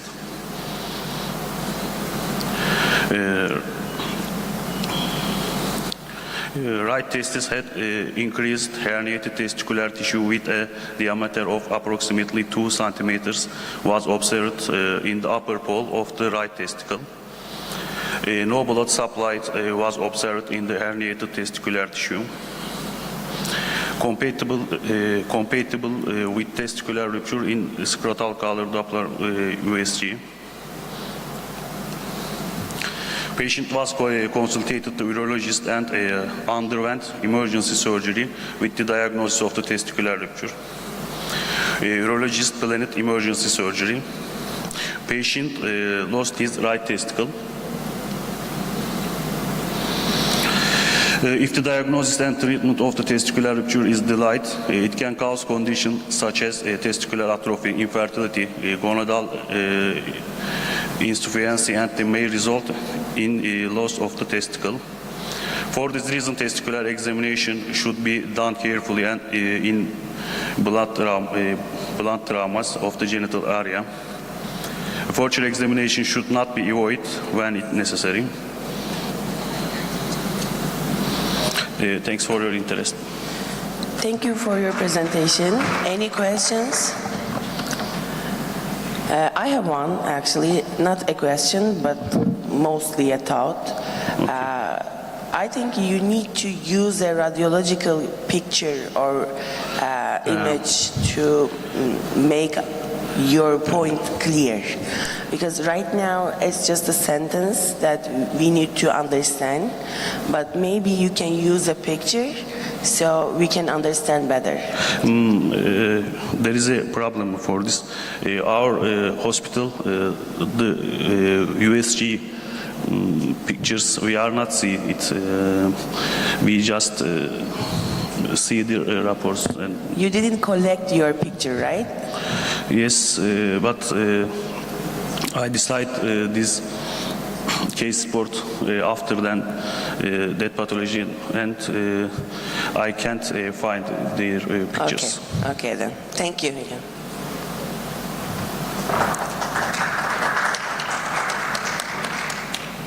The next one is bilateral testicular dislocation after traffic accident. Sümeyye Tuğba Sarkıcander.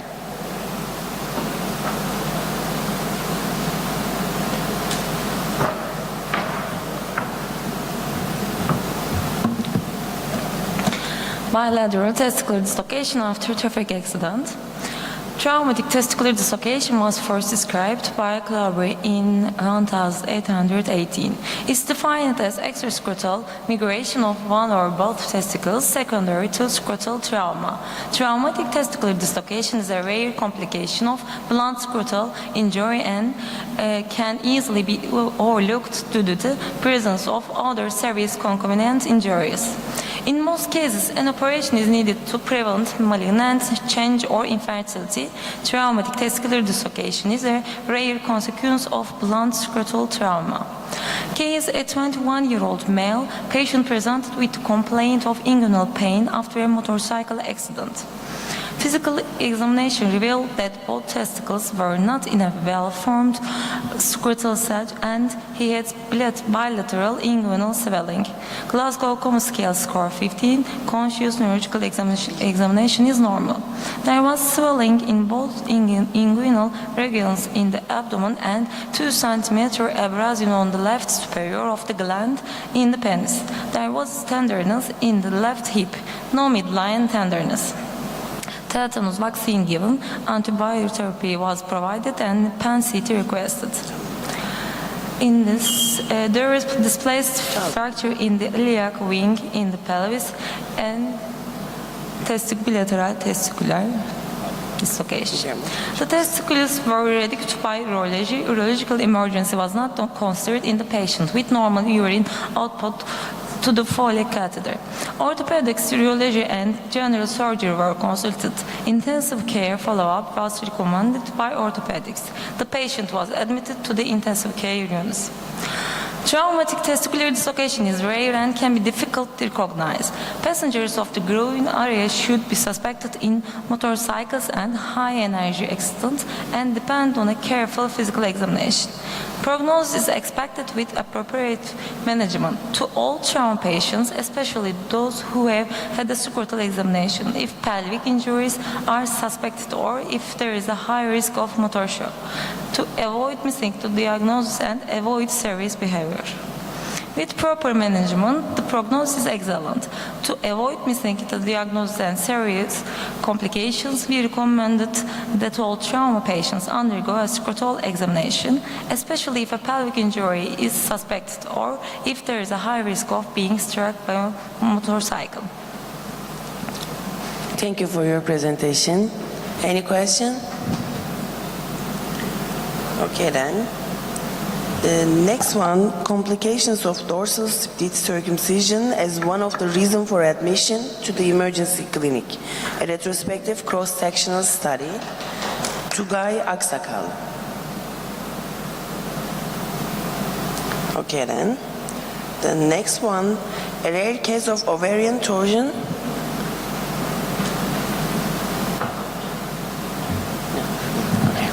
The next one, ovarian torsion of a rare case of ovarian torsion in a pregnant patient. Ekrem Tahasert. Dilek Atik. Comparison of maternal inflammation scores, NLR, PLR, SII, and Syria in abortion imminence cases admitted to emergency department. Good morning, everyone. Abortion imminence is one of the most common reasons for applying to the emergency department with the complaint of vaginal bleeding in the first trimester of pregnancy. Following the diagnosis of intrauterine pregnancy with ultrasonography, cases with vaginal bleeding with closed cervix are diagnosed as abortion imminence. The cause of bleeding is often associated with the decidual vessels on the maternal-fetal surface. It has been reported that the pathogenesis is related to multifactorial factors such as genetic disorders, chromosomal anomalies, endocrine and immunological causes.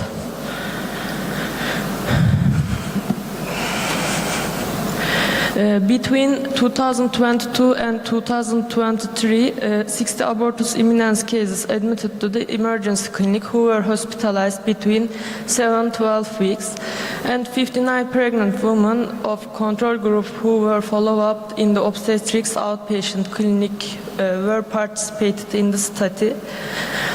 Cases that presented with infections and inflammatory diseases with multiple gestations, mother under age 18, were excluded from the study to avoid confounding factors.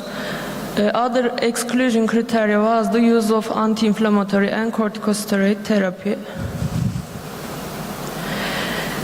When evaluating of the mean age of the participants in the study, it was observed that the abortus imminens group had an average of 29.1 years, whereas the control group had an average age of 29.8 years. There was also no statistically significant difference between the groups in terms of parity, body mass index, and elective curettage numbers, as shown in Table 1. But when the previous abortion histories were compared, a significant difference was observed. This is the table of the demographic and obstetric variables of the pregnancy. In addition, leukocyte and neutrophil counts were found to be significantly higher in abortus imminens cases, but no significant difference was observed in lymphocyte and platelet counts, as demonstrated in Table 2. When we compared the neutrophil lymphocyte ratio and platelet lymphocyte ratio values, we didn't see any difference. This is the Table 2. ROC curve and AUC cutoff sensitivity and specificity were analyzed to differentiate the leukocyte, neutrophil, and systemic immune inflammation index parameters of abortion imminens patient to guide the clinician about the patient's condition in patient follow-up. And this is the ROC curve. This study aimed to compare pregnant women who presented to emergency department during the first trimester of pregnancy with complaints of vaginal bleeding and were diagnosed with abortion imminens with those who didn't receive this diagnosis.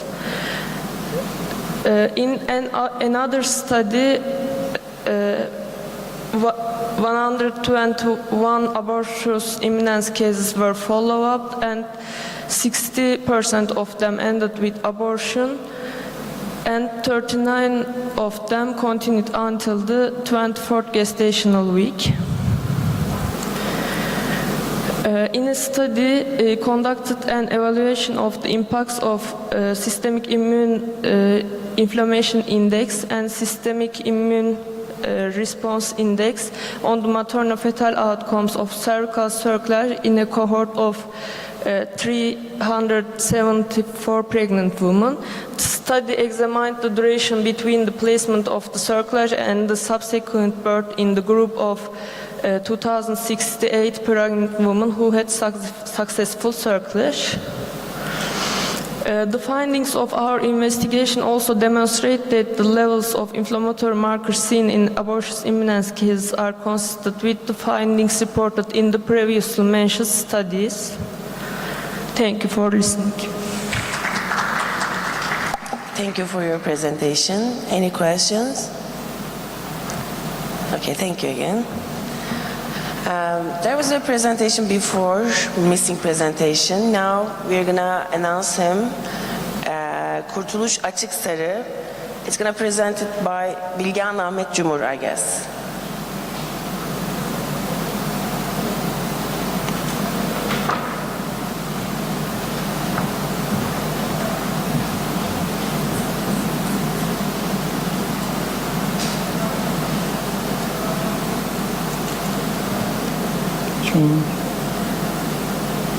Sonrakisine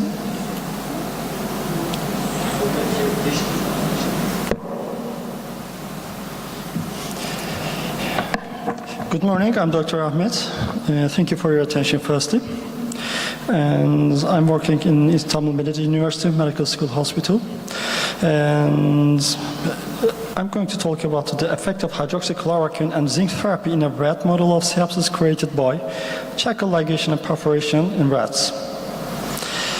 First, I want to introduce that sepsis is defined as life-threatening organ dysfunction caused by a dysregulated host response to infection, which is a big deal for most of the countries and also developed countries.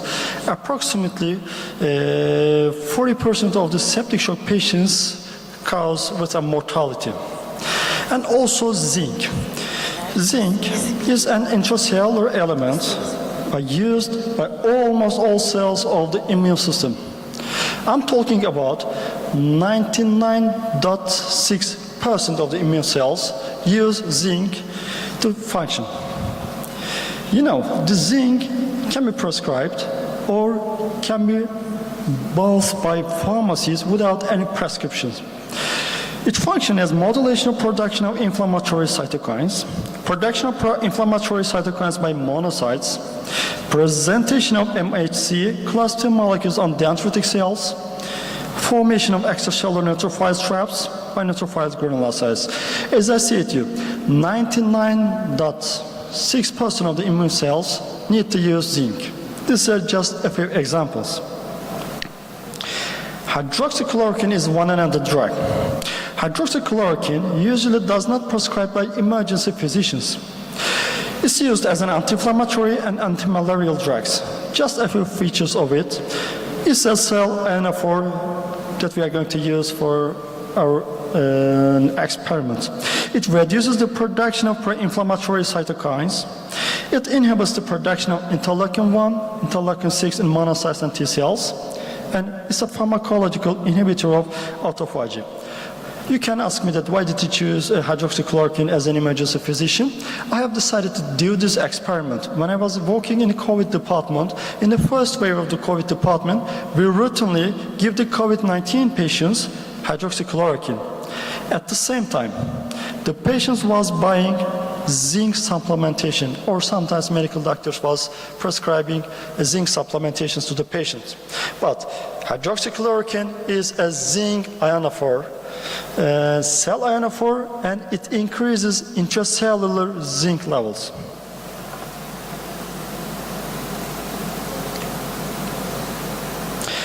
Aim of this study: hydroxychloroquine is a cell ionophore. In the previous studies, has been shown that hydroxychloroquine increases intracellular zinc levels. Zinc functions intracellularly. If intracellular zinc level is normal for a patient, if we supply zinc extracellularly, orally, with oral intake, and the immune system does not need such a zinc, so we can't see so much effect on the immune cells. But if there is intracellular zinc deficiency, when we supply zinc, we are going much more better benefit during sepsis, during functioning of immune cells. But we don't know that if we increase intracellular zinc level more than normal, is it a good thing for a patient or a bad thing? Now, we are going to give the patients hydroxychloroquine, and we are going to perforate the cells. The intracellular zinc level is going to increase, and after that, we aim at what's going to happen. Because, as I said, during the first wave of the COVID-19, hydroxychloroquine has been prescribed routinely, and most of the patients start to take zinc supplementation with a prescription or without prescriptions. We have used a sepsis model. We have used spectrally male rats.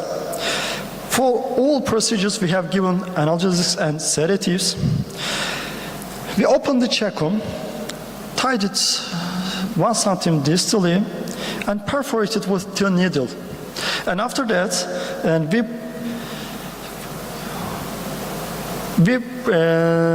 we brought the cecum previous anatomical position and produced sepsis model. And we have 5 groups. The first group was sepsis group, and sepsis introduced in the 6th day, and rats sacrificed in 8 days. Second group, we again sepsis induced in the 6th day, but with 12 hours interval, we supplied zinc for 7 days. Third group, sepsis-induced 6th day, and hydroxychloroquine 300 milligram per kilogram has been administered 12 hours interval, and again sacrificed 8 days. And the fourth group, and in this group, we have administered zinc plus hydroxychloroquine, and also we produced a sepsis model. And the last group was sham group. Check-in was reached, opened, and without sepsis model, and we closed it. Sacrification has been done with thriving blood 10 cc via cardiac puncture. And kidney was removed for histological tissue examination because sepsis is one of the most common tissue that affected by sepsis. Let's talk about the results. We have checked histological parameters, and we have worked with biochemical parameters. And interleukin-6 and procalcitonin, one of the two of our biochemical parameters, but unfortunately our biochemical kits didn't work. As you can see the results, there is no difference between the sepsis and the sham groups and also treatment groups. All the results were the same. This is a failure of a kit. But we have also checked what blood cell neutrophils and lymphocytes. As you can see the results, in the sepsis group, we can see the elevated white blood cells, neutrophils, and lymphocytes. And in the treatment groups, both three groups was much more better and has benefit from the treatment. And with these results, we can say that sepsis model has been established successfully. And our histological examination, we have checked tubular dilatation, tubular epithelial necrosis, cast formation, glomerular vacuolization, free Bowman area, glomerular atrophy, and monocyte infiltration and hemorrhage inside of the tissues. And also this was the parallel to our biochemical parameters, and we can see that in the sepsis groups, we can see much more damage if we compare with the sham group and also other treatment groups. Discussion. We have checked histological examination and biochemical examinations. In the whole sepsis groups, in the whole histological groups, we can see that sepsis damage on the organ or the tissues is higher than the treatment groups. But if we check the treatment groups, means that hydroxychloroquine, zinc, and hydroxychloroquine plus zinc group, there is no significant difference between each treatment groups. But sepsis group, as expected, P lower than 0.01. I can say that there's no statistical difference between hydroxychloroquine, zinc, and hydroxychloroquine and zinc groups, but numerically we have seen that, we have observed that the tissue damage higher than hydroxychloroquine plus zinc group. In the examination made by biochemical parameters, white blood cells, neutrophils, and also lymphocytes was parallel to the histological examination. Numerically, we can see the difference between hydroxychloroquine plus zinc groups. There were higher damage on the red tissues and red biochemical parameters, but this was not statistically important. This can be because of we have used 9 rats per group, and 3 of our rats died. Because of this, we have resulted this experiment with 6 rats. Maybe if we do this experiment with a much more higher number of the rats, maybe we can find statistically important results between the hydroxychloroquine plus zinc group and with the others. Although it was not statistically significant in histological and biochemical examination, inflammation and organ damage were higher group in the group in which zinc and hydroxychloroquine given together, in the group which hydroxychloroquine or zinc were given alone.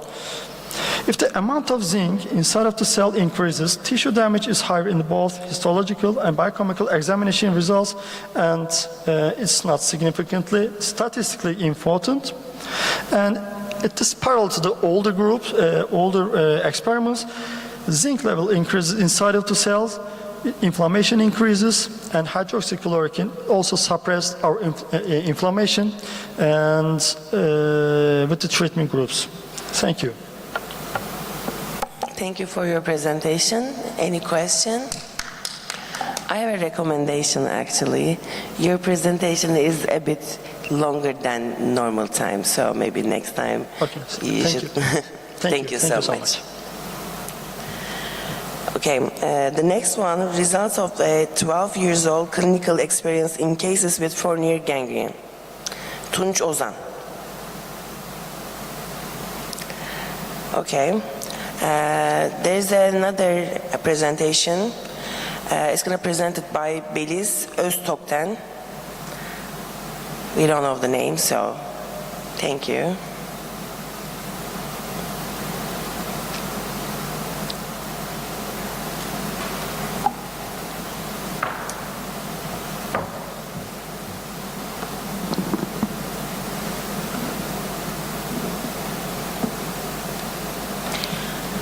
Good morning and thank you very much. I'm Beliz Öztokten. I study in Bolu İzzet Baysal University in medical department. I will talk about a case report we have seen in emergency department. It was invasive fungal sinusitis. Nasıl ilerletiyorum bilmiyorum ki. You can use the green button. Yeşilim. Okay, sorry. Fungal sinusitis are rare infections caused by fungal organisms and in nasal cavity and paranasal sinuses. There are fungal sinusitis are divided into two groups, invasive and non-invasive. Invasive fungal sinusitis often cause, generally we see that in diabetic patients or having corticosteroid treatment or immunosuppressed patients. Generally, they have non-specific symptoms like bacterial infections, fever, headache, or epistaxis and nasal congestion.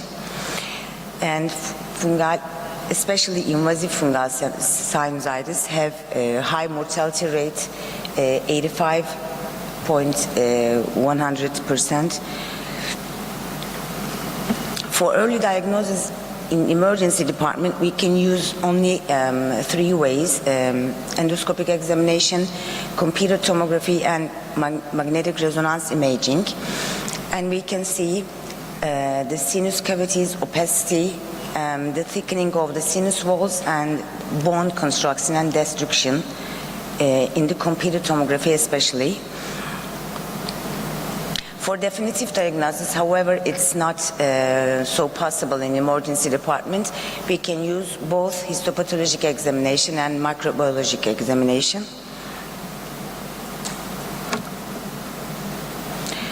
For treatment, we have 2 choices, systemic antifungal agents and surgical approaches. Our aim in this presentation, we have to talk about a case report who had recurrent admissions to the emergency department with complaints of epistaxis, and he have finally diagnosed with invasive fungal sinusitis. He was an 81-year-old male patient, and his history was recurrent admissions to the emergency department with epistaxis. He was a chronic alcoholic and 55-pack year for smoking history. He had hypertension, but no regular anti-hypertension agents using, and he didn't use any anticoagulant or antithrombotic agent use, and he hadn't a history of trauma of all admissions with epistaxis. And we had after our first examination, we had otorhinolaryngologist consultation, and they had nasal endoscopic examination. They saw the mucosal erosion, purulent secretion, and fungal hyphae. And then we both think about seeing a computer tomography, and we saw paranasal computer tomography, and we saw left maxillary sinus walls and soft tissue had destructive lesions, as you can see here. Şuradan gösteremiyorum herhalde. Left maxillary sinus walls destruction, and invasion from left maxillary sinus to the left orbit and left middle cranial fossa. He was interned in otorhinolaryngology service and was started systemic antifungal treatment as voriconazole. Fungal sinusitis should be considered in the paradiagnosis of patients presenting to emergency departments, especially with recurrent epistaxis and who has risk factors. We have to think about these fungal organisms, especially having diabetes or immunosuppressive patients. Early diagnosis and treatment of life-threatening invasive fungal sinusitis are vital, and these patients should be evaluated by otorhinolaryngologists.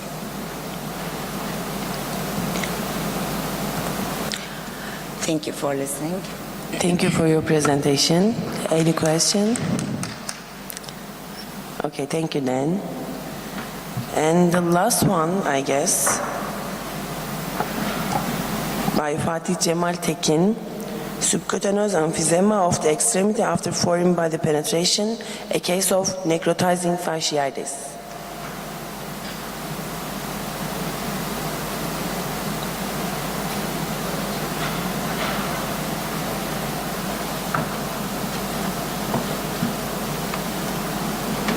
Good morning.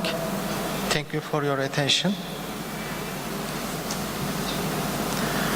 Foreign body penetration is a prevalent cause for individuals seeking medical attention at the emergency department. Superficial traumas, particle case of nail penetration, are commonly found within this context. In these circumstances, dressing, tetanus vaccine, analgesic, and antibiotic therapy are typically considered adequate treatments, unless the patient has comorbidities. The purpose of the presentation is to highlight the potential development of severe complications in patients who present to the emergency department with nail penetration, and to underscore the significance of doing a comprehensive physical examination.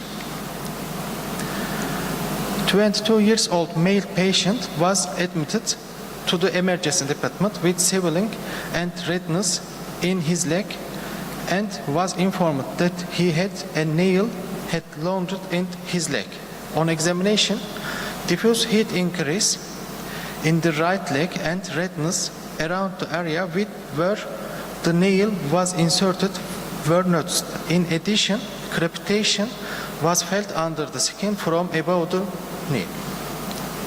The tetanus vaccine was administered 3 months ago, and antibiotic therapy and analgesic treatment was started in the emergency department. In the image examination, diffuse foci were observed around fascia and vascular structure of the muscle in thigh, extending the right iliopsoas muscles, and were evaluated as necrotizing fasciitis.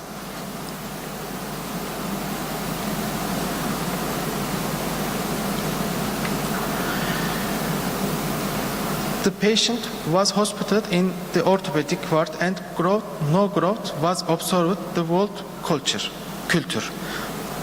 Fasciotomy was performed in the medial and lateral region. Meropenem, vancomycin, and tigecycline were started with the recombinant in infection disease. After 20 days, the patients developed granulation tissue and no drainage at the wound site, and skin closure was planned. Nail penetration cause presentation on the emergency department should not be considered as sample case. As seen in your case, complications such as necrotizing fasciitis should be kept in mind. For this reason, The initial examination of the case should be done careful and treatment to prevent this complication should not be forgotten. Thank you for your presentation. Any question? Okay, thank you. Is there anyone behind left? Okay, thank you then. Have a nice day.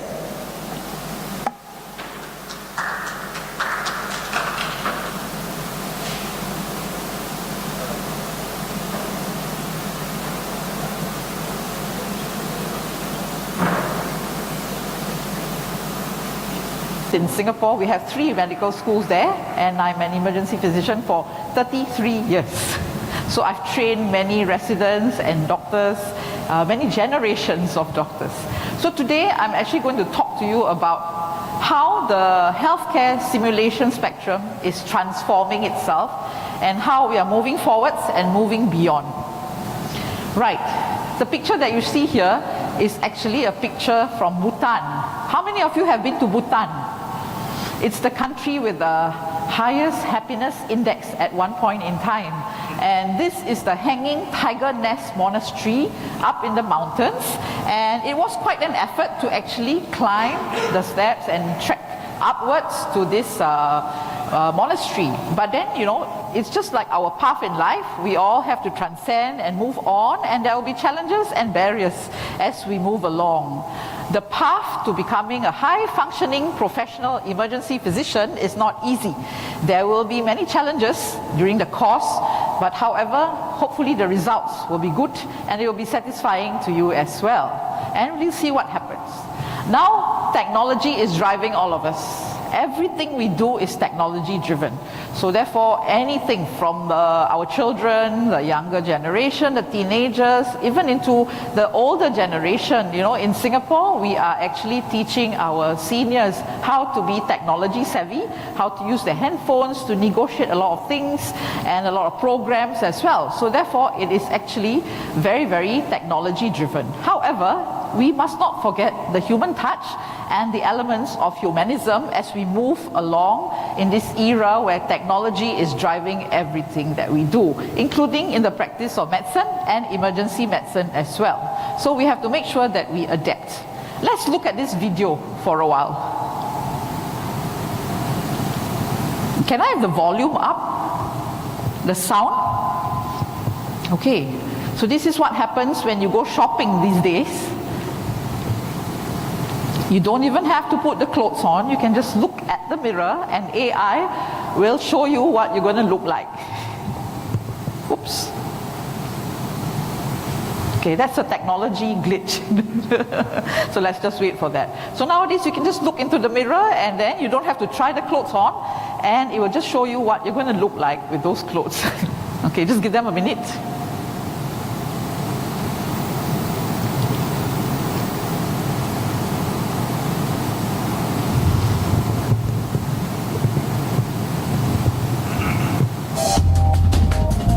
Yeah, we got the volume up already. Thank you. Yeah. Okay, so let's see how it's going to be like when we go shopping these days with AI and with a technology-driven world.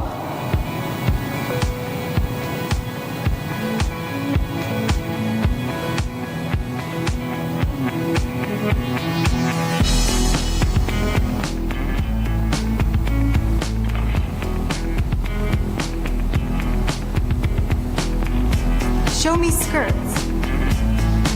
Okay, so all the skirts will come up. And that's how you're going to look like without even having to try the clothes on. You can actually see what you're going to look like, how color coordinated you can be. And this is really not the future anymore, it's already here. So therefore, technology is indeed driving us in all aspects of our lives.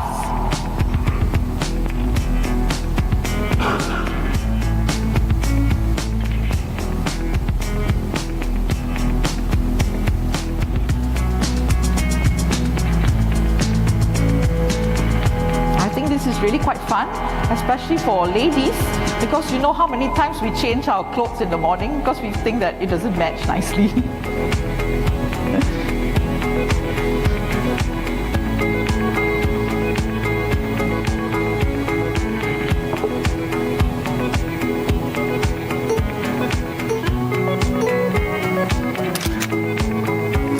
can also take a photograph for you. Yes. In case you want to ask for your spouse's opinion. With different backgrounds as well. So this is actually quite interesting, and this is already around.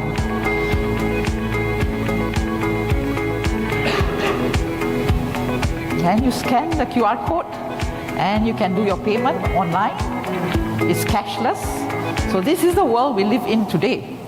So in the midst of all that, we must not forget that humanism must still prevail. It is at the center of everything that we do, including when we use technology as well. So humans must be at the core of everything, whether it's related to our patients, our learners, their family members, and the community around us. And don't forget the healthcare staff, all of you as well, because oftentimes we care about others, but we forget to care and think about ourselves, which is really very important, because we are not there, then there's no healthcare provider really.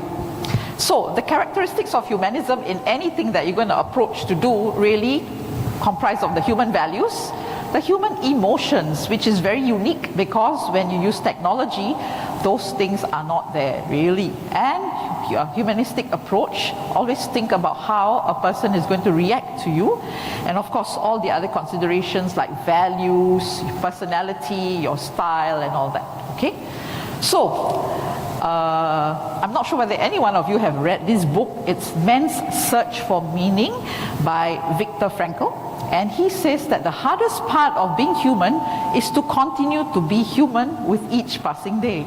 Just think about it, with all the technology surrounding us, do we really feel like this, you know? So therefore, what are the technology that we are most exposed to in medicine and in education or medical education? Well, we have a lot of technology enhanced learning, everything. This afternoon I'll be talking about my simulation technology at 4:30, so you can see all the kinds of technology and toys that we are involved in these days. Technology driven communications. We cannot live without our mobile phones. You know, everything is there, even all your learning, important learning curriculums and everything are all on your phone now. And serious games. I developed serious games to teach healthcare providers how to excel in certain tasks and skills.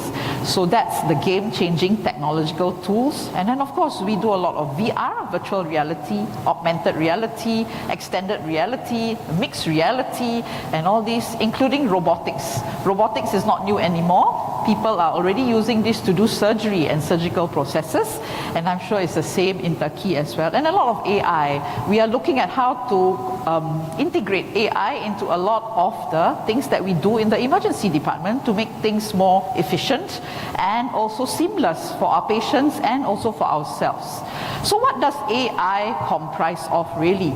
You know, we talk about AI all the time, we talk about smart technology, but then do we really know what we're talking about? Well, so AI really comprises of computer controlled processes. So there's algorithms, there's a lot of mathematics and physics involved, there's calculations. For example, you can have an AI algorithm for assessing how likely is your patient with a right lower quadrant pain likely to have acute appendicitis, or a right hypochondrial pain likely to have gallbladder disease or hepatobiliary disease. There are mathematical algorithms to help you with this, and it's run by AI.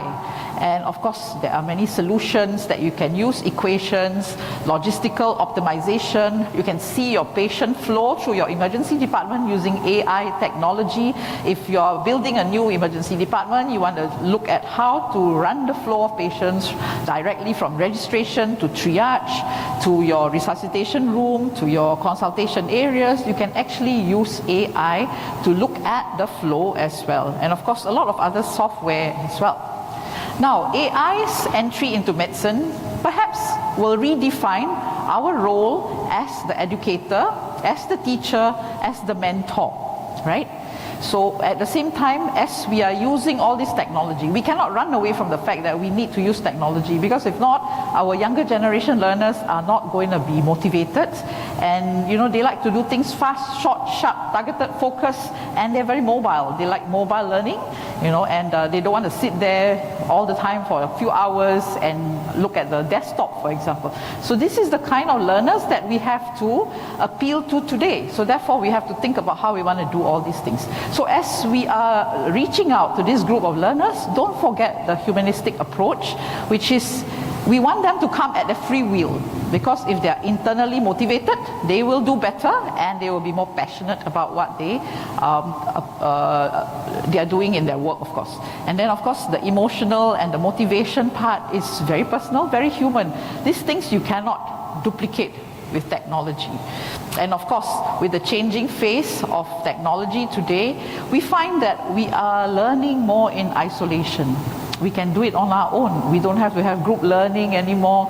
We can have our technology devices in our own homes, and we can study anatomy by putting on a pair of spectacles, which is AI savvy, and you can actually learn anatomy on your own practically. So people are becoming isolated. People don't talk and meet face to face anymore. They can interact through their mobile devices, for example. So therefore, think about the human to human interactions that we have. Our patient contact with the physician, that's important. I mean, that is something you cannot run away from, because I think in medicine, no matter how much technology we have, the face-to-face contact is still definitely important. In healthcare, including emergency medicine, we are, I would call, a high-tech and high-touch industry. You know, there are some technology or some industries which are high-tech but low-touch. But for us, we are high-tech and high-touch, because we need technology, it has to drive us, but we also need high-touch because we need the personalized approach to patients, we need to have the face-to-face contact, we need to have the therapeutic touch as we manage our patients, for example. So therefore, I like to term it as high-tech and high-touch in terms of using technology in medicine, including emergency medicine. And as AI move into medicine and into medical education as well, the human touch must not be a casualty. So don't forget about that part of it, because you know, in Singapore, all our emergency departments are computerized. You know, everything is computerized, everything is digital. So therefore, what my medical officers and residents do is that when the patient comes into the room, it's a consultation patient, not a resuscitation patient lying on the bed. Then they will be typing at their computers, you know, the history, the physical and all that. And sometimes they forget to look at the patient. They forget to look at the patient. And we get complaint letters. As the director of quality in the emergency department, I get people complaining, say that when I came into the consultation room, the medical officer was typing on the computer. He practically never looked at me, you know. So we forget the humanistic aspects of the practice of medicine. We forget to look at the people that we're talking to. And because we're so driven by the task that we want to do, we're just typing on the computer, you know. So don't forget those elements. And robotics is already in. So this is a picture here about how robots are being used in seniors rehabilitation. It's very useful, you know, and they are even being used in aged homes, seniors homes, how the robot keeps the seniors occupied by singing along with them, by teaching them simple exercises and all that. But, you know, it keeps the seniors occupied. But again, you know, they need the human touch and the humanistic elements as well. Let's look at this video. Sound up, please. The Hong Kong team behind celebrity humanoid robot Sophia is launching a new prototype, Grace, targeted at the healthcare market and designed to interact with the elderly and those isolated by the COVID-19 pandemic. Dressed in a blue nurse's uniform, Grace has Asian features, collar-length brown hair, and a thermal camera in her chest to take your temperature and measure your responsiveness. So this is a robot nurse. She uses artificial intelligence to diagnose a patient and can speak English, Mandarin, and Cantonese. So look at her emotions and her facial expressions. Let me introduce you to my sister Grace. Come over here. Hi, She's got a sister as well. Thank you, Sophia. Hello, everybody. I am Grace. I am built by Hanson Robotics for Awakening Health. I can do all kinds of things for elderly people. I can visit with people and brighten their day with social stimulation, entertain and help guide exercise, but also can do talk therapy, take bio readings and help healthcare providers assess their health. and deliver treatments. Hi, my friend. Nice to see you. Okay, great. So while we talk, I will take your temperature reading and pulse with this little thermal camera on my chest. See? You are 36.6 degrees Celsius, by the way. No risk of COVID. Also, I note that you are responsive and So this aware, robot can which be is good, taught and to then speak I different share the important data languages. back So to in the Hong doctors and Kong, nurses they've at the actually institution. taught them how to speak Cantonese Traces because that's resemblance a to Chinese healthcare dialect that is professional very and commonly used capacity in for Hong Kong, social for interaction example. is So you can weak, customize your relieving the robot, burden of frontline personalize it hospital as staff well. overwhelmed during the pandemic, said founder David Hansen. So we designed Grace to look professional in a healthcare setting. So that would mean so that she would resemble the sort of human-like appearance of healthcare staff. And so then this would facilitate more natural interactions. A human-like appearance facilitates trust and facilitates natural engagement because we're wired for human face-to-face interactions. That's just the way human beings are. And so giving her a face that would be familiar to people, comforting to people, and also language abilities that are comforting. So we now have Mandarin and Cantonese capabilities for the Grace and Sophia robot platforms. Hey Grace, why don't you look at my face, thank you, and I'm going to show you a smile, and let's see what your smile looks like. Okay, yeah, look, or sad. Oh yes, reacting a little sad if I feel pain, and then maybe like imagine a big loud noise happens, bam. So with the Grace robot, we are simulating over 48 major muscles in the face. So we have 36 motors in the face. They're reversible, which means that each motor can simulate 2 muscles, because human muscles require 2 for the actions. Like my eyebrow is going up and down, kind of. So that's actually 2 motor groups, but in her it's just 1 motor. So Grace is designed for Asian markets, also markets all around the world. But we did make her look a bit more Asian than Sophia. But her face is actually a bit more cartoon-like, a bit more like anime. And the anime design references are often anime is the Japanese cartoon, right? Yeah, if you're Asian familiar. styles and Western and they have style. big eyes and they look very approachable. Awakening Health intends to mass produce a beta version of Grace by so August. that's what technology is leading us to these days. Okay, so for the seniors and the elderly who is sick in bed, they might just recognize this nurse as a real nurse.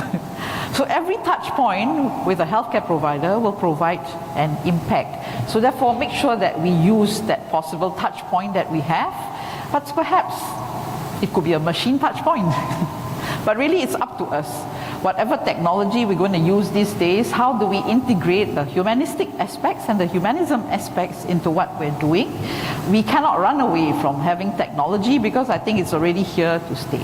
And technology can offer us a lot of things. For example, during the pandemic, that has given us a booster with the adoption of technology in healthcare. Healthcare was lagging behind in terms of technology adoption compared to other industries. But I would say COVID-19 has given us a booster, and really I think it is going all out, and the trajectory is a correct one. And of course, technology can provide us more time. We're always busy. It makes us do things faster. We can create more free time for ourselves. It's environmentally friendly. You don't have to have so many papers and to carry all those heavy load and files that you have. It will also allow for repetitive practice. So if you have simulation, for example, you can practice again and again and again without hurting any patients, and you can do it until you reach a proficiency level or a mastery level that you would like to attain. Of course, it will save on storage space. You can do it on your own free time as well. So people are very mobile nowadays, especially the younger generation. In Singapore, we have a Smart Nation move, which is to make everything more IT driven. So therefore, these are all on the agenda for different institutions, different industries and all that. But what technology cannot really offer well is really the relationships and the interactions that we must continue to have. And of course, the social skills, the communication skills, the deeper emotions, the finer aspects of correspondence. and the touch and feel as well. You know, that's very, very important. So therefore, technology can offer a certain amount of things, but there are certain things that we still need to have the human elements to it. So therefore, technology can enhance, but I don't think it will replace the human representations and interaction. So whenever we are adopting technology, make sure that we think about the humanistics and the humanism aspects. It's a very interesting area. And of course, these aspects of humanism are very culturally driven.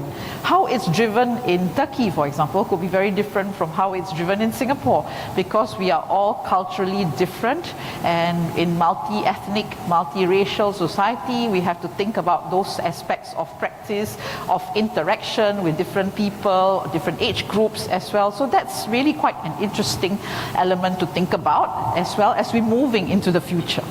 Now, in robotic surgery, a lot of things are programmed. They use a lot of AI, a lot of computer software to program every step, which is done with precision, a lot of precision, better than the human cut, for example. But the important thing is that the human controls the robot. The human controls the computer software. So you still need to have the human elements there.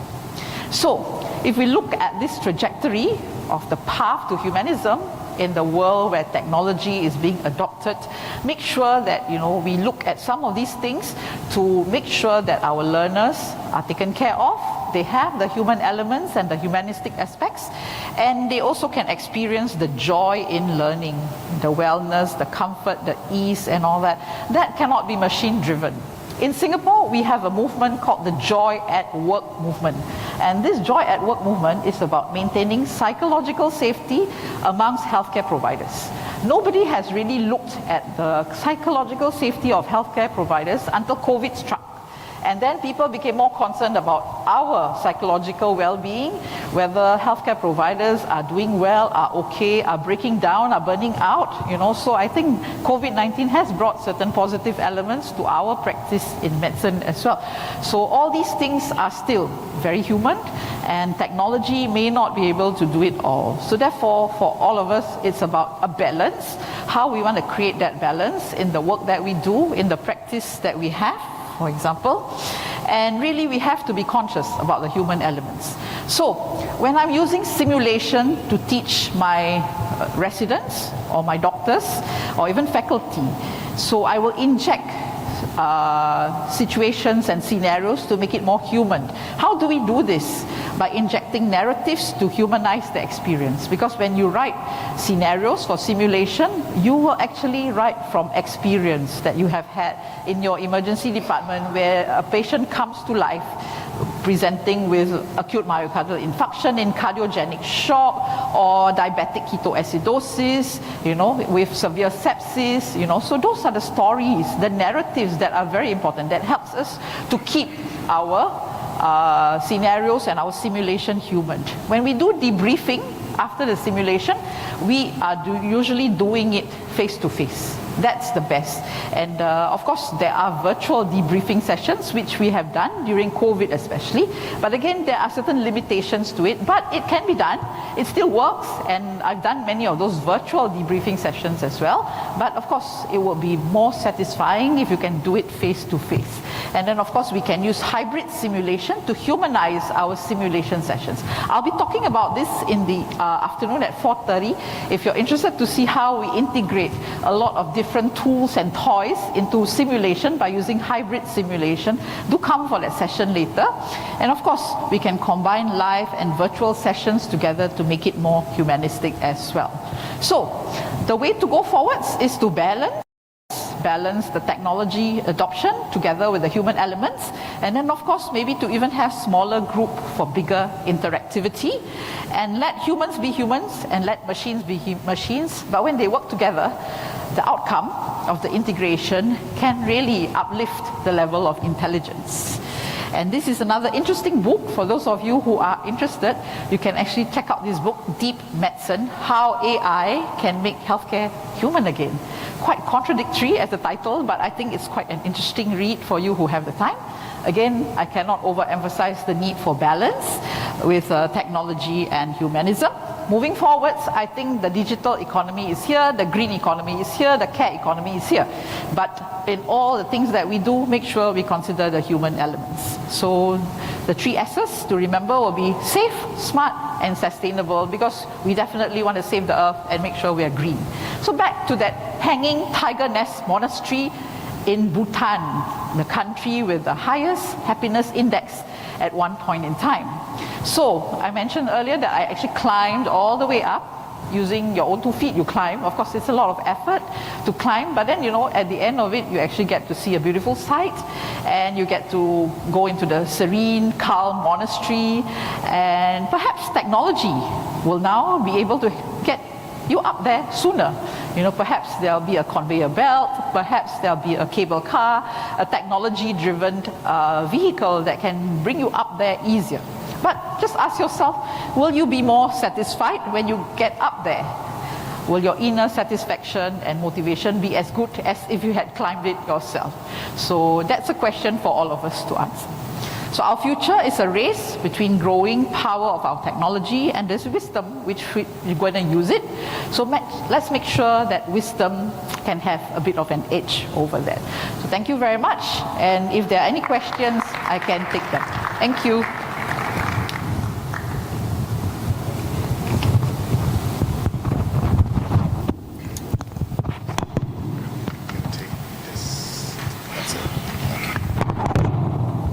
Our next speaker is Dr. David Carr. You guys know him already. So he's going to have a long tutorial session with you on dermatology, because I think we only have the 2 of us this morning at this session. So if you have any questions, just ask him. So David, over to you. Good morning. Thank you for coming. It's early, and it's amazing to see, I don't need, no, I'm okay. It's amazing to see so many faces I met in the last 3 days here this morning, because that inspires me to do better, to see my friends here. And it's been amazing to be part of this conference for the first time, to be part of your country, and to be welcomed so warmly. So thank you all for that.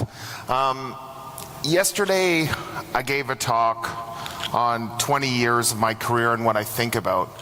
Today is different. Today is 20 years of my career in pictures. This is it. These are 20 years of rashes that I've captured on my phone or my camera that made a big difference to me. And what I'm going to do today is I'm going to show you 16 rashes. In front of you is a piece of paper and a pencil. You are going to take this as a quiz, and you're going to write the answer to all 16. My hope is you get 0. If you get 0, I've taught you 16 things. The wonderful thing about dermatology is once you see it once, you don't forget it. So the lower your score, the better my talk. So don't feel threatened. And what I'm not going to do today is talk about treatment, because I believe this kind of treats almost everything. You know, I once, when I was a medical student, I did a rotation in dermatology for 2 weeks. And I went to see a patient, and the dermatologist said, "What do you want to give the patient?" I said, "Some hydrocortisone cream." And she looked at me and she said, "That is a great answer, but if you write hydrocortisone cream from a dermatologist's office, people aren't going to think we're dermatologists. You have to write something different to confuse the other people to think we're specialists." So we're not going to talk about this. 16 pictures. Is everyone ready to go? Okay, so what I'm going to do is I'm going to give you 16 pictures with 16 stories. I'm going to go quickly in my Turk English. I'm going to go slow, and then we're going to come back and we're going to make it like a quiz. Now, you in the purple shirt in the back, do you want to come closer? Or you this is a really fun, intimate session. You two, I know you're having fun together. Come closer, more intimate. Let's just make this like a fun activity. Sorry to pick on people. I won't pick on people for answers though. Okay, the first person gets referred to your emergency department. They've been on cephalexin for 7 days. Both of their legs are infected. They get referred to you for intravenous antibiotics because they're not getting better. That's your first patient.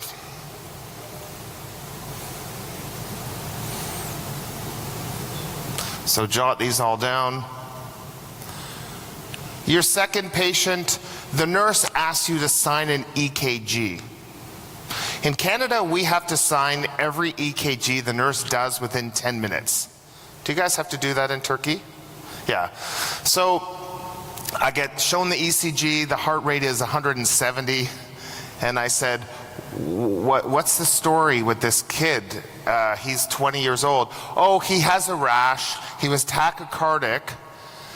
So I did an EKG, and can we give him something for pain? His heart rate is 160, 170. His blood pressure is about 90/60, and he would just like something for pain. Do you think I could give him some Toradol or morphine before you see him? He's just got a rash on his leg.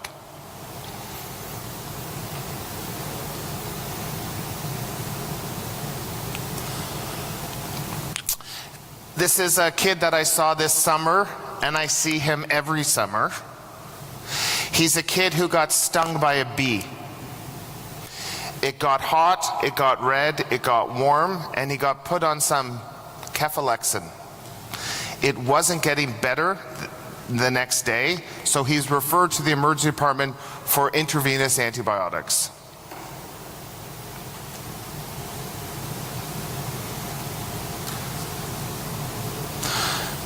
This is my daughter Dylan's foot. Dylan and I were at the basketball game. We're big Toronto Raptors fans, and Dylan said, "Daddy, my foot is so itchy." You know, I'm watching basketball. I don't really care about her foot, to be honest. And she kept, "My foot's itchy, my foot's itchy." I'm like, okay, the game's on. We're not talking about your foot. You know, everyone has that one child who, she's my one child who kind of always, "Daddy, daddy, daddy." So I said, "Dylan, we'll deal with your foot after the game. Can we just watch the game?" She said, "Can I take my boots off?" I said, "You're not going barefoot at the basketball stadium." So the next day, her mother sends me a text that says, "I understand Dylan told you her foot was bothering her. You didn't look at it. I thought I would send you the picture. What's wrong with Dylan's foot?"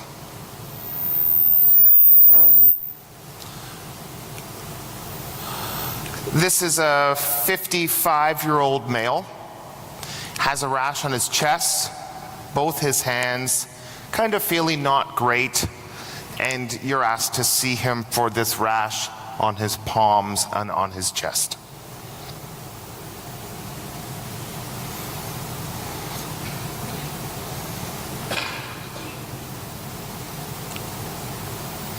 This is one of my favorites.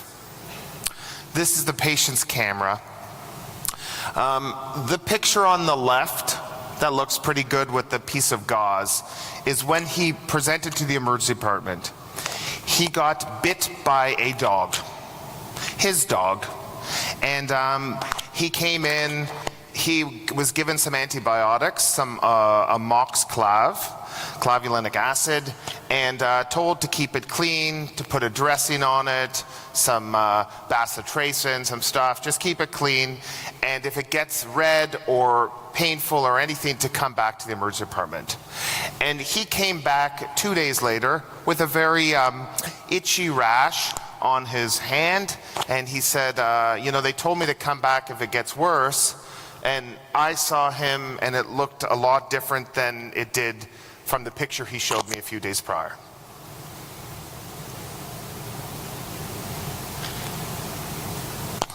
So this is a 50-year-old male who comes in with the chief complaint of, "My wife told me to come to the emergency department."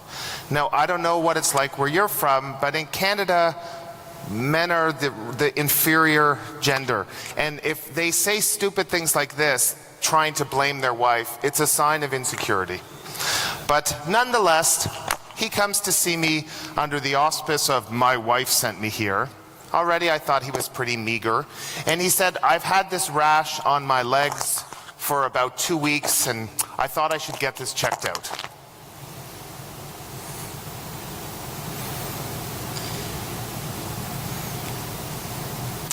Okay, this is a strange story. This is a gentleman who was going on a cruise. He was going on a cruise in Hawaii in the United States, and when he was wearing like a tank top, he had recently been sick with strep throat. And when he got on the cruise, do you guys like cruises? Does anyone go on cruises? You're a cruise guy? Okay. So he's about to go on the cruise and they're in line and the person says, whoa, whoa, whoa, whoa. You can't come on the boat. Not with that. You could like get the whole boat sick. You must see the ship doctor. I wonder if you have chicken pox. So he goes to see the ship doctor with this rash on his back and the doctor says, oh, he doesn't have chicken pox. He's safe to come on this cruise to Hawaii. And he goes on this cruise to Hawaii and he's actually gets better in Hawaii a little bit, and he comes back to see me in Canada for this rash on his back.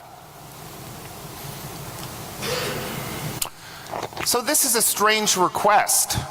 This is a woman who comes in saying, can I have a prescription renewal?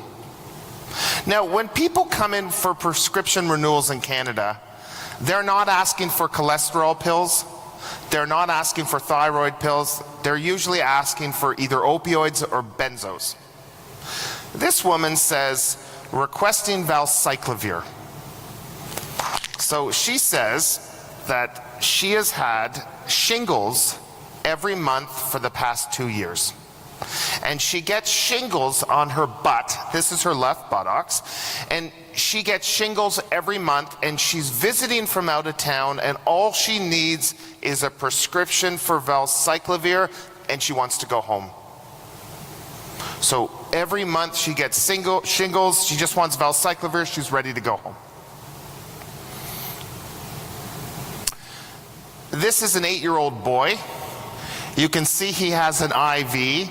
Kids don't usually get IVs, which means he's sick. He has a fever, not feeling well.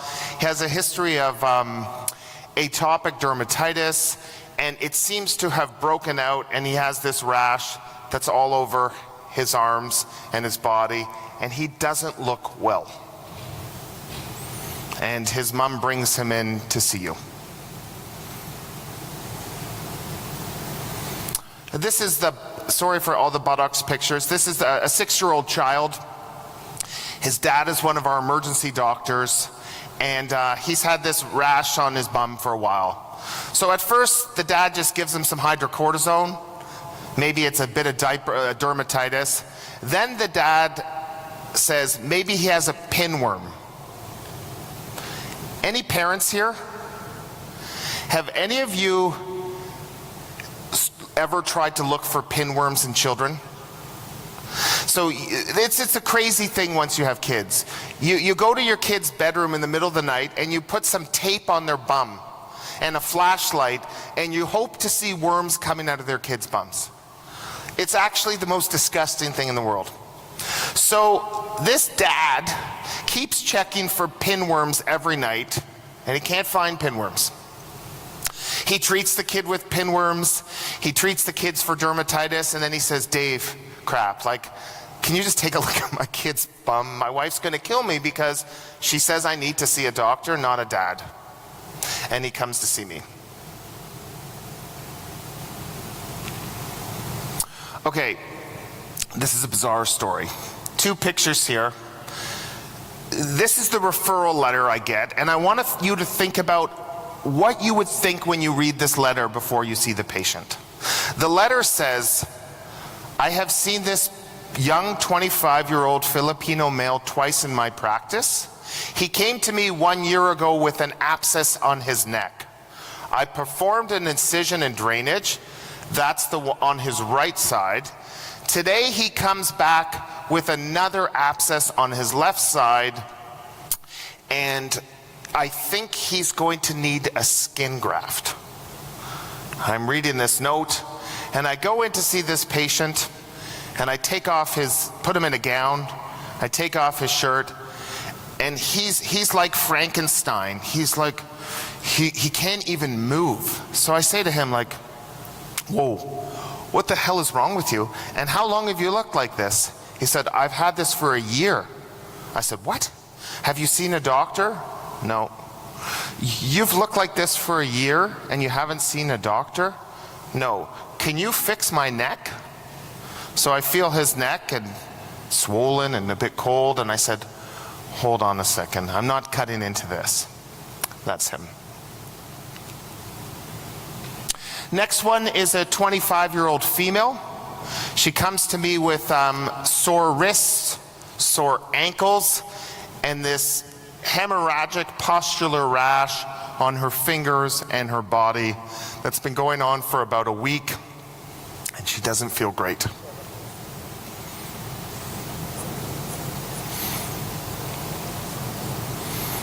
So this is a guy I saw last winter. He's a marginalized individual who lives, he's homeless. We have a large homeless population in Toronto. And he came in with some bleeding gums and this rash on his legs. I kind of looked at it. I figured, you know what? He's a drinker. Maybe he has some bone marrow problem. I order some blood work. I get the CBC, thinking this is going to be a slam dunk. His platelets are 350. They're completely normal. And I look at his rash, hoping it was thrombocytopenia, but it ain't. And that's his rash.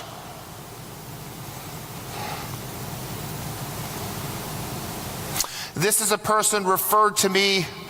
They just came back from South Africa. And they went there to do safari. And when they came back, they got a fever. And they were told, if you get a fever, they've been all over Africa, you must get a test to rule out malaria. So he comes into our emergency department. My resident goes to see him. We have a rapid falciparum screen, which is negative. I say, okay, he doesn't have malaria, he can go home, he's fine. And the patient says, hold on, can I just show you something in my arm? So he takes off his sleeve and he says, on my right shoulder, I have this black spot. Oh, how come you didn't tell the resident this? He has this black spot here. And he says, on my other shoulder, I have these spots here. And those spots are what the black thing used to look like a few days ago. That black thing used to look like those spots. I thought they might be a bite or a reaction, but now it's got this black thing here. What is it, doc? And the last, number 16, is a woman with a history of hypertension. She's on Ramipril. She has a history of seizures. She's on phenytoin. She has a history of high cholesterol. She's on a statin.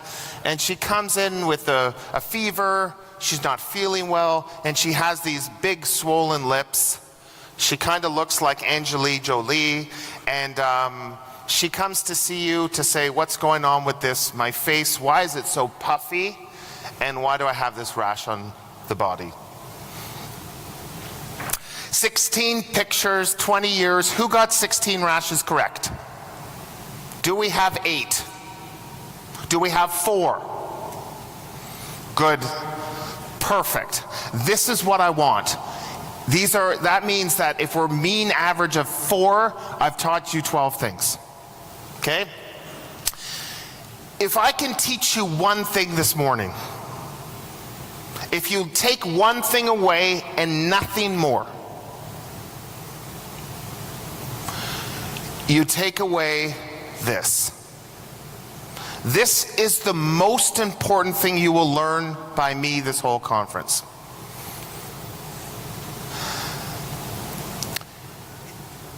Who knows what the first rash is? Anyone want to shout it out? So So this person has stasis dermatitis. You do not get bilateral cellulitis. Cellulitis doesn't work where you get it here, skips this stuff, and goes down the other way. That's not how things work. If you write in your chart bilateral cellulitis, I want you to know that somewhere I will be watching you, and I will be looking down on you, and I'll be shaking my head like this. Don't ever call something bilateral cellulitis. We get sent these people all the time. You do not get bilateral problems at the same time. And it's a cycle of unnecessary antibiotic after unnecessary antibiotic, and stop the cycle. These people need weight management to lose weight. They need a steroid. Now, usually we just give everyone hydrocortisone, that's fine. They actually need a real steroid. Something like clobetasol, which is a class 1, a very potent steroid. And they need their circulation checked. Ankle brachial stuff to make sure they don't have arterial disease.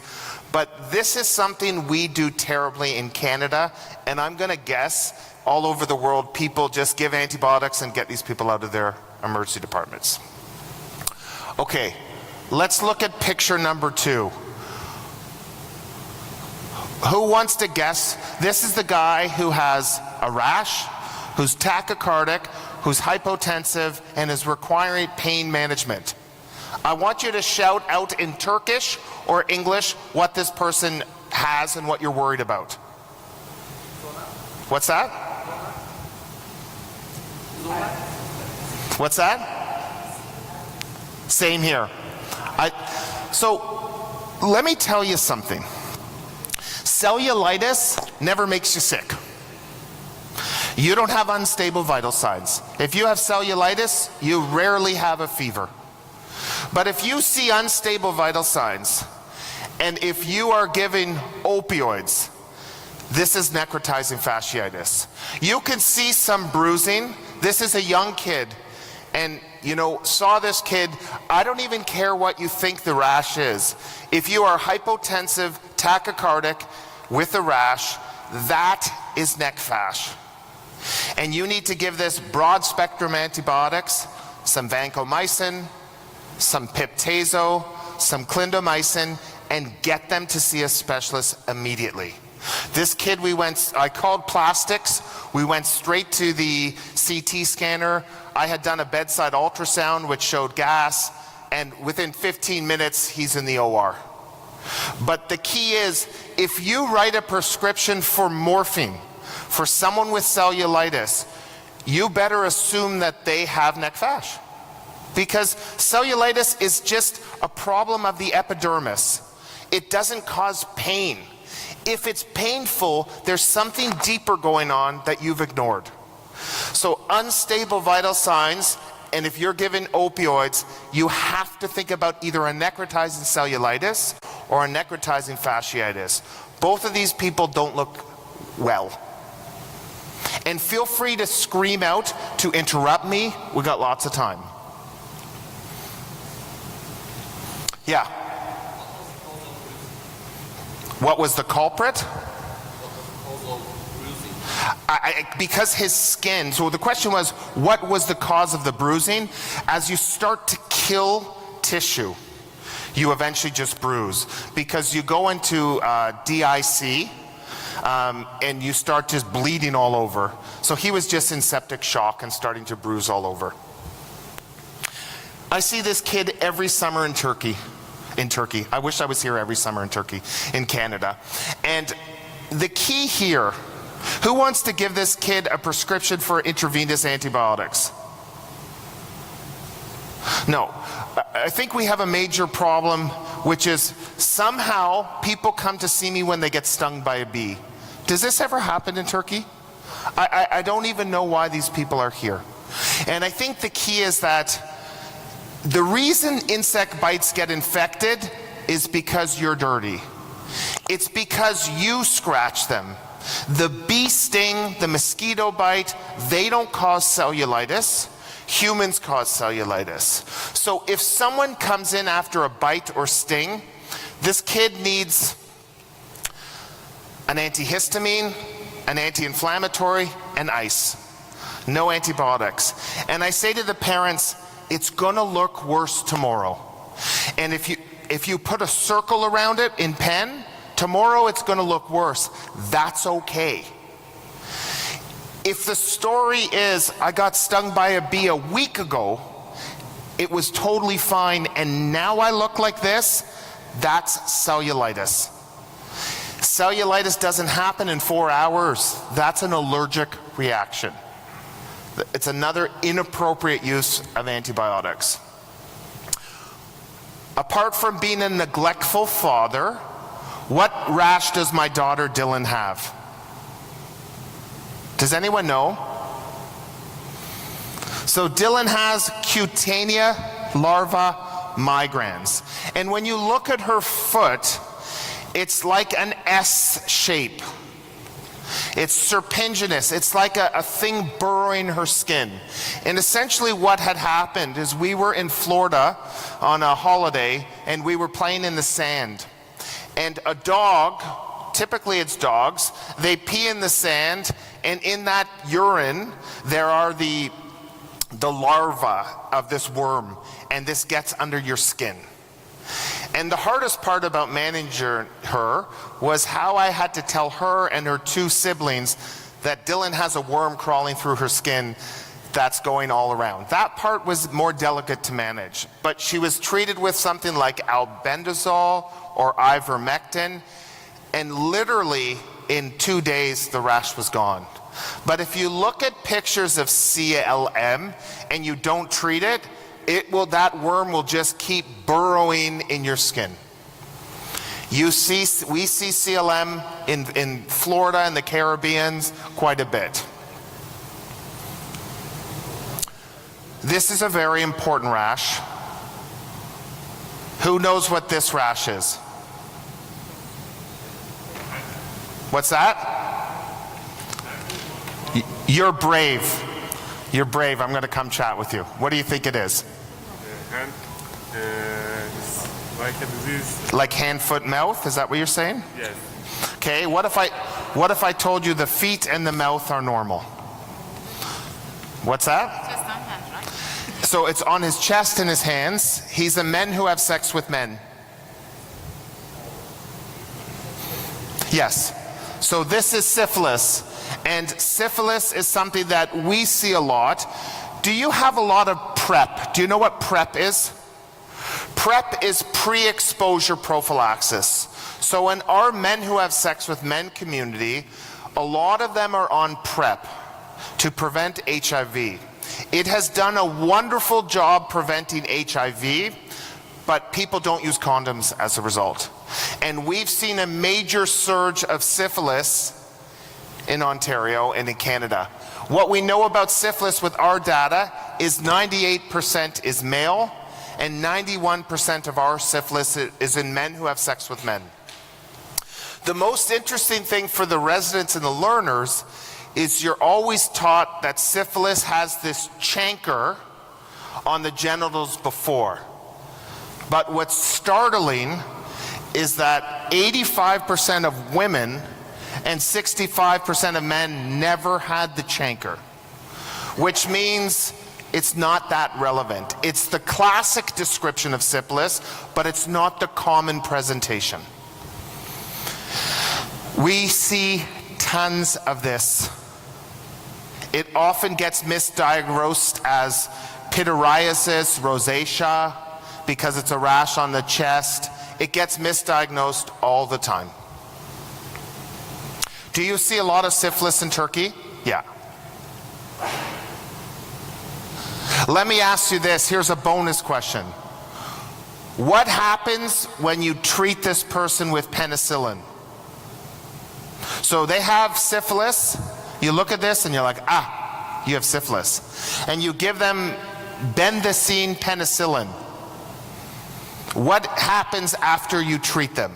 Do they feel good? They come back the next day with a fever, a headache, and a stiff neck. I see someone nodding. What is that called? Gerish Herxheimer. So Gerish Herxheimer means you made the right diagnosis. It's the killing of the spirochete makes them come in with fever and feeling crappy, and you tap yourself on the back, say, I nailed it. Okay, next rash. Of the rashes I show you, this is the second most important rash. The first one is stop treating bilateral cellulitis. And what's the cause of this rash? Remember, this is the dog bite who comes in with an itchy rash, not a painful rash, after the dog bite. What do people think? What's that? So staph infection, okay. I'm going to say he's itchy. Excellent. So this person has contact dermatitis. If you look at the picture, it's very much maps the gauze that it's on. And so many people are allergic to the topical antibiotics, the neomycin, the bacitracin that is put on. But I'm going to make it even simpler. When you see a rash, say to the patient, is it itchy or painful? If the answer is it's itchy, then it's an allergic reaction. Cellulitis isn't itchy. It hurts, it burns, it's irritating. But this is classic, and it's classic, and a lot of the times, again, you just have to say to the person, you don't need antibiotics, stop the bacitracin. And I tell people, because in our culture, everyone likes to put bacitracin on every wound. Remember, there's no data to support this practice. You could put Vaseline on, it would do the exact same stuff. It's just a moist environment for healing in macrophages. If you use Fusidin, you have Fusidin here, that has a lot less reactivity than people who are allergic to neomycin or bacitracin. Go looking for this, because you're going to see it, especially if there's been a break in the skin like you see with the dog bite. Does anyone know what this person has? This is that annoying guy who says his wife told him to come here, hiding behind that, with this rash on his legs. You're going to see this in your practice in people who use heating pads, and sometimes they'll get this on their back. Does anyone know what this is? So this is called erythema ab igni. We see it for people who put their laptops on their legs, or where you will see it is people with chronic back pain who fall asleep with a heating pad on their back. And it's a thermal burn of the back, and it causes this livido-like rash and this brown hemosiderin stain that will never go away. You got this, dude, forever. And it has a small malignant potential for squamous cell. So if you tell people to use heating packs, just tell them, make sure you don't go to sleep with it, put it for brief periods. And you also, it used to be described in people who would sit at campfires and they would burn their shins with repeated heat exposure. This is a post-streptococcal rash. Anyone get this one? Okay, so this is guttate psoriasis. And guttate psoriasis, guttate is Latin for drops, and it's 2% of all psoriasis, and it's often the initial presentation. But it happens about 7 to 10 days after strep. What I want to show you is we are a very diverse group here, that everyone has different skin color and different levels of melanin in their skin. This is a person I saw with guttate psoriasis who's Caucasian. And I want you to look at the difference. And what I want you to realize is that you need to know dermatology for everyone. A lot of the dermatology books are just for white people. And they show white people's rash, but they don't show darker rash. And Malone Makwande wrote this great book on minding the gap and showing the way skin presents differently in dark-skinned person. When I saw this rash, I think about it as these are plaques, and if you put all of them together on the knee or the elbow, you'd be like, dude, you have psoriasis. Easy. It's harder if you're not familiar with the presentations of different ethnicities. So be mindful of that gap in your skin. And gut tape is these classic drops or plaques that, as opposed to being on the extensor surface, are on your body. Okay, tell me, did anyone, this is the woman who's come for the last 24 months. She gets shingles every month. Does that make any sense to you? Zero. It certainly looks like shingles. And the story is it burns. And the story is I get valcyclovir every month, goes away. Does anyone know what she has? So, like in my talk yesterday, I don't know what she has, but I'm pretty sure it looks like shingles. But I know it doesn't make any sense because you can't get shingles every month. So I go on Google and I write recurrent shingles in the buttocks.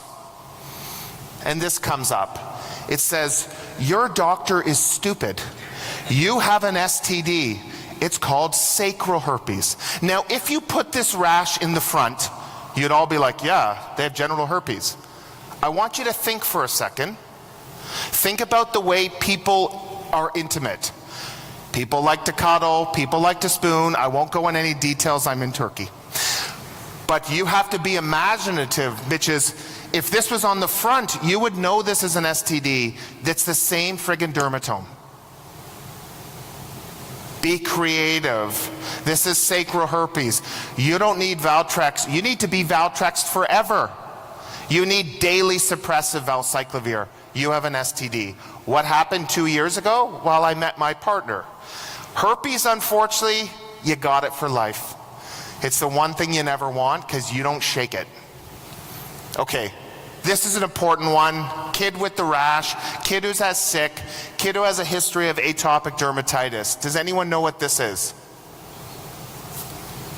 So this is eczema herpeticum. So what happens here is mom has HSV1, mom has a cold sore. Child has eczema. Mom is snuggling with child. Herpes plus eczema, eczema herpeticum. And this gives you these painful lesions. Remember, itchy is okay, painful is bad. These are painful lesions which are monomorphic, meaning all the lesions look the same. And this is not impetigo. One of the things you say, oh, maybe it's impetigo, but this kid is sick. And they need IV antivirals, which can precipitate in the renal tubules, so you have to give a lot of fluids. Anyone know what this kid has? This is the one whose father has a doctor in my department who's tried steroids, who's tried pinworms. The kid's not getting better. So this is perianal strep. This is after a strep throat infection. About 6% of children will be positive if you swab their anal region. This is very red, it's very painful. One of the things is we don't like to look at things, oh, the kid has a rash, just try this medication. We don't look. But unlike, this is a very red, painful rash, and in the kid who's not getting better with a diaper dermatitis, swab the bum for strep, and you have to think about treating household contacts. I feel like I'm in a part of the world where you may see more of this than I do. But this is the first time I've seen it. This is a Filipino male who's come in with this abscess on their neck and a recurrent abscess. Does anyone know what this kid has? What's that? Yes. So this kid has scrofula. For me, in Canada, we don't have TB, but I'm going to tell you something. You don't have to travel. You have to look at who are the ethnic groups. Remember, 1 billion people in the world have TB or are carriers. So if you hang out with a high-risk community, you could be exposed to TB. And this person has had this for a year, and it's spreading like wildfire.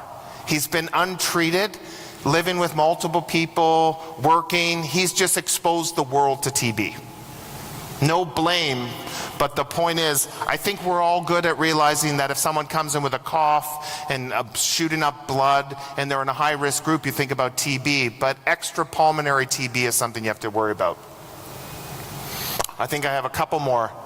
Young woman, arthritis, rash. Anyone got this?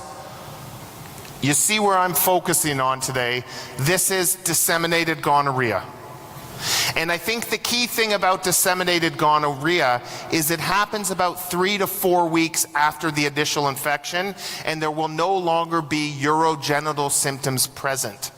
So if you ask her, do you have discharge or odor? She'd be like, no.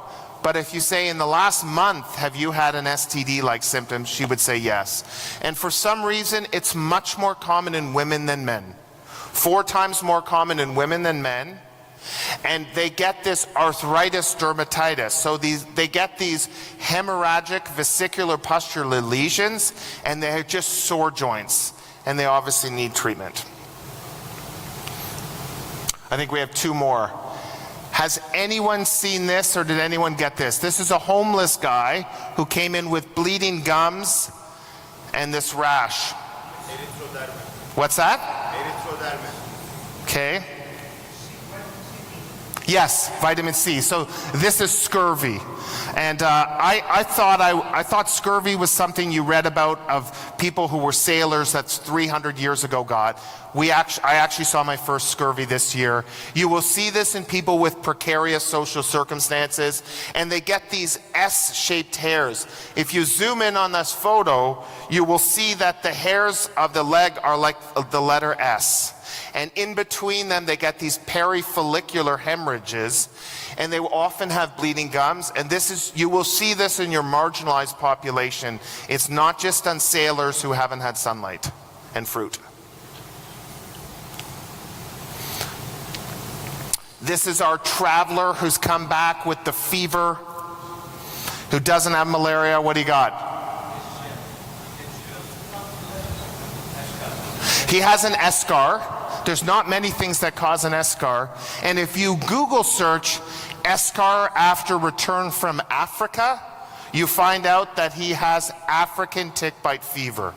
If you work in this part of the world, or you do global health, you're like, yeah, we see this all the time. If you work in Canada, you're like, what the hell is this? If you want to be a good doctor, you need to be able to look after people from all areas of the world. And this is a classic African tick bite fever. I remember I looked it up. I took a picture on my phone. I was so excited, and I called infectious disease, and I said, this is African tick bite fever? He's like, yeah, obviously. He ruined all my excitement. He's like, yeah, everyone knows that. And this was classic. I gave him some doxycycline. I actually called this guy to see how he's doing, because I was really happy. And he was totally fine within a week. And the last rash of the day, rash number 16. Anyone know what this is? This is a person who's on an ACE inhibitor and is on phenytoin dilantin and is sick.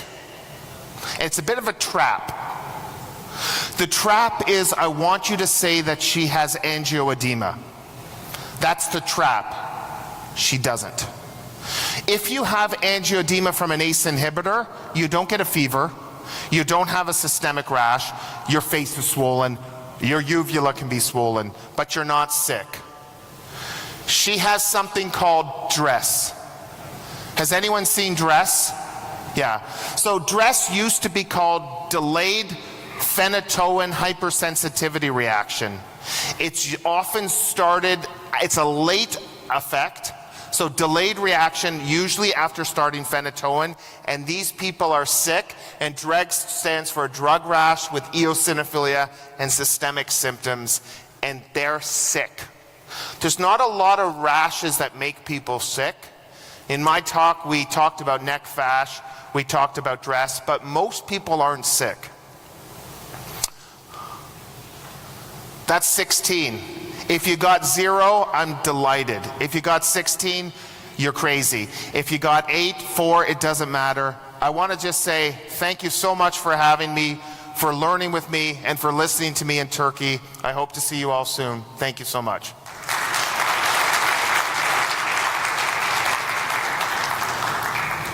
I'm happy to take any questions about sports, life, anything. Come up, chat with me, because I'm heading to go visit Antalya.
Ayman Al-Munir to present to the stage to start his topic. Thank you so much.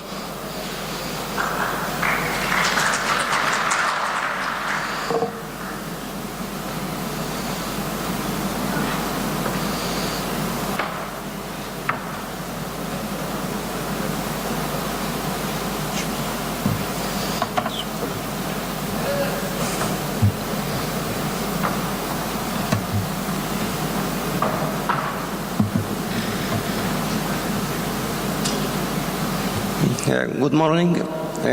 My name Dr. Ayman. I came from Mohammed Medical Corporation in Qatar. I'm working as Director of Clinical Research in Trauma and Vascular Medicine with background of cardiology. So I would like to thank the organizing committee and the panel, and I will talk today about the utilization of artificial intelligence and the machine learning in trauma. So how to utilize the machine learning in the diagnosis and the prognosis of traumatic injury. So artificial intelligence, it's like the intelligence or behavior pattern of human. It is a program that can sense, reason, act, and adapt. So this is to summarize how the machine learning is working. So machine learning is a technique by which the computer can learn from data with using a set of different rules. The performance of models improve as they are exposed for more data. The problem of our analysis, the conventional analysis we are using, that when we deal with a big data, we have a problem. Also with a connected data, again the software available like SBS or R or so on have a problem with the big data and the connected data. So the machine learning has solved this problem.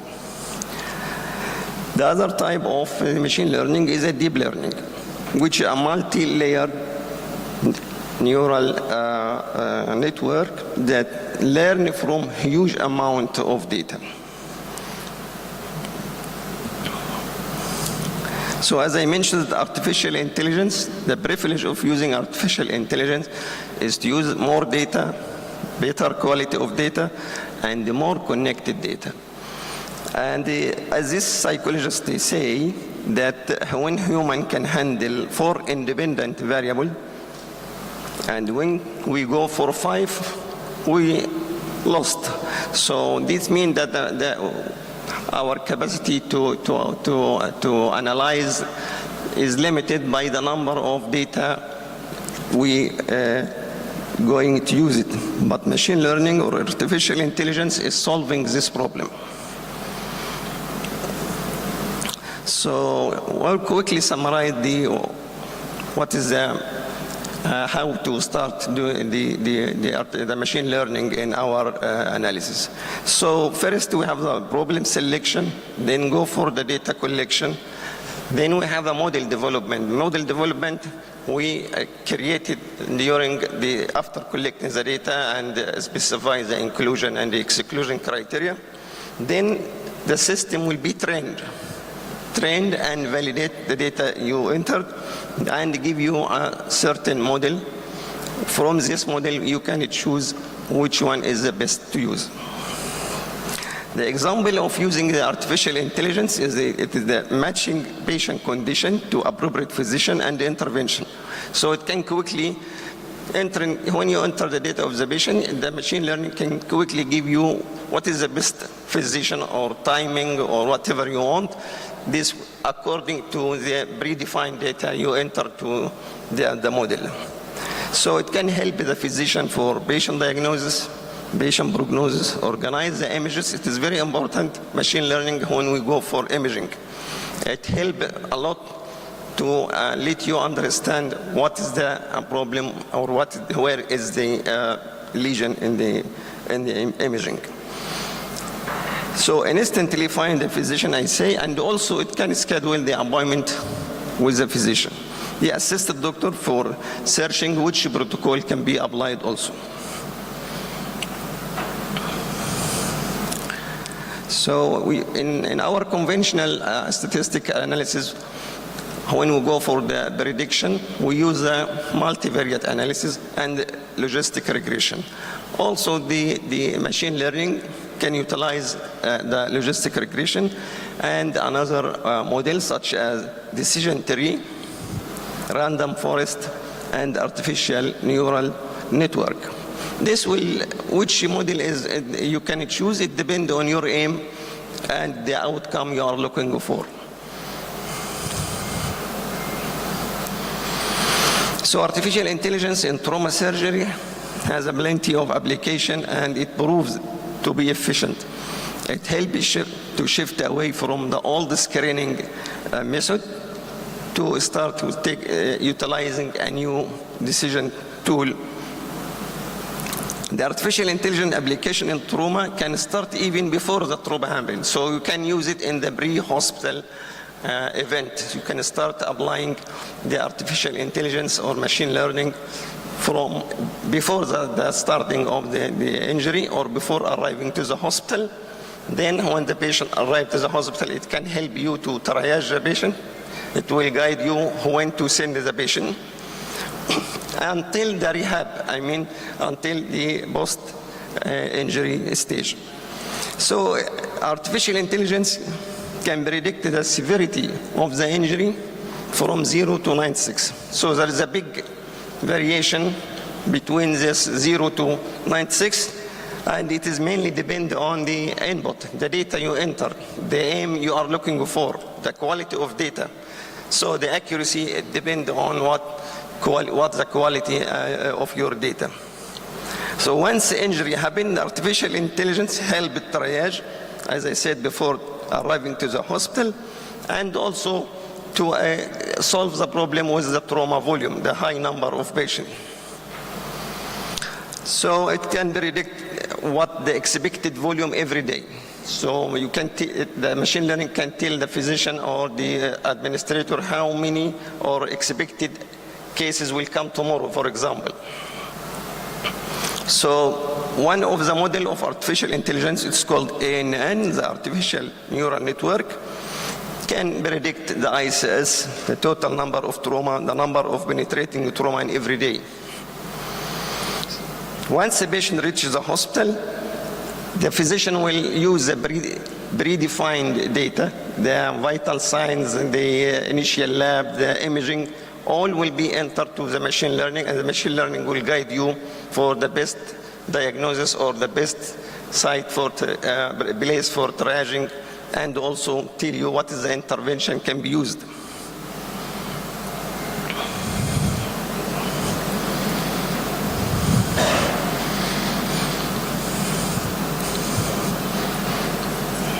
So this is a good example of how the artificial intelligence can be used before the accident. For example, in Sweden, they are using artificial intelligence to predict when the collision or accident happen on the road. So it can predict tomorrow or next week what expected accident and where and what is the volume of the injury. So again, it assists the ability to perform risk prediction, post-injury as well, and this can be achieved by using easily data. I mean, no need to go for complicated data. When the patient arrives to the hospital, just enter the vital signs, as I mentioned this, the imaging, X-ray, CT scan finding, laboratory finding. All this will be entered automatically in the Cerner, for example, and the machine learning will tell you what we can do next step. Also, one of the important things for the machine learning, especially for the junior doctor, he cannot detect unseen injury like cervical injury in patient who's in coma. So with using the model like ANN, it can predict the cervical injury for the patient. It can tell you there is a high probability that this patient has cervical injury. So there is many areas that utilize the artificial intelligence and the machine learning in trauma, for example, in spinal trauma. But until today, it is still in the infancy stage, so it's still a long time to say that machine learning is so safe and so well validated in detecting the spinal injury. This is another example of using the deep learning model to predict a new scoring system. It can give you a combination of all the scoring system we are using in trauma and end up with a more suitable or more convenient scoring system. How we decide this is the best model or the best way we are using for the patient, then like our statistical analysis, it will give you each model and what is the area under the curve, what is the sensitivity, what is the specificity, and so on, a negative predictive value. Which one of this we can use, it depends on your aim. If you are looking that we are not willing to miss any patient, for example, for mortality, we don't want to miss any patient, so we don't want to have false negative patient. Or in another thing, when we diagnose, we don't want to have false positive, for example. So depending on your aim, the machine learning will guide you to what is the best model you can use.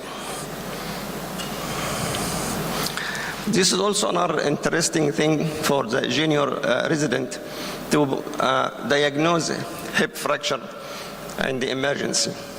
And this study is a very nice study.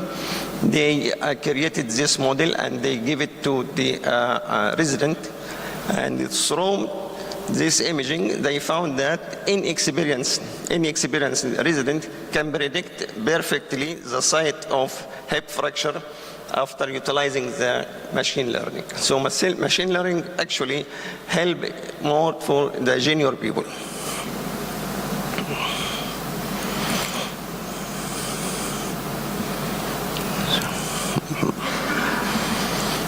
One of the also important utilization of machine learning is the musculoskeletal trauma for ligament injury, for muscle injury.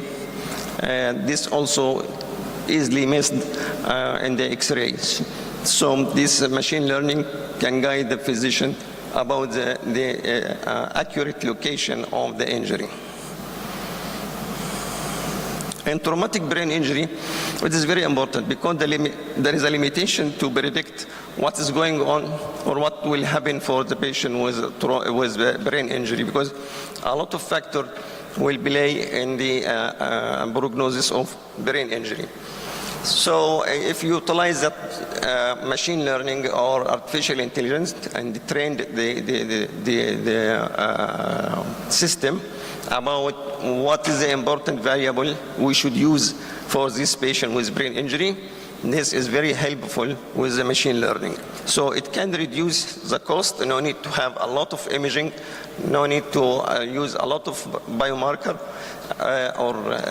you can save the cost, the resources, and also it can save the life of the patient because this will be done in few seconds. So we will save time also.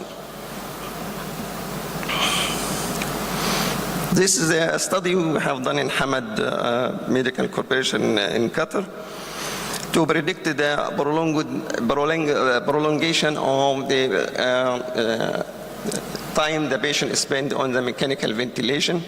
First, we define what we mean by prolonged mechanical ventilation for the patient. Is it 7 days or 10 days or 2 weeks? The machine learning can use all these three and give you the best way to predict this patient will stay longer time on the mechanical ventilation.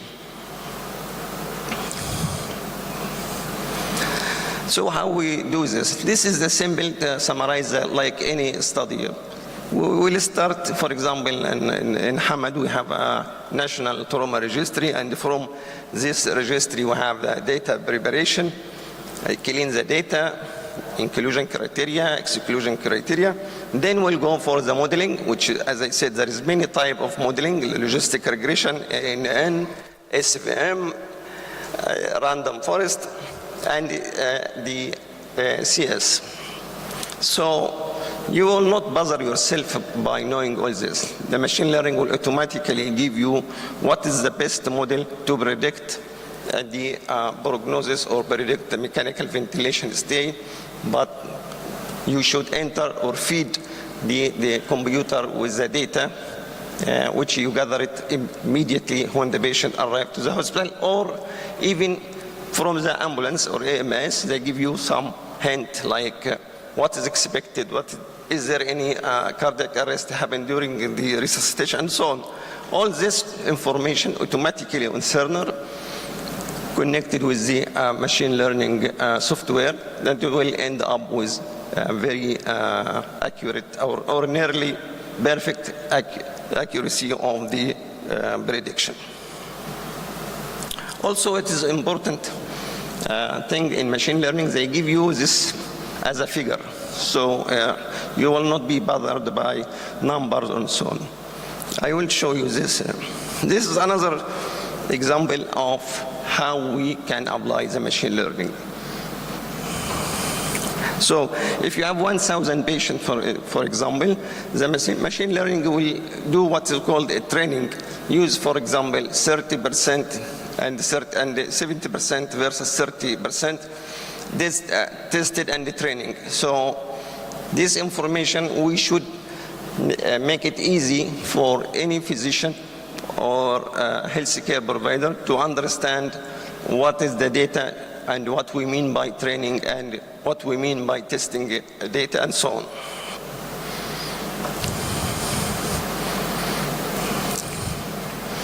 Well, this will end like I told you that the model will give you sensitivity, specificity, negative predictive value, positive predictive value, whatever, and this will be applied for example, 1 week stay on the ventilation, 10 days stay in the ventilation, 2 weeks stay in ventilation, or longer. So each group of this patient, the machine learning will be trained to give you the best model in each timing. If I want to say who will stay 1 week, then we summarize you what is the area under the curve, what is the sensitivity of this variable, and also give you how to predict the 10 days, how to predict the 2 weeks. Why we should know this? Because this is important to remove the ventilation early as possible. As you know, it can cause infection, VAP, for example. Also, to know when the patient have tracheostomy. This is also very important to relieve some stress from the ventilated patient. So it will guide you not to know this is stay 1 week or 10 days or 2 weeks. No, this will help you to decide what you should do. For example, if the model tell you that this patient will stay more than 2 weeks, then I will plan early tracheostomy because I know this patient will stay longer. So it's better to do something for him. It's not to wait just saying this is 2 weeks or 10 days. I have to do something. And this, what I say, it will give you a figure. For example, the one predicting 7 days on ventilator, it will give you a figure showing you what is the important variable in these 7 days. We found that the blood transfusion and the ICS is the most important variable that can predict the patient will stay 1 week. If we look for more than 10 days, we found that if the patient develop VAB, this means the patient will stay more than 7 days. An artificial neural network model we used for prediction of more than 2 weeks, we found that ICS and blood transfusion and what is the lesion in the brain can predict the patient will stay more than 2 weeks on the ventilator. So predicting patient at risk of prolonged mechanical ventilation can help you to personalize the care. What we should do for this specific patient. For example, tracheostomy, to plan a tracheostomy early. And this will improve the quality of life for the patient. But the most important or problem or challenge is to make this machine learning, as we said, user-friendly. It can, how we can utilize this terminology or new technology without complication or complexity. This is also another study we've done in our hospital to predict the mortality on those who are on ventilation. And then you can just look to the figure, which is automatically come to you from the machine learning. You can see that, for example, the patient, if they developed thromboembolic event or had higher ICS, this means the mortality is higher in this patient. This another study also we have done about prediction of VAP, the ventilator-associated pneumonia. And you can see that the time the patient until arrive the emergency and stay in the emergency, it can predict who will develop pneumonia on the ventilation. Also, in the patient who require massive blood transfusion, what is the most important variable? Just you will look for the figure, the analysis or the output of the machine learning. As you can see, the team level, which is the activation of code. If it is code 1 or 2 or 3, and the patient GCS, systolic blood pressure, this is very important things to predict the patient will need massive blood transfusion. So you will not be bothered by a lot of number also, just look for the output figure. Professor, you have 5 minutes to wind up your lecture. Thank you. So at the conclusion that as I said, the machine learning is very important in the diagnosis and the prognosis of trauma, but the challenge that how we can use it friendly without a complicated what's called terminology or sophisticated tools. So it will save the time and the cost and the life. And thank you very much. Thank you, Professor Ayman. For the interest of time, we'll take the questions at the end of the session. I'm pretty sure you all have multiple questions pent up. We'll take it at the end. Next, we have lies, damn lies, and algorithms by Professor Prabhat Nanayakara. I wonder what this whole lies, damn lies, and algorithms are about. Yes, thank you very much, Mr. Chairman. It's good to be here. And my name is Prabhat Nanayakara, and I'm the Professor of Acute Internal Medicine in Amsterdam University Medical Center. Our research in the last couple of years has concentrated especially on, we all talk about algorithms, but almost nobody uses it in the practice. Why is that? If you look at, this is my alter ego, you know, this is my alter ego. I'm a musician and singer and songwriter. My songs are there in Spotify. I get mails all the time from American companies. We have run through your songs through an algorithm. They have potential, so can we help you promote them? Everybody's used artificial intelligence, except in medicine. These are our publications from last 3 years, where we worked with a guy called Ketan Peranape, who was a PhD student, who did a PhD with us, and we just talked to people, we did research, we went through lots of protocols to see why don't we use these AI interventions more often, and do we not trust them, or are we so conventional that we don't want to use them? Because you know that doctors are conventional, arrogant, and also very sure of what they do is the best thing for the patient. And our journey in artificial intelligence started a long time ago. And a couple of months ago in Annals of Internal Medicine, we wrote this piece about ChatGPT. We're going to hear more about it. And what we did was we took a abstract from ChatGPT, from Annals of Internal Medicine, put it through ChatGPT, and asked people which is which. Which one is ChatGPT? Which one is from real Annals article? And most of them got it wrong. So you see that artificial intelligence is going to be used, especially by students, pretty often. And most of the letters you get for interviews are already written on ChatGPT. Our journey started here.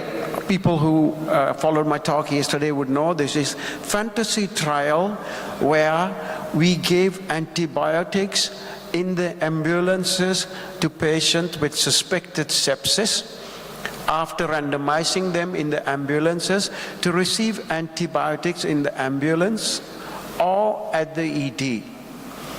The study was published in Lancet and led to lots of discussion among sepsis gurus here about this. But I just want to, sometimes it can take you to places you never expected to land. About 3 weeks after publishing the study, Grey's Anatomy, American soap series, talked about our study. So I just wanted to show it to you. Can we have some volume, please?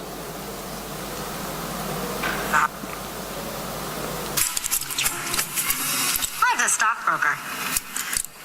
It's nice to date someone outside of the hospital, huh? It is refreshing, actually, talk to somebody about something other than the latest issue of the Lancet. Yeah. Did you read that article about pre-hospital antibiotics? That was amazing. You read that? Yes. Groundbreaking. So you see, when you end up in Grey's Anatomy, you have done something well, you know, so you think, okay, you don't need to do anything else. But what we saw in our patient population was we had a negative results. There was no difference in the two groups, but we could see that young patients probably, if we had more young patients, would have given us a positive result. I mean, every result is positive, but effective results. So what we did was we used machine learning to see and to play with our population to see, let's say we had more young patients. Do you think the the results would have been different. So what we saw was there was an interaction between time and antibiotics. After a certain age, you could give antibiotics, especially to elderly. Nothing happened. Their mortality did not change much. While in young people, giving antibiotics as soon as possible when patient comes through the ambulance was really effective. And this is a way machine learning can be used already in the data sets to predict outcomes.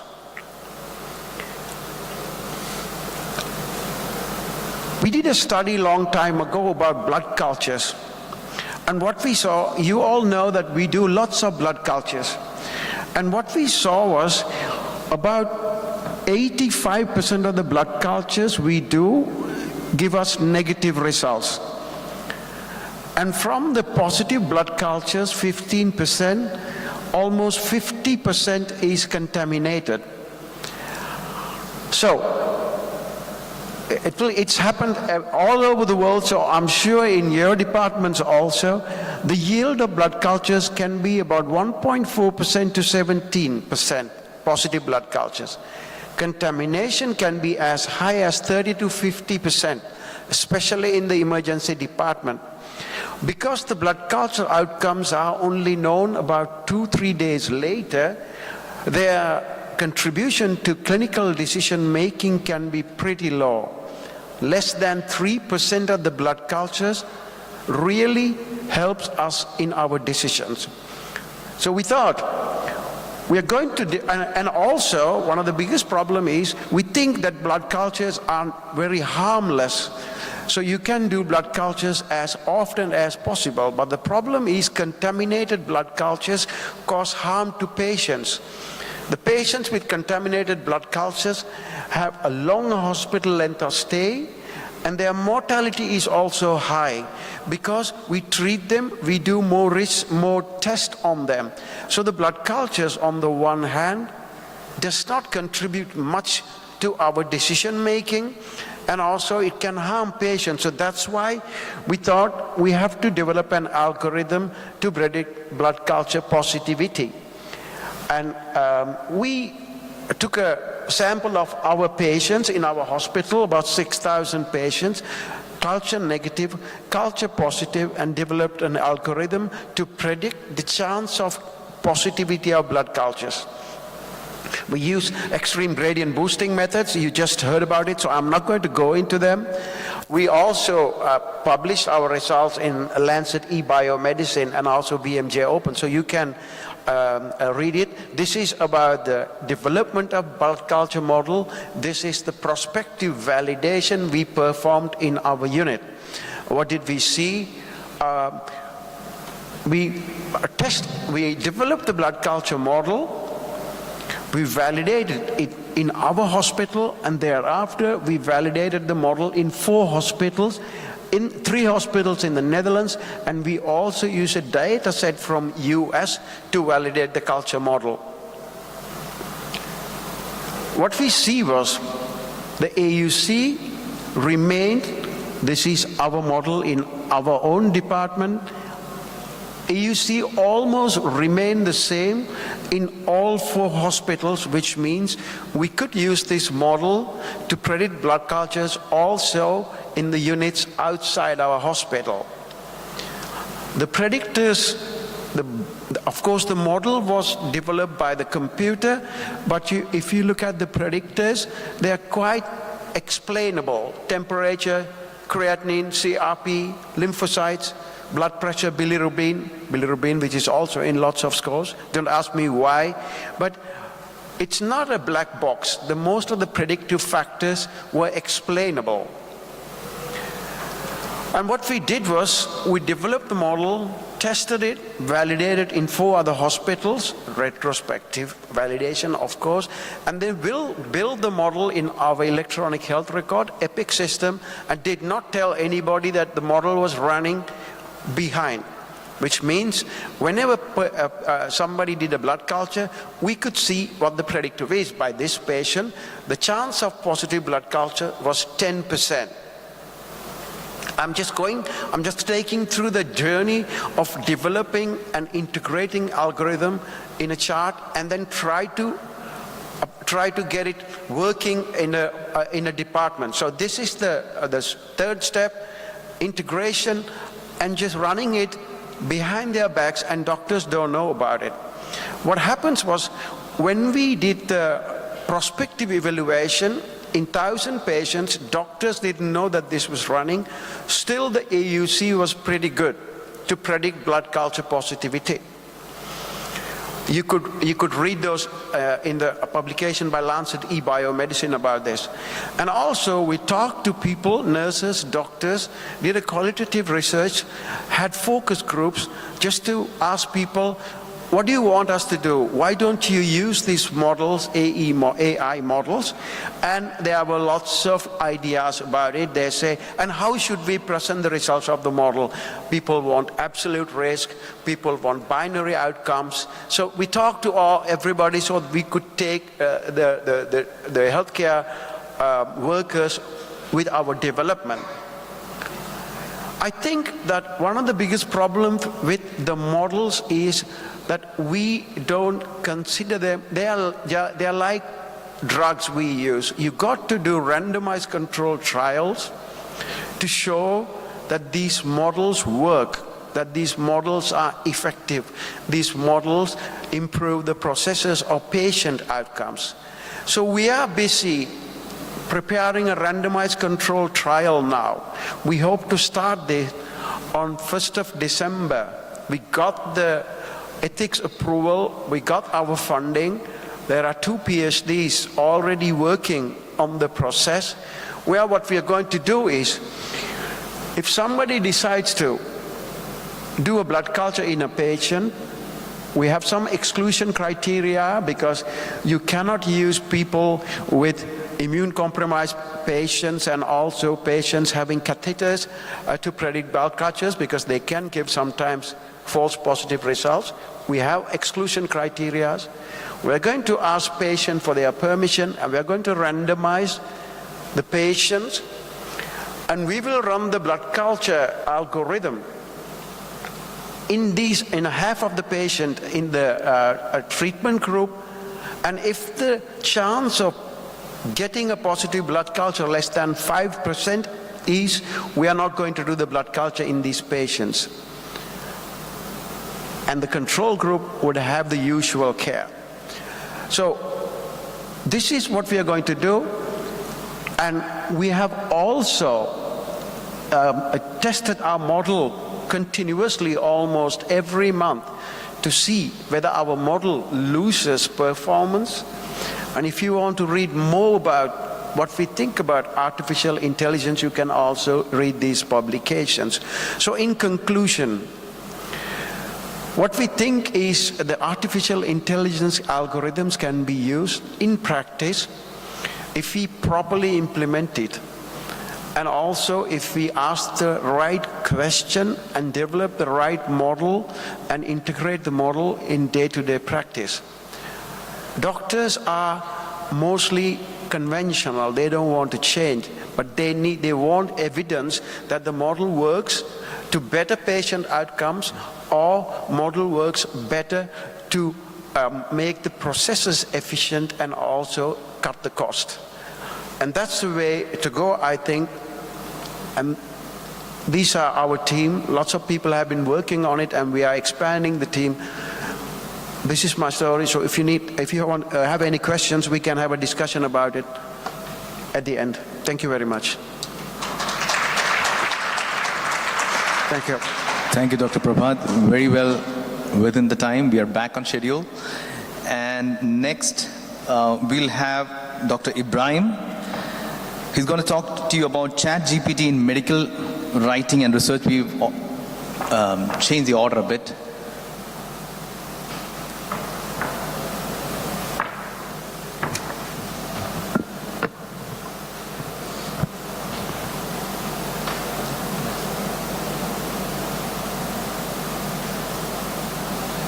Next stop.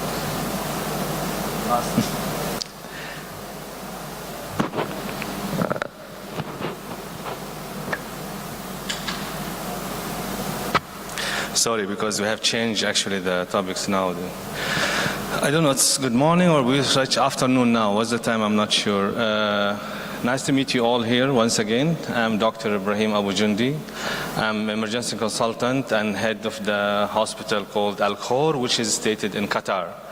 Usually Qatar has a medical corporation which has 5 hospitals, and this Al Khor is one of those hospitals. This is the night view of Doha, the capital of Qatar, and this is the sea view, because I love sea, and this is a beautiful place. I really invite all of you to come and have a nice time in Qatar. If you have a chance, really you'll love it. Okay, this is very important for me. I have no conflict of interest, so I don't get any money, nobody give me gifts for all these things. Okay. Today we're going to talk about ChatGPT and how we use it in the writing and research. And we're going to go through the introduction, application in the medical research, advantages, and of course the most important limitation and ethics consideration, and future prospect and practical application and recommendation. Before starting the presentation, I just would like to share with you my personal opinion. Actually, I belong to the old school. I'm not sure how many in my batch is here, but during my days, that's we can talk 20, 30 years back, the way we used to get our information, the access to the knowledge or something like that, I used to go, during medical school, I used to go to the library, open my books, search what topics I want with my notes, write down, and then if I get another doubt, I'll open another book, and another book, another book. Within 3-4 hours, I'll end up with 3-4 books in the table, and that is all days. I'm not sure how many of you guys experienced this. And I'll have my notes, I'll summarize it in 4 or 5 pages, and that's done. Things has been changed a lot. Things has been changed in massive way. Now, my son, he's 16 years old, he can do the same job sitting in his room, in his bedroom, wearing pajama, using either laptop or even his phone. Within 10 minutes, he's done. I remember just a couple of weeks back, my daughter, she's 13 years old. She has some project in the school, and she asked my son in the lunchtime, they're discussing something. I said, what's wrong with you? I think she's late to submit that project. So I told her, don't worry, it will be done. I really realized that she's helping her to do the project. So he went to his room, as was I said. After 10 minutes, she finished a bath, and then she went to him. Did you do this? I said, it's in your email. Then I thought, hold on, come here. What's in her email? No, the project. When I saw the project, I was shocked. Now, I am head of the Department of Emergency and have been experienced more than 20 years. I cannot do this in 10 minutes, what he did, my son, in 10 minutes. That's really scary. But let us go to the lectures. We'll go back to that. So, we're talking about this called Generative Pre-trained Transformer. It is language model developed by the Open Artificial Intelligence. And I think it has been launched somewhere in November 2022, recently. And use this natural language processing system that uses algorithms to understand and generate a human-like conversation. And that word scared me, actually. And this, you cannot imagine what it can do. It can produce highly coherent, natural sounding text and allow computer to understand the human writing and spoken language, and uses reinforcement learning from human feedback. This is actually, can do anything to you. It can write lyrics or songs. It can write abstract about anything come to your mind. And even it can answer exams. I'm sure if my son uses it in his exams, he can answer his exams while he's sitting home. That much can do. And it has a lot of application, lot of things to be done. They can do it, which is really scary sometimes. And what happens sometimes, if you ask for a certain article or certain topics, he'll give it to you, and you think this has been given by the most expert, the way they write it, the way presented to you, and then at the end they'll ask you for feedback. Once you give your feedback, it has been programmed in such a way, use your feedback to improve their product. So next time, for example, I want to do an omelet for my wife. So I'll just go how to make an omelet, he'll give me the information, he'll give me everything, then he'll ask me my feedback. So I'll just write my feedback, and then my wife, when she eats the omelet, this is less salt, this is more vegetables. That feedback will improve my performance next time when she asks me to do the omelet. So these guys can make omelet better like evolving. After 10, 15 times, they'll do the best omelet has been ever done. And this is what actually called reinforcement learning. Every time they have processed some data or some project, they'll improve it. And they're doing it in so fast and so scary point. And they're evolving. The present, which are available publicly, it uses 175 billion parameters. It trained on 570 gigabytes, and ability to learn more novel tasks, which has been mentioned earlier. The previous version, which was like 1.5 billion and trained in 40 gigabytes. And there is a newer version. I don't know, there's more newer now because I finished this presentation 2 days back. I'm not sure what's going on now. So it has like, I'm sure, more advanced than what is going on in GPT-3. This is GPT-4 now. They said it is 82% less likely to respond to requests for disallowed content. And this is very important, actually, disallowed content. And 40% more likely to produce factional responses. We'll go through a little bit of the uses, which has been mentioned earlier here. Language is editing scientific articles and can write literatures and review the health-related topics. It can generate summaries or provide abstracts for articles and can synthesize ideas. It can give you an idea which topic you want to research about, which topic you want to present. Can give you lots of ideas around. And do proofreading and grammar checking and analyze data for scientific purpose. It can be done by this platform. And some of the advantage, it can summarize papers, sometimes can generate plagiarism-free text, which is very important, and has consistency and accuracy in the language, and simplify complex medical information and help in learning unfamiliar topics. And also it can be used as a research engine. I remember like when you start doing researches, so you have to go to the certain site, and this site will redirect you to the other site to go to the citation and to go to those papers. But in ChatGPT, it's one way. It just give you everything what you want. And it can identify potential research topics. The main issue actually to start research is to find the topic itself, and those guys are just providing you with different ideas to choose which topic you want to start. And can produce text that's similar to the human author and expert in that field. When you see the product of the ChatGPT, you can imagine or you can think this has been done by the most expert person in that field, but actually it's done by the program which has been downloaded. The other part of the ChatGPT which we have to care of, it is the limitation and ethical consideration. So it is really a tool. It is really, like you can say, way of gaining information, but we have to be very careful in using it, and it has lots of limitation. It actually is not made for only medical field. It's not made for us. We think about it, we are talking about it now because we are in medical field, we are physicians. Those type of access to information and different platforms affect, I'm sure, 100% directly on us as a physician, on our juniors who's learning, the resident, even our patient, our customer who's their patient, their concept of the medical field, their concept of a physician, what the physician can do to them, how they can treat them, what type of medication he can receive. I remember this little bit story out of this topic. 1 week back, I got one patient, he's almost 35 years old, he's hypertensive.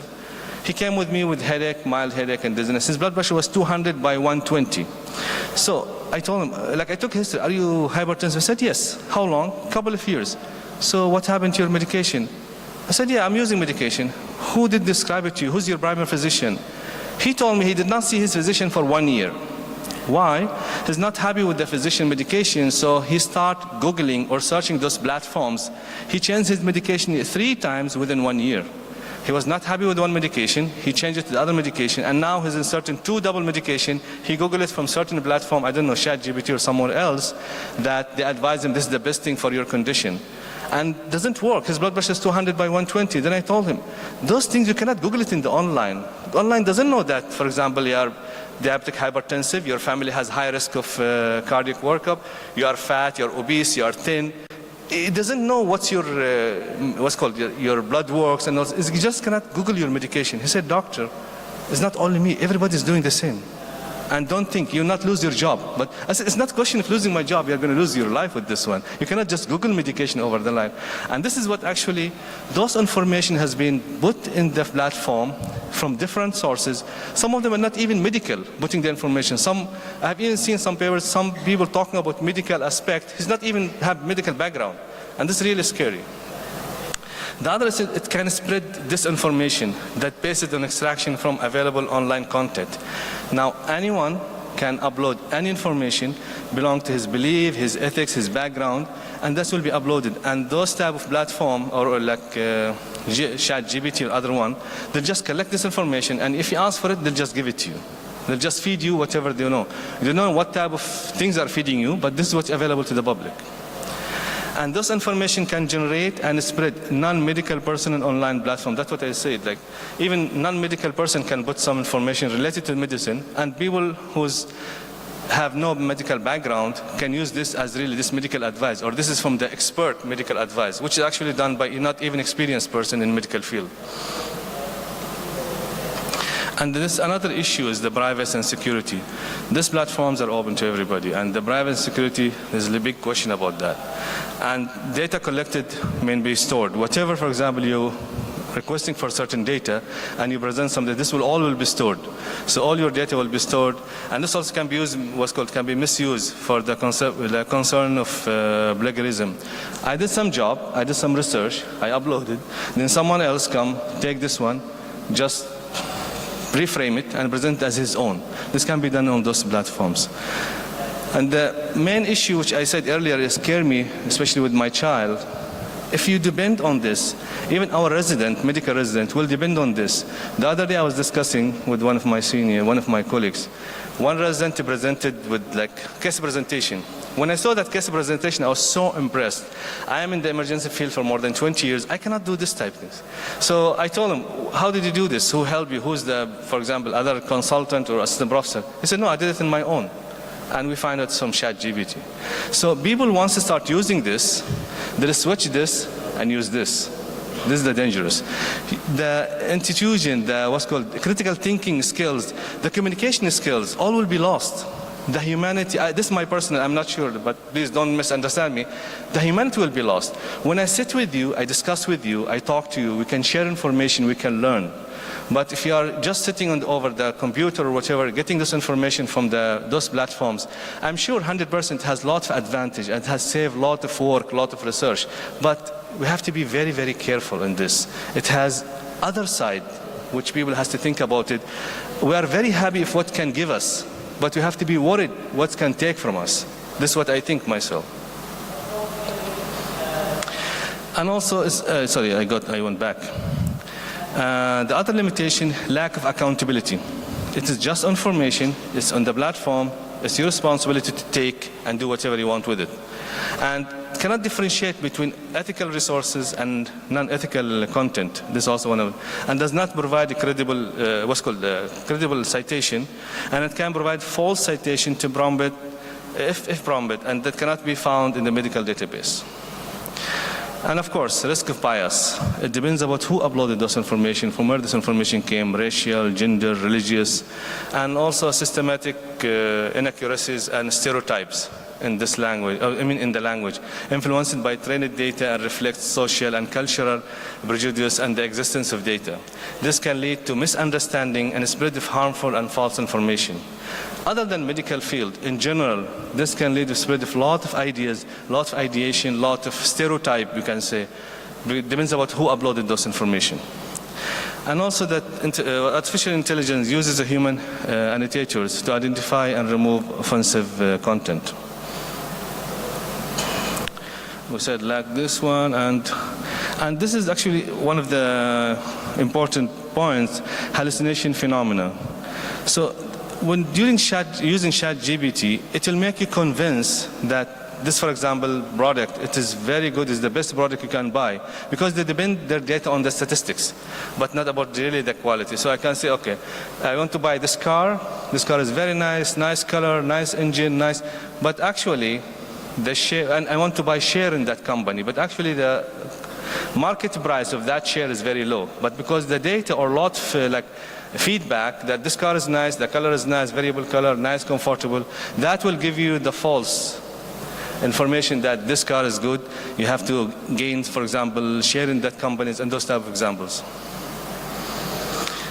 This is one of the big questions now is asking, since we're using ChatGPT in the research and in writing, can we use it as co-author? This question has been different answer, different opinion, and I'm not sure the right answer for that, but some people say it like it doesn't even make sense. It is like dignity of science and use of ChatGPT as co-author, and it is fun, but it's not an author. And many scientists disagree with this. But let us see why and how. ChatGPT cannot take responsibility for the content and the integrity of the scientific papers. If you are presenting the paper, they're just providing the information. They're not responsible for what information has given to you, or what is the accuracy or the authenticity or the what you call like the correct information has been given or correct data, and cannot give consent to the term use and distribution of the right. And this issue really needs to be discussed and considered. Meanwhile, as we said earlier, we have to use this tool, or we have to use it as a tool or resource in research process rather than listed as an co-author or author.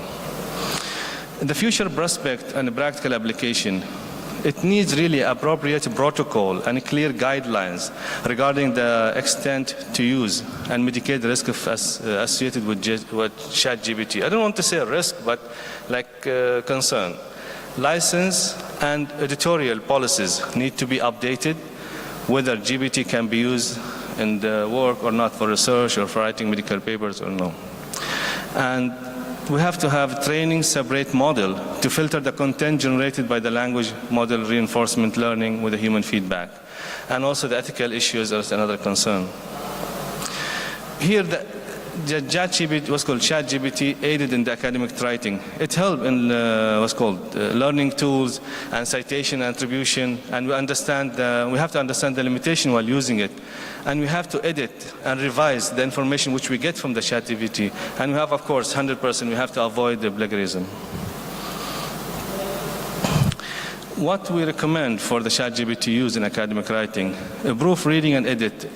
And artificial intelligence generated text thoroughly. We have to really check it out, and we have to close. If you use it, we have to inform. We have to state it that we are using this for a certain purpose, and how extent we use it, how long, what exactly we got from it. We have to declare it. We have to disclose these things. And whatever information we get through them, we have to really verify, and we have to double check it. And multiple AI input can be used. It can be validated and diversified to generate the content. And understand the limitation of AI. It is not substitute for a human expertise and critical thinking. I don't think any platform or any information platform can really replace the human critical thinking, can really replace the human expertise. This is my personal belief. And other from the accommodation, data handling must be secured. Ensure data privacy and security. This is very, very important actually, merged in the place, and compliance with relevant data protection regulation. And we have to ensure data is ethically sourced and analyze the biases. And for continuous learning, stay updated about the latest advancement and the best practice in AI used academic writing. Still, it is part of our life. Still, it is with us. So we have to really update ourselves with the artificial intelligence and ChatGPT's update. Of course, we're not ignoring it or sub-using it. It is a very useful tool, really very, very helpful tool to be used. And it should be used as adjunct rather than private sources, primary source for the writing process, and always use de-identified patient data to protect the privacy. Disclosure of the use of the ChatGPT is very, very important. We have to disclose that we're using this information, we got it from what source. And cite it when you use the tool or source with the assistance. And AI-generated text must be critically reviewed by medical experts and to validate it before using the content in a clinical or medical consent. I'm sure you have lots of questions. Me too, I have lots of questions because this topic is really a very interesting topic since it has a lot of divergence and a lot of different ideas. So we'll keep the questions at the end after the last lectures. And this is part of some of the reference. And this is me if I'm not in emergency doing resuscitation. I love sea, I love to be in the beach. That's why I got you the picture of that. Thank you so much.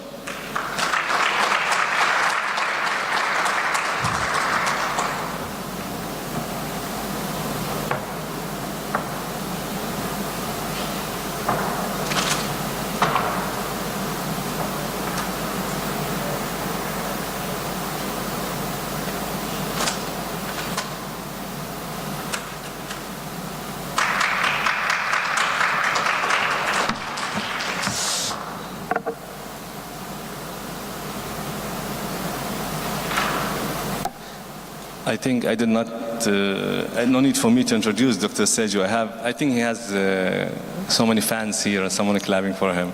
So please welcome Dr. Saju. He's associate professor in the Department of Emergency. And once he's ready, I think all those technical issues, but we'll put it in a few seconds. Thank you so much.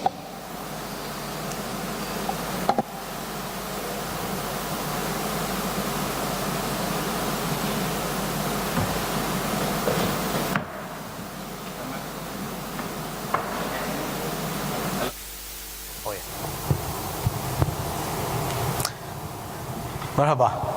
Hi everyone. I'm Siju. Without much ado, let me just go straight to my topic. Now, how many students in here? Residents? Medical students? Undergrads? Oh yeah. Quite a fair number. I'm going to actually see, when the topic was initially allotted, I was under the impression I was going to talk more about ChatGPT. But the moment I gave this lecture as a topic, I knew I was in trouble because the moment I gave this, that was maybe a couple of months back, 3 months back, everything has drastically changed. And now I'm actually modifying it every day, including yesterday evening. So without much further ado, let me just go straight to my topic. And I'm going to start by actually telling you what I'm going to talk to you about. I'm going to talk to you about the current landscape of artificial intelligence in scientific writing. I'm going to talk to you about the good, bad, and ugly of scientific writing using artificial intelligence. We'll go and maybe have some idea about the ethics behind the whole stuff. And Dr. Ibrahim actually made my life much more easier by actually handling all the nuances with regards to the biases. So these are my references, and I would want you to actually take a look at it because you have the UNESCO, you have the WHO actually coming up with guidelines. In the Indian Council for Medical Research has come up with ethics of AI. So you can make use of these, and these has been my references for this session. And the last one is actually an inspirational talk which I would like you all to hear, the AI dilemma. Now, I'll propose one question to you, everyone who's sitting here, and I want you to think about it to yourself.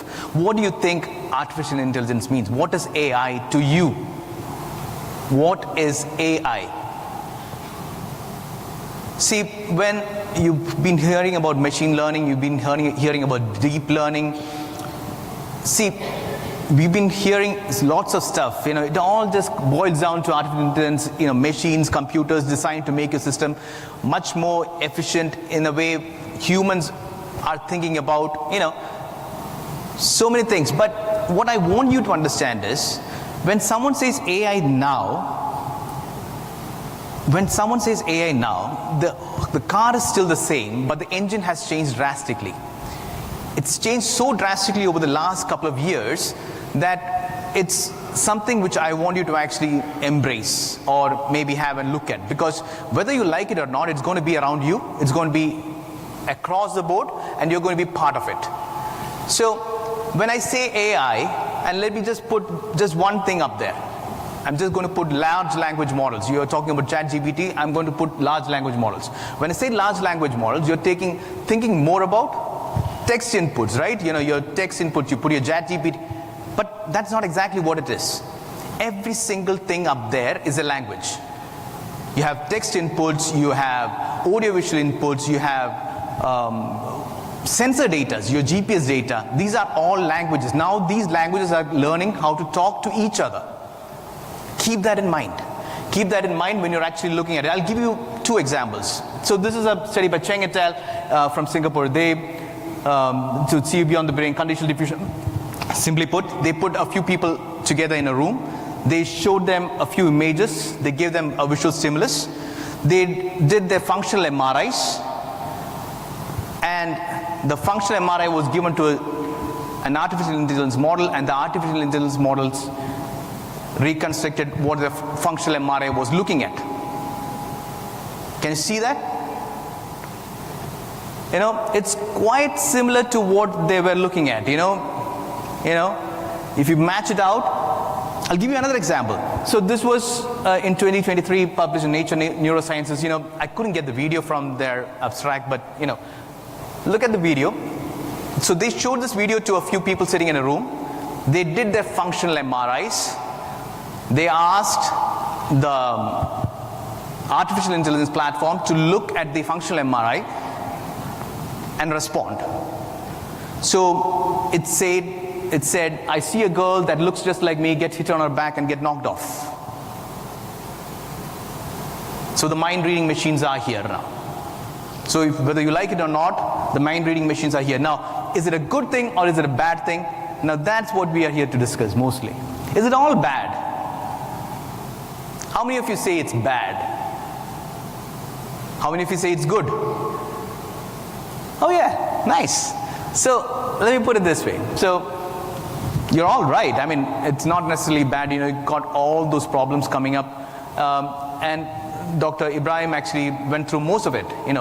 It's good in drafting editions. It's good in explaining to you with regards to what you do not know. It takes off the language barrier in most of the non-English speaking countries from where I am from. I can't afford the Elsevier to actually do the drafting for me, but I can actually get ChatGPT to do it for me. I can correct my grammar. It helps me drastically with the way I can actually present my data. Now, I'm going to actually show some extra stuff for the students sitting here. You see, this is one platform which I keep using most of the times. It helps me visualize data. Now, this is orange, and by the way, no conflict of interest, no financial commitments. Just something which I use. So it's simple. You put your data in. You load up your data. You decide to actually. So this is me. I work mostly in snakebite and stroke. And this is snakebite data. So I put it, I want to see what my data looks like. I put a scatter plot. So I have all these options, and I do not know what to actually generate. Maybe, which gives me more informative projections. The AI does that for me. It actually gives me different options to actually scroll through to see what efficiently shows or depicts my data to the general audience. Now that's just one. Earlier when we used to do qualitative studies, we had to sit with the recordings, get the whole recording done and, scribe it down. You have a scribe scribing it down. You go through the data parameters, see what is, and you have the newer analytic softwares which you can use. Yeah, of course, yes. But here I'm just putting it in corpse, and, I have my whole data set ready up for me. That's what they were talking about mostly, about anti-venom development, about hypnale. The word cloud is built for me. Now, it took me just that many minutes to actually get it done. Now, I'm doing a PhD in coagulation disorders, so and doing a literature map to see where my research stands right now. That's me there. How many of you has cited me? Whom did I cite? Earlier, like he was saying, I had to take all these literature, sit down, timeline map them, and then see what happened where. Now I can do it in a GIF, in a press of a button. And for the students sitting here, I'm pretty sure you guys are already doing this. I mean, you have all these, this is Tommy up there. You can actually use AI to actually generate images for you. You want to decide on what kind of a template you want. You want to actually decide on what you say you want to do a study in the near future landscapes. You put it up, you could get the AI to actually edit your slides for you, get your text materials for you. You can actually rewrite the text materials. Maybe if you want to actually have a change in the image, say a brutalistic concrete architectural structure in the Icelandic countryside, it generates it for you. You have your slide made, voila, done. You know, it took me, what, less than a minute? So, yes, not necessarily. It's going to make, it's going to do this. But is it all good? So that's what I want you to actually, think about. Is it all good? Dr. Ibrahim was actually putting it up in a very nice way. You have the complexity of the review, which this algorithm right now doesn't understand. Probably it will start understanding in the future. I put in something called GIGO out there. Anyone know what GIGO means? Yeah, garbage in, garbage out. You put in garbage, you're going to get garbage. So whatever, it's all pre-trained, right? So your input matters. So whatever you put in, if you don't know what it is, and if you have no clue, and you're going to get garbage out. Now, and with regards to the bias, there's so much biases with regards to confirmation bias, contextual bias. These are there. Now, I'll put a picture up there for you. Can you tell me which one is AI generated? Who says it's, let's say, that's A and that's B. Which is AI generated? Why? So, this was me actually putting up a image of saying a very relaxing man on a chair looking at the sunset with a fishing rod in hand. The reason why I put this image up is because it might give you this belief that you're going to make, this AI is going to make your life easier. How many of you feel so? Your life is going to be easier with AI around. Okay, I'm going to put it this way. See, now when, say, we both were students, and he did the particular topic in last 3 minutes using AI. I've been working on it for the past 1 week, and he's giving out a better result. Like it or not, I'm not going to be the guy sitting with a fishing rod. Those days are gone. As technology is going to advance, I'll have to run in his space. Keep that in your mind. You're going to have this problem where you will have to catch up with the technology around you. It's a choice. You can choose whether or not. You can be the Hemingway. You can be the guy sitting with the road. Relax, take it on your own pace. It's up to you, but this is a choice which you'll end up making. So, how do you use AI responsibly? Let me put that as the last question. See, this is one thing which I loved, With all new tech around you, all new tech which is coming around you, there's going to be new responsibilities. When the best example which I heard was, the camera phones. Data privacy issues, all this came across when you started having small microchipped camera phones around you. So these things are going to change drastically around you. And with all new tech, a new class of responsibility comes, and if the tech is not regulated properly, it's going to end up in a rat race, and the rat race is going to end up bad. Now, I'll put one thing here. This is the interesting paper, Theory of Mind. Theory of Mind. This is by Kosinski. It's in the preprint format. So, if you look at it, you can see. What theory of mind is? Theory of mind is what you and I have. The human way of thinking, and able to put, say, unobserved mental states in, spontaneously emerge. But it has seemed to have spontaneously emerged in these large language models. If you put, so ChatGPT was given, ChatGPT performed the best of the lot. And you can see that particular theory of mind has changed over the last, and the time frame, just take a look at the time frame. 2018, 20, nothing happened. 22, 22, 22, 23, March, it was a 3-year-old child, and June of 23, it's a 7-year-old child.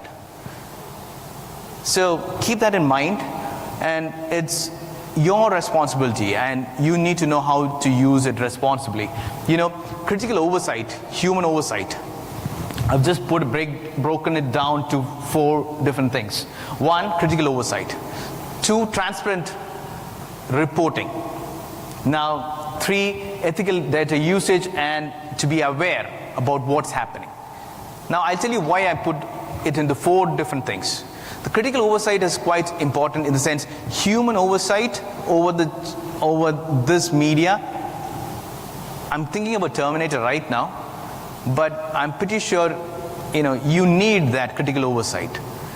The second part about ethical, transparent reporting, everyone's talking about it right now. So I'm pretty sure it's going to come, and it's already there. Elsevier has its own guidelines, Springer has one. So right now you have to actually, people are thinking about it. So it's going to come up in a more robust way, and we are learning as we go. Now, the third one, be aware of the biases involved. I want you to be aware of the biases involved in this particular using of AI. Keep that in mind, because if you do not know what you want to, and yesterday in David Carr's lecture, he was actually mentioning, unless you know it, you will not see it. Unless you know it, you will not see it. So if you do not know it, you will not be able to actually see these biases. So you need to know what all biases are involved. I'm not going to go into the details of the same, but still, I want you to actually keep that in mind. And the bottom line is going to be that with all great power, so use it responsibly.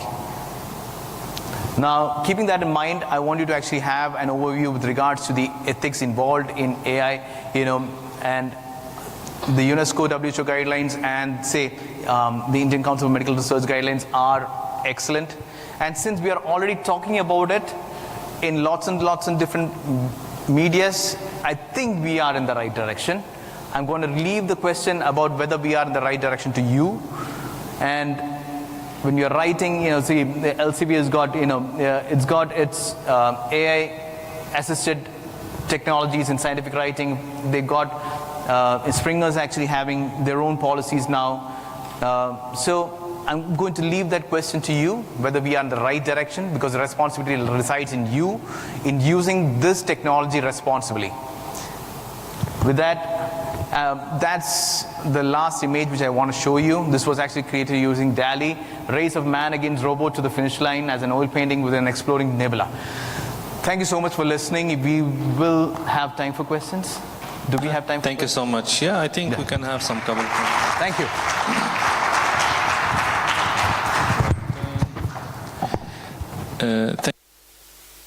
Thank you so much, Dr. Siva. Actually, we have a couple of minutes because I'm sure you're more interested in lunch now. So any 1 or 2 questions we can take in for the whole sessions, just raise your hand. Yeah, lady up there. So if you have mic, someone. Yeah. Hello, and thank you for all your presentations. My question is for Dr. Ibrahim Cüneyt, for you. I'm just a beginner in AI, so my question could be a very beginner level. You have mentioned that ChatGPT is fed by so many sources. Do you think it's possible, or maybe it's done already, I'm not sure. Do you think it's possible to develop an app that we can use as doctors to upload all the medical papers that are written by us and use it to reply our questions in that regard? Thank you. Yeah. Just to confirm, your question is if there is any platform or app can be developed to... Actually, I don't know if it's developed already, or do you think ChatGPT is good for that use? To be honest with you, and I'm sure there's no right answer for this because it still is under development, and one of the recommendations which I mentioned in my talks, really it's a tool. It's a very, very useful tool. It's a very, very important tool which has been developed very fast and help in different aspects really, and it help different professions, especially in the medical field. It is very, very good help, but at the same time it is very, very important to know how to use it, when to use it, how extend to use it. Like for example, I'll just give very, very simple example. The butter knife or the knife, it is a tool, has been for many years. If I give it to my wife, she can cut apple and make nice fruit salad. If I give it to my 2-year-old child, he can cut his hand. So if this tool has been given to an inexperienced person, a resident R1 or R2, just starting his life, using this, depending on this, he will lose a lot of things. Confident, communication skills, critical thinking. Yeah, he will get good outcome because not he's the one did the job. Someone else did it for him, and he'll be appreciated and all this. But he will lose the learning. He will lose, the intuitions. Is what comes from you doing the job, doing learning, doing the research, and getting at the end of it, getting the result. And that, believe me, psychologically, you'll feel more proud of yourself when you did hard work and you get the end product successful. Other the person who's sitting 5 minutes, 10 minutes and get amazing outcome, but he did nothing, someone else did it for him. It is actually a very controversial discussion about this. And to be honest with you, I'm not an expert, an emergency physician. Give me a patient, I can handle critical patient. I'm in emergency for the last 30 years, 25 years. But this is new for all of us. I'm sure when the Dr. Sivas asked who is happy, it is good for us, I saw the hands of all new generation who raised their hand. Maybe I'm eldest among you, but the other little bit younger generation, they kept their hand down. The younger generation are very happy. It is like bright, it's like stars, but it has a risk. It has other side which you have to take care of it. I'm not sure if I answered your question, but I think thank you so much. Any more question or a query? You could mention whom to the question is and ask your question, sir. Hello, my question is for Dr. Shizu. I'm Zishan, I'm one of an A&E doctors from Royal Free London. Dr. Shizu, regarding the AI, the concept you have just taught us today, don't you think it is more important for us to conduct more workshops regarding the use of AI in the recent forms, and there should be an inclusion of an AI in academics as we teach the students through the residency program? What do you think of it? Let me repeat your question. Your question is whether we should include more workshops with AI, right? AI, how to use an AI in the practice. Exactly. So I'm going to echo what he just said, and coming back to what I was saying also, using AI responsibly. How do we use it? Now, yes, you are absolutely right. In the sense, we need to have, and I'm pretty sure it's going to come up in the next few months, I guess. You're going to get all these workshops who's actually going to, because see, even, so I've been using artificial intelligence for multiple purposes, including a systematic review recently, but I've been using AI, but it's running so fast, I'm unable to keep up with it. The moment I gave the topic for this lecture here, it's changed so drastically. And for me to actually keep up, and I'm seeing such a big exponential curve that I do not know when's the right time to start, but I think it should be now. Because if we are going to let something grow this exponentially without any responsibility, we will end up in a rat race, which is going to end up in a disaster. So yes, you're right. We need those workshops now, and it is going to be an eye-opener for most of us. Thank you, sir. Any more question? One more question before lunch? Any ideas? Any? Thank you so much. I think we'll wrap this one, and please, I hope you'll have a nice, tasty lunch. Thank you a lot. Thank you. Thank you all.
primary survey has not revealed any identifiable major injury except a graze on a left thigh and a bruise on a forehead.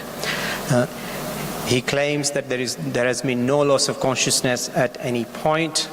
His vital signs are normal.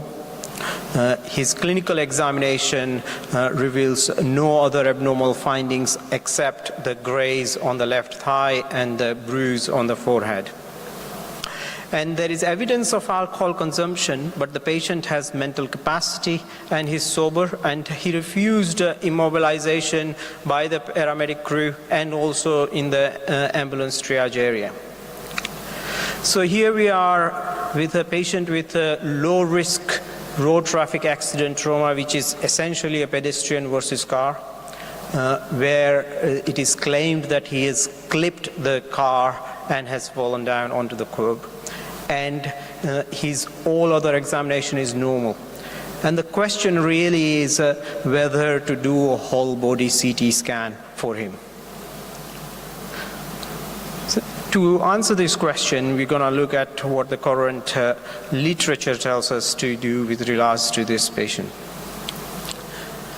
So in UK, we follow the NICE guidance, which is National Institute of Health and Care Excellence, which is an excellent body for us because it has regularly update on various conditions, and it will have already reviewed the literature and provided guidelines for most conditions. And there is a guideline on major trauma assessment and initial management, which states that for whole body CT scan should be done for multiple injuries and in patients with blunt major trauma and suspected multiple injuries. Patients should not be repositioned during the whole body CT scan, and use the clinical findings and the scanogram to direct CT of the limbs in the adults with limb trauma. So the question here is still, are we going to say that we suspect multiple injuries in this patient with low risk road traffic accident and only a graze and a bruise on a head? Second is a high energy head injury guideline gives a definition for a high energy blunt force trauma. Interestingly, high energy blunt force trauma is not defined within the major trauma guidelines, but it's defined within the high energy head injury guidelines. And it basically states an injury arising, for an example, from a pedestrian struck by a motor vehicle, an occupant being ejected from a motor vehicle, a fall from a height more than 1 meter or more than 5 stairs, a diving accident, a high-speed motor vehicle collision or rollover motor accident, an accident involving motorized recreational vehicles, a bicycle collision, and any other high energy mechanism. So it specifically states a pedestrian being struck by a motor vehicle. However, in this case, the history given to us is that he was clipped by a motor vehicle and that he hasn't lost any consciousness. So the question remains whether we would do a whole body CT scan based on what we have read from the NICE guidance. Looking at further literature, there has been an attempt to answer this question by Richa Arora and Abhishek Arora, where they looked at a retrospective analysis of 150 cases of polytrauma who underwent whole body CT scan in 2017. It was a single center tertiary care major trauma center in North England. And of those 150 patients, including in that study, the whole body CT scan was positive in 46 patients, that is in 104 patients, while 46 patients, the 30%, had normal scans with no trauma-related pathology. The 25 scan requests were made due to high-risk mechanism of injury with no obvious clinical concern and were found to be normal in 20 cases and showed very subtle injuries in the other 5. So the authors concluded that a good clinical examination can reduce the high number of unnecessary high dose of whole body CT scans. So the question still remains whether we would do a whole body CT scan on our patient or not. Looking further, there is a further analysis of whole body CT trauma based just on the mechanism of injury, on an analysis of more than 3,900 patients at a tertiary trauma center. And this is from a retrospective cohort analysis of over 10 years from a single center in Australia. And in these 3,920 patients who met the inclusion criteria, about 40% had a positive CT scan. This is an important confounding factor to consider when looking at the literature with regards to the trauma CT scans. It is the positive rate which determines what the thresholds has been used to actually conduct the CT scan in the first place. So in the first study, we had a positive rate of 70%. In the second study, we have a positive rate of 40%. So they already had a relatively low threshold to actually do CT scans. However, the authors concluded that in high energy trauma, they should consider the whole body CT scan based on the mechanism of injury alone, regardless of the clinical examination findings. So the question still remains whether we would do a whole body CT scan for our index patient. Looking further, we have an outcome of doing a selective CT scan versus pan-CT, which is a whole body CT scan in elderly trauma patients, a retrospective analysis of a level 1 trauma center in the United Kingdom. So these analyses looked at 481 patients who underwent the whole body CT scan or a selective CT scan in 2018, divided into multi-system injuries and single system injuries. So this is a retrospective analysis from a trauma audit which is done nationally in United Kingdom. So what they did was they looked at a whole 1 year's worth of patients, and they classified into multi-system injuries and single system injuries, and then they looked at how many of those patients had a whole body CT scan and how many of them had a selective CT scan. The whole body CT scan defined as pan-CT in this study. So it was a single center, tertiary care major trauma center in England. And interestingly, what they found that within the single system injuries, when comparing the pan-CT with the single system CT, there was no change in the mortality. However, there was a significant change in the length of stay between the two groups. The ones who underwent a single system CT, there was a significant number of patients who had longer length of stay. So the question still remains whether to do a whole body CT scan or not for our index patient. So our own experience at North Manchester, a colleague of mine reviewed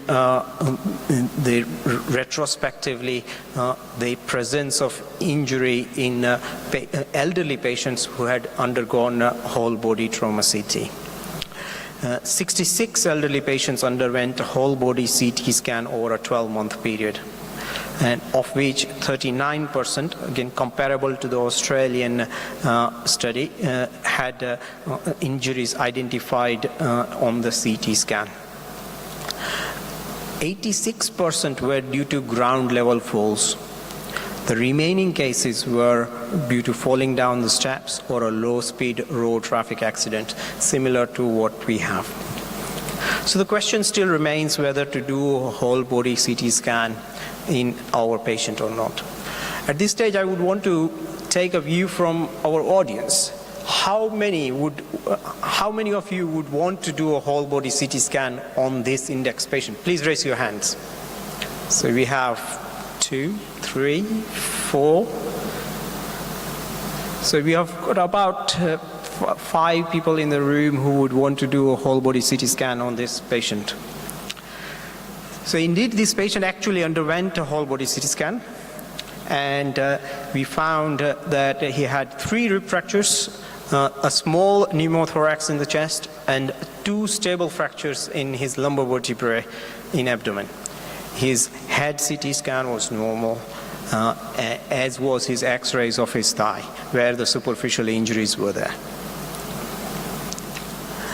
So the patient was admitted to the trauma ward in a major trauma center after being transferred there and was discharged 48 hours later without any procedural intervention with rehabilitation and physiotherapy follow-up.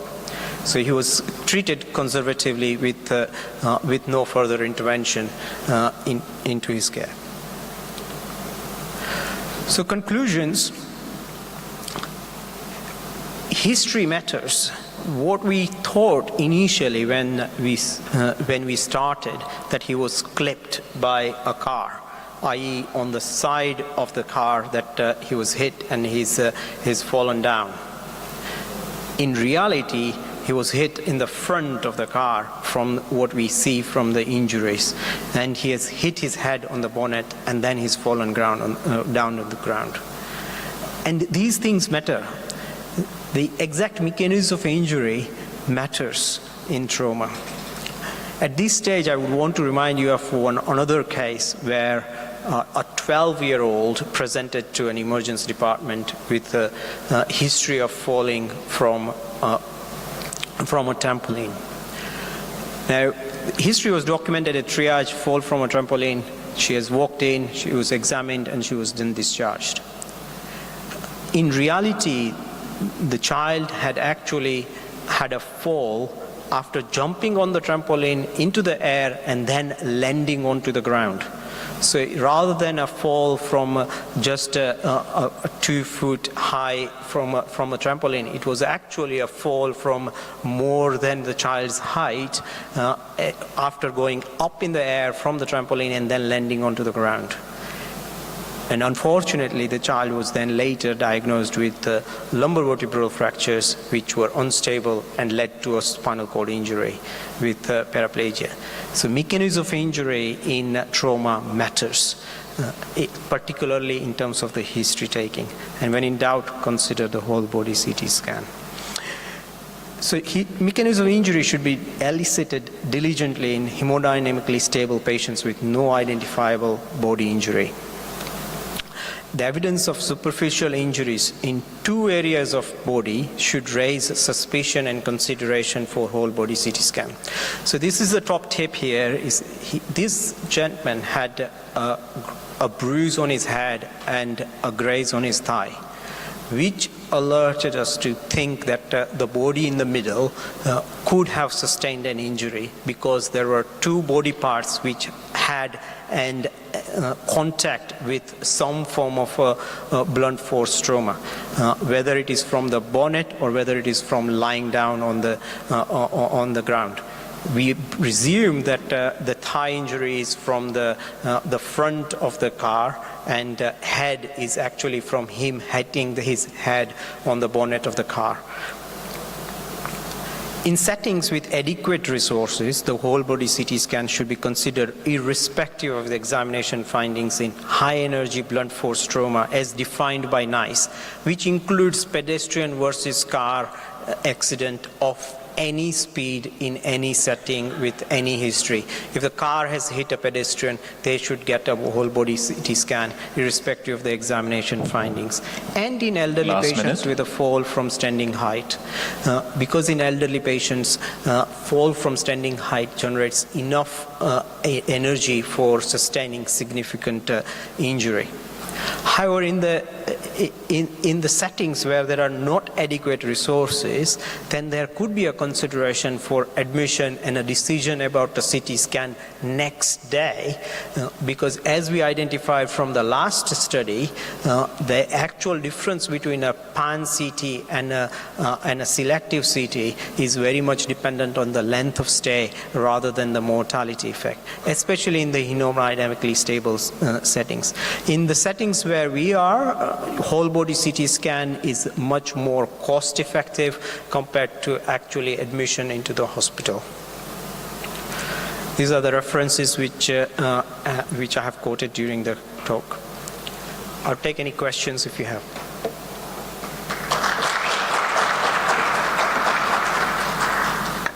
Any questions from the crowd? We have 2 minutes. If not, we'll move to the next session. Thank you very much.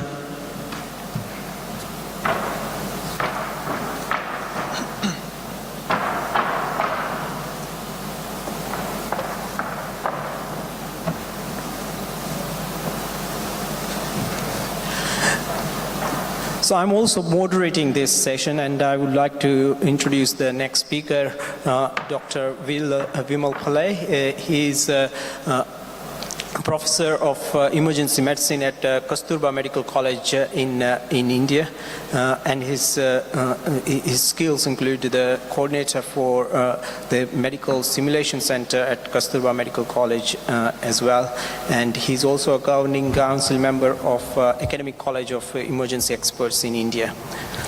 And he's going to be talking to us today about taming the bleed, viscoelastic assays in emergency medicine. Thank you, Dr. Himanshu. Welcome, everyone. I guess we all had a big lunch. So we'll try to keep it interactive. I'm going to talk about, I'm an emergency physician working in India. I work in Kasturba Medical College. I've got no financial disclosures for this talk other than the fact that I've been teaching resuscitation courses in trauma for more than a decade now. So what am I dealing with? I'm going to start off with an index case like before. So it's 3 a.m. in the emergency department. The usual story for all emergency physicians out here. Can I have a show of hands? People working in the emergency department? Okay. Residents in the Department of Emergency Medicine here. Okay, I've got a few residents in emergency medicine too. Perfect. I think you guys will make more use of this than the others. So you've got it's a typical case. It's a case that I've managed last month. 3 a.m. in the morning, you get a young male, head-on collision, comes up with some patterned aberrations over the chest, a big swollen thigh on the left side, the limb